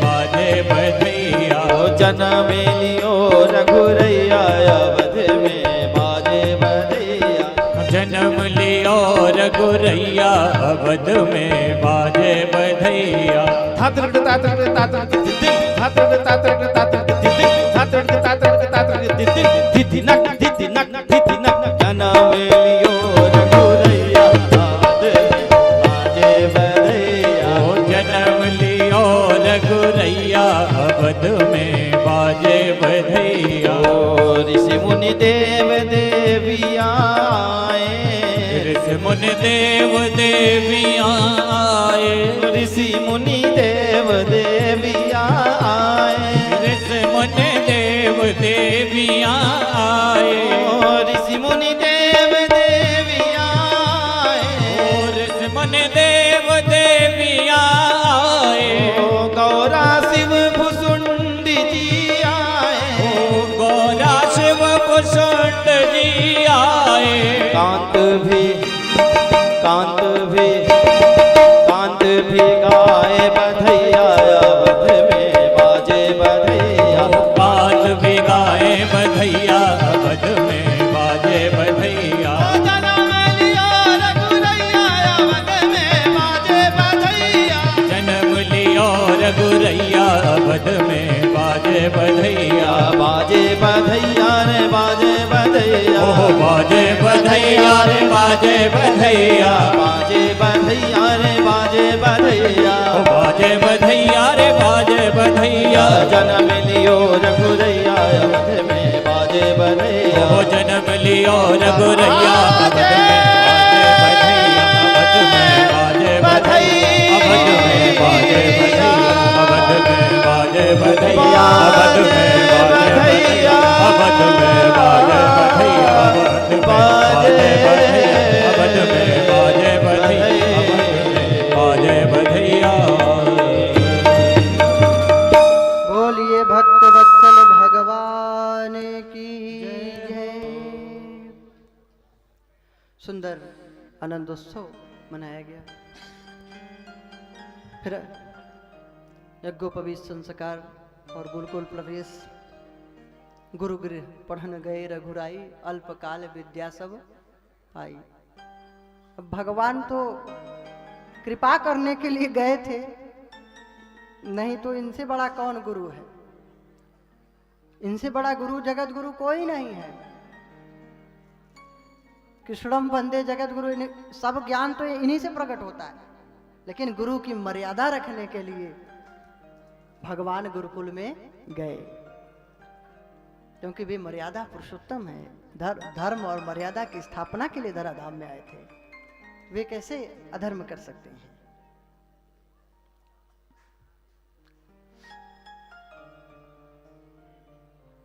फिर विश्वामित्र के द्वारा गए, ले जाए गए तो वहां पे बक्सर जो बिहार में है, वहां पे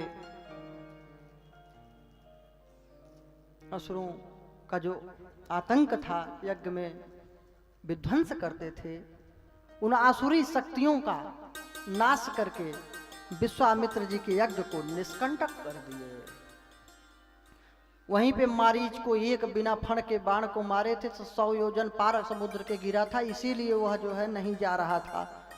हिरण, सोने का हिरण बन के नहीं जा रहा था, क्योंकि उसको मालूम था कि जब बिना फण के बाण मारे थे बाल्यावस्था में, और जब इस समय उनके पास जाऊंगा तो 100 योजन दूर उस समय गिरा था, और इस समय कहाँ जाऊंगा कोई अता पता नहीं, कि धरती पे ही रहूंगा कि और कहीं लोग में। तो इसलिए वो मारे भय के नहीं जा रहा था, लेकिन सोचा कि मरना निश्चित है, अगर नहीं बात मानेंगे तो रावण मारेगा, और बात मानेंगे तो प्रभु के हाथों मुक्ति मिल जाएगी। इसलिए वो चला गया कि इसके हाथ से मरने से तो अच्छा है कि भगवान के हाथों मुक्ति मिले। वो भक्त हो गया था, तभी से तपस्वी का वेश धारण कर लिया था, आसुरी प्रकृति को छोड़ दिया था।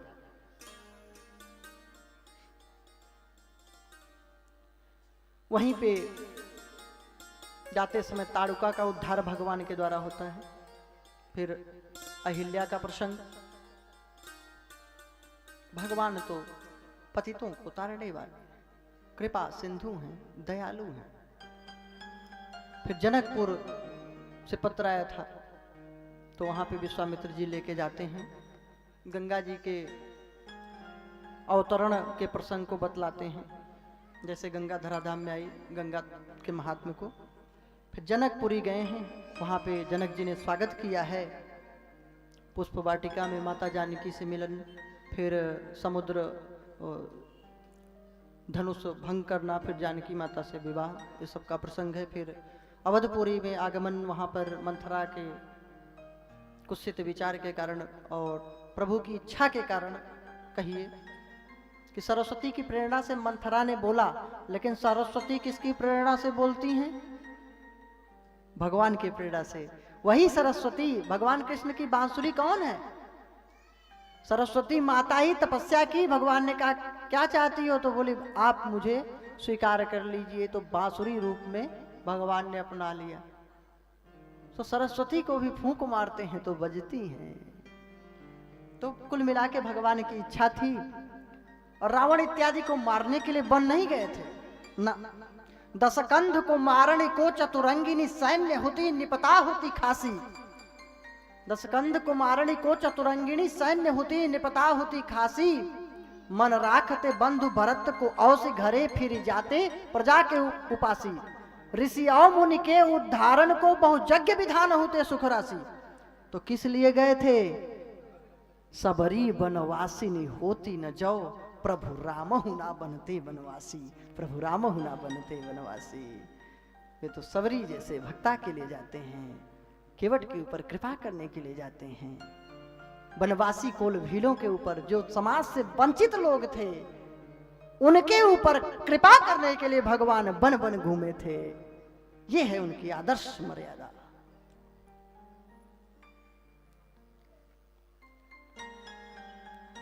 केवट प्रसंग, फिर भरद्वाज ऋषि के पास आना, और वाल्मीकि जी का प्रसंग, चित्रकूट में निवास करना। लगभग 12 वर्ष यहाँ पे विराजमान थे प्रभु। सब संतों का दर्शन करना, फिर भरत जी का मिलन, फिर वहाँ विराट इत्यादि का वध, फिर पंचवटी में जाना, वहाँ शूर्पणखा का नाक कान काट के रावण इत्यादि के अपराध को दूर करने के लिए एक लीला की। खरदूषण का वध और जानकी माता का हरण। वो भी छाया सीता थी, असली सीता तो छू ही नहीं सकता कोई, रावण भी नहीं उनके तेज को। बहुत सी कथाएं हैं। एक बार ये बाल्या पहले ही जा चुकी थी रावण के लंका में सीता माता। आनंद रामायण में तो लिखा है पद्माक्षी, राजा पद्माक्ष की पुत्री बन के आई थी, पद्माक्षी नाम था। कहीं वेदमती भी, कई जगहों पे कई कई कथाएं हैं। तो पद्माक्षी जो लक्ष्मी माता आई थी बन करके, बहुत से राजाओं में युद्ध हुआ इनको प्राप्त करने के लिए, सब मर मिटे थे। फिर रावण जा रहा था, यज्ञ में समा गई थी फिर पद्माक्षी, फिर निकल के बैठी थी। रावण आया फिर इनको लेने के लिए, थोड़ा सोचा इनको ले चलूं जबरदस्ती लंका में, तो भी गायब हो गई। फिर वहां पे खुदाई कराया तो एक पेटी मिली रत्नों से युक्त, तो ले गया लंका में। मंदोदरी से कहा देख के आओ, देखो उसमें क्या लाया हूं। और ये नहीं बताया कि मैं गलत भावना से उसको ला रहा था, अब रत्न हो गया तो सोच रहा था कि दिखा दूं। फिर जब पेटी खोला तो देखा उसमें एक बालिका थी सुंदर।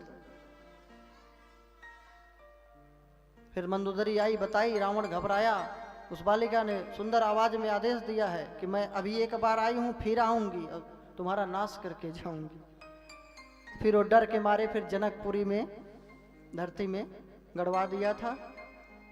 फिर हल जोतते समय जनक जी को प्राप्त हुआ। एक कथा ये है, एक तो कर लेता था रक्त के रूप में को घड़े में भर दिया था, ये भी कथा है। कई कल्प की बहुत सी कथाएं हैं। मैंने बताया था ना, हर कल्प में हर युग में भगवान की लीलाएं भिन्न भिन्न हैं, उसमें कभी भी विस्मृत न हो, भ्रमित न हो।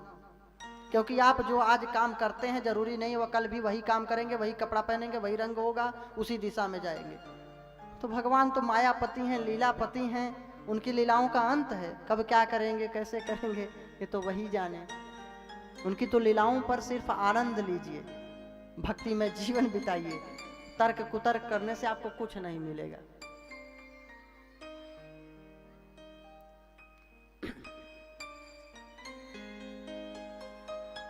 तो सीता माता को जो हरण किया था वो छाया सीता थी। फिर उसके लिए प्रयास करना, बाली का उद्धार करना और समुद्र तरण, रावण इत्यादि का वध, लंका विध्वंस, सबका प्रसंग है। फिर जानकी माता के साथ पुष्पक विमान से प्रभु का आगमन। बस यहीं पे रामचरित को प्रणाम करते हैं। आगे आपका परशुराम द्वारा क्षत्रियों का संहार मैं बतला चुका हूँ। है वंशी जो सहस्त्रार्जुन के वंश के राजा होते थे उनका उद्धार करते थे, क्योंकि वो लोग आतताई थे, अहंकारी थे, प्रजा को दुख देने वाले थे। बाकी किसी क्षत्रिय को परशुराम भगवान ने नहीं मारा है, ये बिल्कुल झूठ बात है।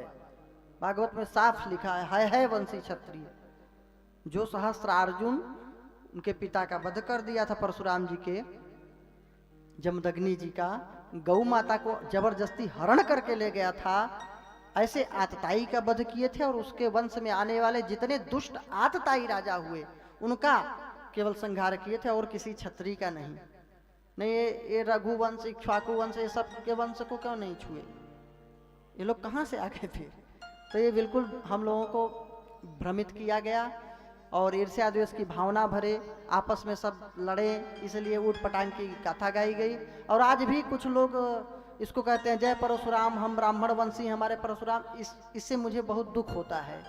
भगवान किसी के नहीं हैं, न वो यादव हैं, न वो क्षत्रिय हैं, न वो ब्राह्मण हैं, वो भगवान हैं। उनको भगवान रहने दो, वो सबके हैं। ऐसे लोग जो करते हैं बहुत दुख होता है कि हम परशुराम के वंशज। ठीक है, अच्छी बात है, परशुराम के वंशज तो सभी हैं। कौन ऐसा है सनातन धर्म में जो ऋषियों का वंशज नहीं है? बता दे।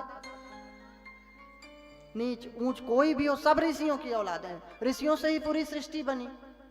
ब्रह्मा जी भगवान है, उनसे सृष्टि बनी।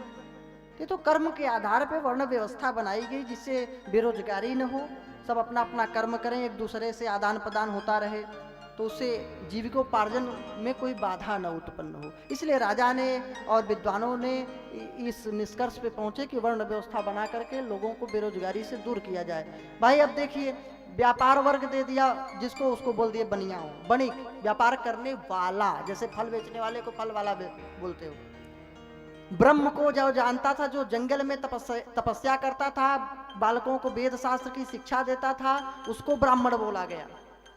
जन्मना जायते शूद्रः संस्कारात् स भवेत् द्विजः वेद पाठी स भवेत् विप्रः ब्रह्म जानाति ब्राह्मणः। सब जन्म से शूद्र होते हैं। तो शास्त्रों को पढ़िए, जानिए, लड़िए मत। 1000 वर्ष तक की जो गुलामी थी, परतंत्रता थी, अब वो नहीं है। अब पुनः सुधार करिए, समझिए अपने बारे में। हमारे धर्म ग्रंथों में इस प्रकार की बातें नहीं हैं। कोई अगर मनगढ़ंत अपने को, अपनी जाति को श्रेष्ठ बतलाने के लिए, अपने का पूजा कराने के लिए ऐसा बताता है तो मूर्ख बनाता है। ऐसा कहीं शास्त्र में नहीं है।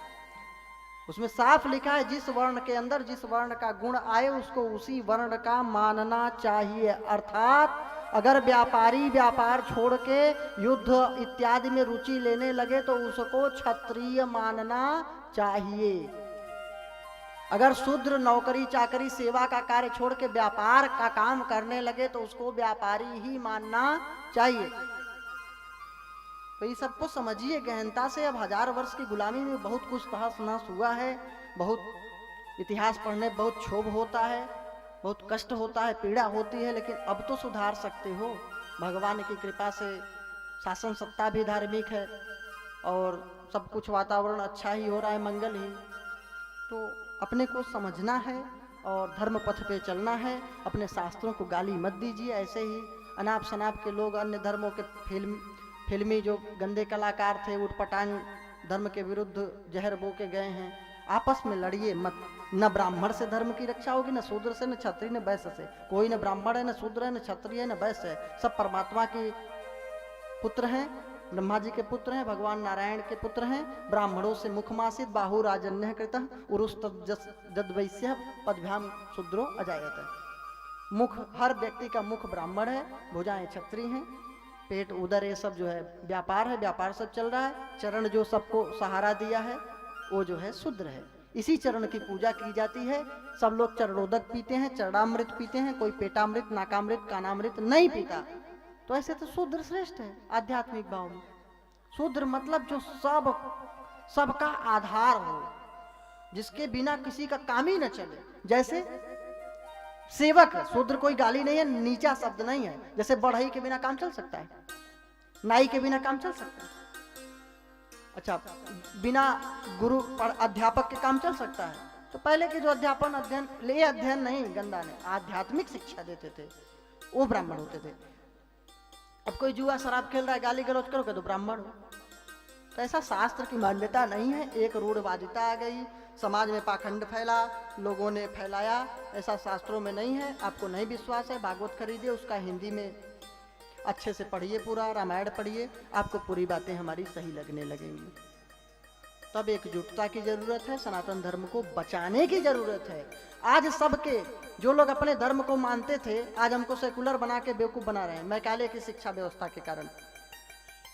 आज उन ईसाइयों के देश कितने हैं देख लीजिए, 80 के तो ऊपर ही होंगे। इस्लामिक कंट्रीज कितनी हैं, 56, 57, 55 जो भी हैं। बौद्ध जो सनातन का ही एक हिस्सा था, पार्ट है, ब्रांच समझिए, उसके भी कम से कम 10-5 देश हैं सनातनी धर्म को मानने वालों। यहूदियों का भी एक देश है, इजराइल है ना। भारत भूमि भी अब हिंदू राष्ट्र नहीं बन पाया। हिंदू राष्ट्र एक भी नहीं है। कारण क्या है? हम ब्राह्मण, हम परशुराम, हम फला, हम ढेकान। आज भी ऐसे करते रहोगे तो दुर्दशा को प्राप्त होगे। जैसे कश्मीर से पलायन हुआ हिंदुओं का, फिर वहां ये नहीं पूछ रहे थे कि ब्राह्मण हो कि ठाकुर के शूद्र हो कि क्या बनिया हो, बस काटा जा रहा था, बहु बेटियों के साथ दुराचार हो रहा था और हम सब तमाशा देख रहे थे, भाग रहे थे। और वही अगर एकजुटता दिखाए होते, मान लो 10 कटते, 5 को तो काट सकते थे। एकजुटता दिखाते अगर ना, तो एक भी पलायन न होता। और आज भी वही हिंदुओं की दुर्गति हो रही है, दुर्दशा। आज भी हम समझ नहीं रहे हैं, समझ नहीं रहे हैं, केवल कथा भागवत सुन रहे हैं, ताली बजा दिया, आरती कर दिया, हो गया, गए घर, बस खत्म कहानी। इससे हमारा कल्याण नहीं होगा, इससे हमारा धर्म नहीं बचेगा।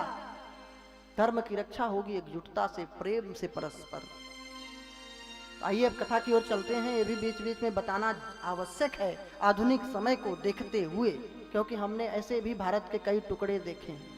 अफगानिस्तान, बांग्लादेश, पाकिस्तान, ये सब कभी भारत का हिस्सा हुआ करता था। आज देखिए, कभी पूरी पृथ्वी भारत भूमि हुआ करती थी, भारत माता हुआ करती थी, धरती माता से टूटता गया। कारण क्या है? हम अपने में मस्त हैं। इतने भी स्वार्थी मत बनो। कुछ हमारे पूर्वजों ने किया है उपकार, उनको याद रखिए, अपने पूर्वजों की लाज रखिए, अपने धर्म को नष्ट मत होने दीजिए। कम से कम नहीं कुछ हो तो भारत भूमि तो हिंदू राष्ट्र बन जाए। अगर आप चाहेंगे तो बन जाएगा। हिंदू अगर एकजुट जिस दिन हो जाएगा, शासन सत्ता को मजबूर होकर हिंदू राष्ट्र घोषित करना ही पड़ेगा। और जब तक हिंदू राष्ट्र घोषित नहीं होगा, ऐसे ही सब टुकड़े होते रहेंगे। याद रखना, जनसंख्या नियंत्रण और सिविल कोड, सामान्य शिक्षा व्यवस्था, ये नहीं कन्वेंट स्कूल में अलग, सरकारी में अलग, फला में अलग, 10,000 रुपए देने वाला अलग। क्या तमाशा बना के रखे हैं। कहते हैं संविधान की बात मानो। ये समान शिक्षा है? ये समान शिक्षा कहाँ हुई?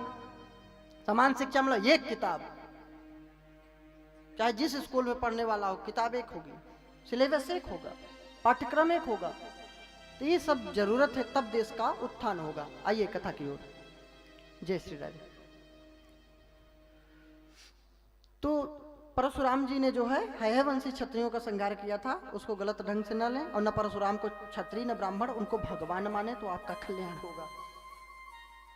यदुवंश, पुरुवंश और कौरव, पांचाल, मगध, इन सब का वर्णन है।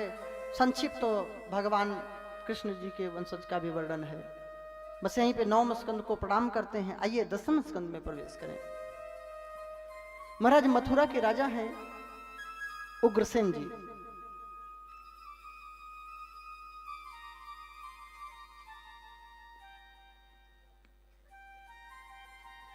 इनकी पत्नी गई हुई थी मायके, उसको बहुत सुंदर थी पद्मावती। उसको देखकर एक गोभिल नामक दैत्य मोहित हो गया और उग्रसेन का रूप बना करके उसके पास रह गया है। उसके कारण जो उसका पुत्र हुआ वह असुर का अंश होने के कारण कंस असुर हुआ। यह उग्रसेन का लड़का नहीं था, यह गोभिल दैत्य का पुत्र था। नहीं, उग्रसेन जैसे धर्मात्मा राजा का पुत्र अधर्मी हो सकता है? कभी नहीं।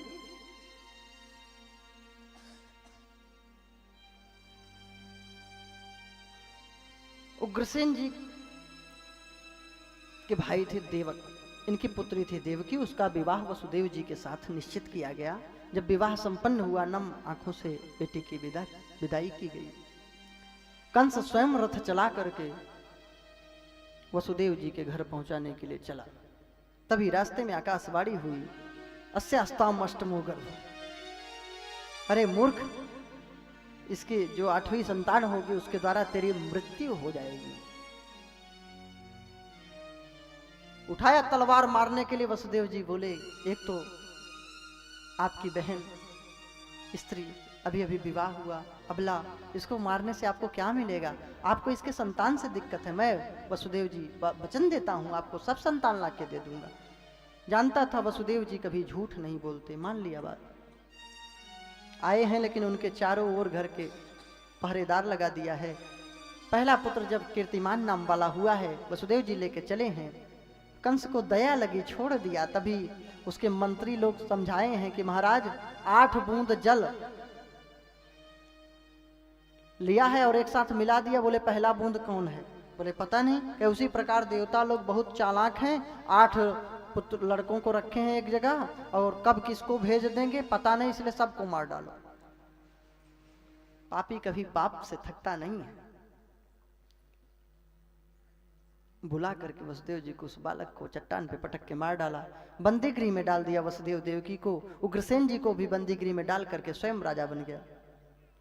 एक एक करके 6 पुत्रों की हत्या कर डाला। 7वें गर्भ के रूप में भगवान संकर्षण पधार रहे थे।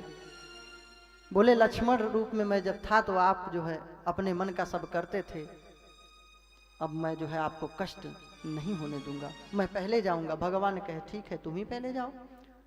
संकर्षण भगवान आए। अब तो हर जगह सर्प ही सर्प दिखाई देता है। कंस को डरता है, घबराता है, नींद नहीं आती, हर जगह सर्प दिखते हैं। इधर योग माया के द्वारा भगवान संकर्षण देव को संकर्षित करवा दिए, रोहिणी के उदर में प्रवेश कर गए। और लोगों को यह बात पता चली कि देवकी की जो 7वीं संतान थी वह नष्ट हो गई। राधा रानी और दाऊद जी श्री कृष्ण भगवान से लीला में बड़े हैं। राधा रानी 11 महीने 15 दिन बड़ी थी। ये कृष्ण पक्ष अष्टमी को आए थे भाद्र महीने में, राधा रानी भाद्र महीने के शुक्ल पक्ष अष्टमी को आई थी।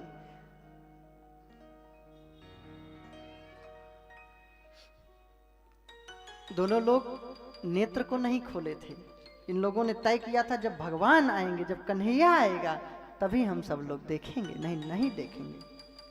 8वें गर्भ के रूप में, 8वीं संतान के रूप में भगवान आदि पुरुष नारायण श्री कृष्ण बंसी विभूषित भगवान नारायण चतुर्भुज रूप धारण करके शंख ध्वनि होते हुए बंदी गृह में प्रकट हो गए। बोले भक्त वत्सल भगवान की जय। प्रणाम किया है वसुदेव जी ने, देवकी मैया ने।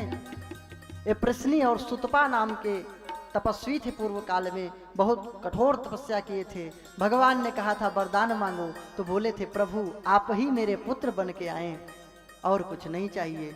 तो आज वो दिन पूर्ण होना था, इसलिए प्रभु आए। भगवान केवल एक से काम के लिए थोड़ी आते हैं,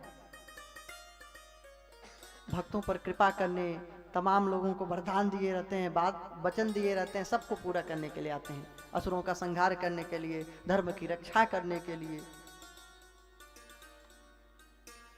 वसुदेव जी को आदेश दिए कि मैं छोटा बालक बन जाऊंगा और तुम मुझे जमुना जी के पार गोकुल में रखाना, वहां से योग माया को ले आना। बोले प्रभु बंदी गृह में हूं और हथकड़ी बेड़ियां सब लगी हुई हैं, कैसे मैं ले जाऊंगा? कहे उसकी चिंता तुम मत करो, तुम तो मेरे आदेश का बस पालन करो। उधर योग माया जन्म ले चुकी थी गोकुल में। छोटे से बालक हो गए भगवान नंदलाल। वसुदेव जी महाराज टोकरी में लेकर के चले हैं। ज्यों ही भगवान को सिरोधार्य किया, सारे दरवाजे बंदीगिरी के खुल गए, पहरेदार सो गए। महाराज जब भगवान को सिरोधार्य कर लोगे, उसी समय आपके मोह माया रूपी जो बंधन है सब टूट जाता है। चले हैं यमुना नदी में, जब गए हैं, भादों का महीना, रिमझिम बरसात, बाढ़ का समय, डूबने लगे हैं। कन्हैया ने अपने चरण को धीरे से लटकाया है, यमुना मैया चरण छुई हैं, बस घुटने तक नीचे आ गई। पार करके गोकुल में गए हैं, कन्हैया को रख दिए हैं और योग माया को सिरोधार्य किए हैं। ज्यों ही योग माया को सिरोधार्य करके बंदी गृह में आए हैं, महाराज हथकड़ी बेड़ियां लग गई, द्वार सब बंद हो गए। जब माया को स्वीकार करोगे तो बंधन में रहोगे, और जब प्रभु को स्वीकार सिरोधार्य करोगे तो आप बंधन से मुक्त हो जाएंगे। इधर कंस को पता चली योग माया को उठा करके पटकना चाहा है। योग माया अंतरिक्ष में अष्टभुजा रूप में प्रकट हो गई। बोले अष्टभुजा माता की जय। बोली है अरे मूर्ख, तू मुझे क्या मार रहा है? तुझे मारने वाला तो जन्म ले चुका है, प्रकट हो चुका है। वही आदि शक्ति अष्टभुजा माता विंध्याचल में विराजमान है। इधर गोकुल में नंदा सुनंदा भगवान कृष्ण की बुआ है, नंद जी की दो बहनें। इन लोगों ने तय किया था कि अब पुत्र होगा तो हम सब 9 लाखा हार ले लेंगे इसकी, अपनी भाभी की, यशोदा भाभी की। नंद है ना, 9 लाखा हार पक्का लेना है। और सबके सब सो गए। योग माया का ऐसा प्रताप कि सबके सब सो गए, किसी को होश ही नहीं, चेत ही नहीं। यशोदा को खुद पता नहीं कि पुत्र है कि पुत्री। क्यों? ये लोग प्रकट हुए हैं। अचानक नींद खुली, नंदा सुनंदा आई, दौड़ करके थाली बजाने लगी, लाला भयो है, लाला भयो है। और सब ब्रज में शोर हो गया। 55 वर्ष की यशोदा, 85 वर्ष के नंद बाबा, तो किसी तरह पुत्र की प्राप्ति हुई। सर्वत्र उत्सव मनाया जाने लगा। सब लोग सज धज के आ रहे हैं, खूब दान पूरे नंद बाबा कर रहे हैं, उत्सव मनाया जाने लगा। बोले भक्त वत्सल भगवान की जय हो, जय हो, बधाई है, बधाई हो। देखो जन्म लियो नंदलाल, अजी गोपाल, बधाई बाजे गोकुल में हो, बधाई बाजे गोकुल में, बधाई बाजे गोकुल में। वो सब मस्त हुए खुशहाल, हो खुशहाल, बधाई बाजे गोकुल में।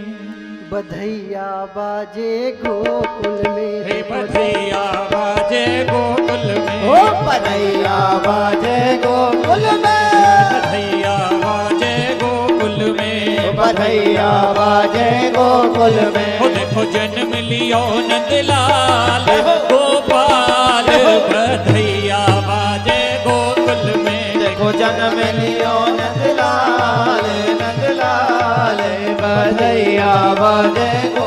सभी लोग नाचेंगे ये मस्त खुशहाल, खुशहाल, बधैया बाजे गोकुल में। जन्म लियो नंदलाल, लाल नंद लाल बधैया बाजे गोकुल में।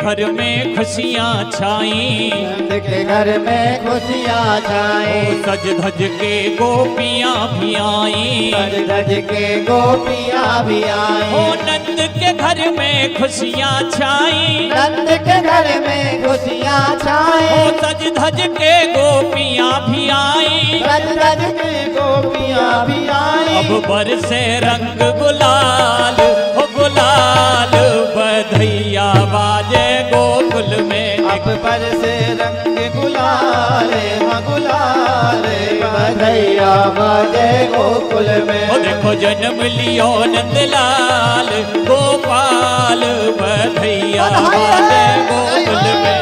मनन में लियो नंद लाल मन लाल बधैया बाजे गोकुल में। बधाई है।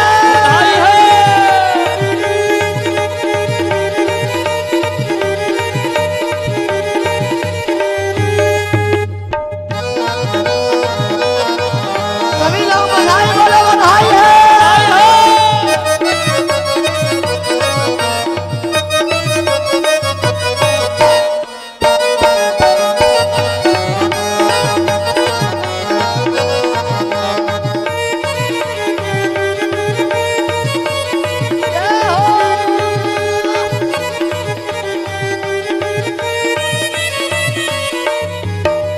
हो गीत खुशी के चहुदिस छायो, गीत खुशी के चहुदिस छायो, ओ नंद के घर में लाला आयो, नंद के घर में लाला आयो। हो गीत खुशी के चहुदिस छायो, गीत खुशी के चहुदिस छायो, नंद के घर में लाला आयो, नंद के घर में लाला आयो। अब छायो खुशी बहार, हो बहार बधैया बाजे गोकुल में। अब छायो खुशी बहार बहार बधैया बाजे गोकुल में। हो देखो जन्म लियो नंदलाल रे गोपाल बधैया बाजे गोकुल में। देखो जन्म लियो नंदलाल नंदलाल बधैया बाजे बधाई गोकुल हो। में।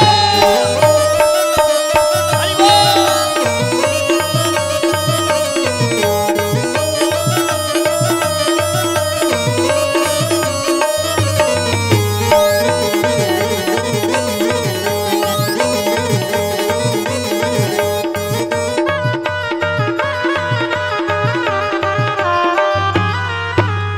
माखन की अब कीच मची है, माखन की अब कीच मची है, खुशियों की अब धूम मची है, खुशियों की अब धूम मची ओ है। माखन की अब कीच मची है, माखन की अब कीच मची है, खुशियों की अब धूम मची है, खुशियों की अब धूम मची है। विप्रों को कांत मिले, गोविंद को कांत मिले दान गोदान, गोदान बधैया बाजे गोकुल में। विप्रों को गोदान गोदान बधैया बाजे गोकुल में। देखो जन्म लियो नंदलाल रे गोपाल बधैया बाजे गोकुल में। देखो जन्म लियो नंदलाल गोपाल बधैया बाजे गोकुल में। ओ बधैया बाजे गोकुल में, बधैया बाजे गोकुल में। हाँ बधैया बाजे गोकुल में, बधैया बाजे गोकुल में। हो सब हुए मस्त खुशहाल, खुशहाल बधैया बाजे गोकुल में। सब हुए मस्त खुशहाल खुशहाल बधैया बाजे गोकुल में। हो देखो जन्म लियो नंदलाल गोपाल बधैया बाजे गोकुल में। देखो जन्म लिए नंदलाल नंदलाल बधैया बाजे गोकुल में। बधैया बाजे गोकुल में। बधैया बाजे गोकुल में। बधैया बाजे गोकुल में। बधैया बाजे गोकुल गोकुल में। बधाई है। बधाई हो। बोलिए भक्त वत्सल भगवान की जय हो। भागवत भगवान की जय। आज के आनंद की जय। कल आप सभी लोग भगवान की अद्भुत माखन चोरी लीला का झांकी के माध्यम से दर्शन और कथा का श्रवण लाभ प्राप्त करेंगे और गिरिराज जी के पूजन का कार्यक्रम होगा। 56 भोग भगवान को अर्पण किया जाएगा। जो लोग भी भगवान को प्रसाद अर्पण करना चाहते हैं लाएंगे। आज की कथा को यहीं प्रणाम करते हैं। अब आप लोग भजन और आरती का आनंद लेंगे, फिर प्रसाद लेके भगवान का चिंतन करते हुए अपने घर को जाएंगे। जय श्री राधे, जय श्री कि कृष्ण। नंद झुके आंगन में बज रही आज बधाई। कि नंद झुके आंगन में बज रही आज बधाई। कि नंद झुके आंगन में बज रही आज बधाई। कि नंद झुके आंगन में बाजे आज बधाई।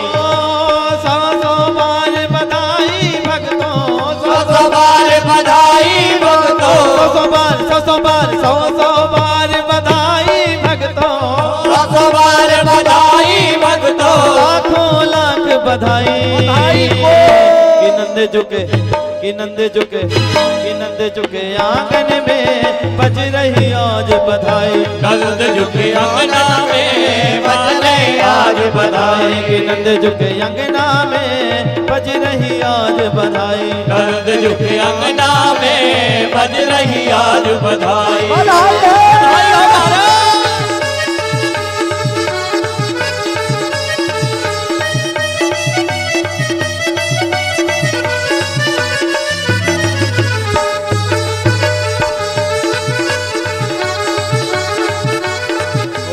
चमत्कार सा हो गया लोगों हो गई बात निराली। ओ चमत्कार सा हो गया लोगों हो गई बात निराली। ओ चमत्कार सा हो गया लोगों हो गई बात निराली। ओ चमत्कार सा हो गया लोगों हो गई बात निराली।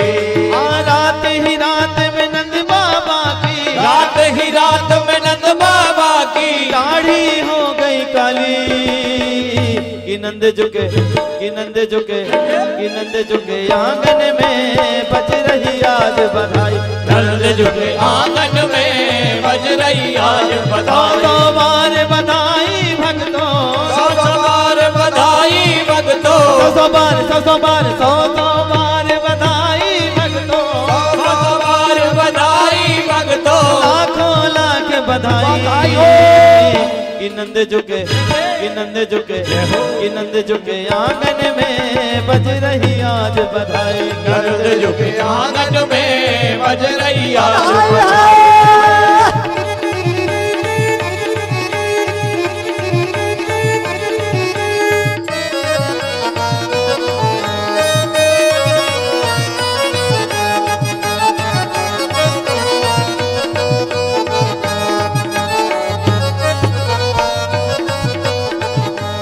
ओ 80 साल के बूढ़े देखो हो गया आज जवान। वो 80 साल के बूढ़े देखो हो गए आज जवान। 80 साल के बूढ़े देखो हो गया आज जवान। 80 साल के बूढ़े देखो हो गए आज जवान।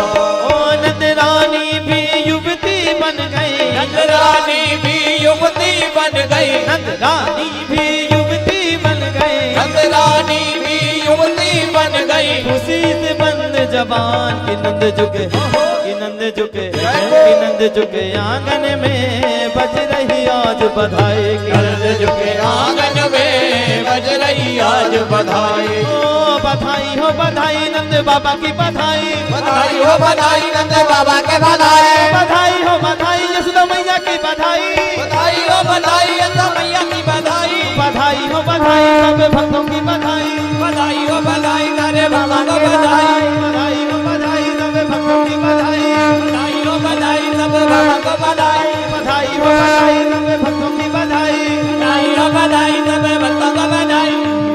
कि नंद झुके आंगन में बज रही आज बधाई, नंद झुके आंगन में बज रही आज बधाई, नंद झुके आंगन में बज रही आज बधाई, नंद झुके आंगन में बज रही आज बधाई। श्री वृंदावन बिहारी लाल की नंद के अपना उस गो सेवा धाम से परिवार से अपना नाम जोड़ना चाहते हो, उन सभी से भी निवेदन है, करबद्ध प्रार्थना है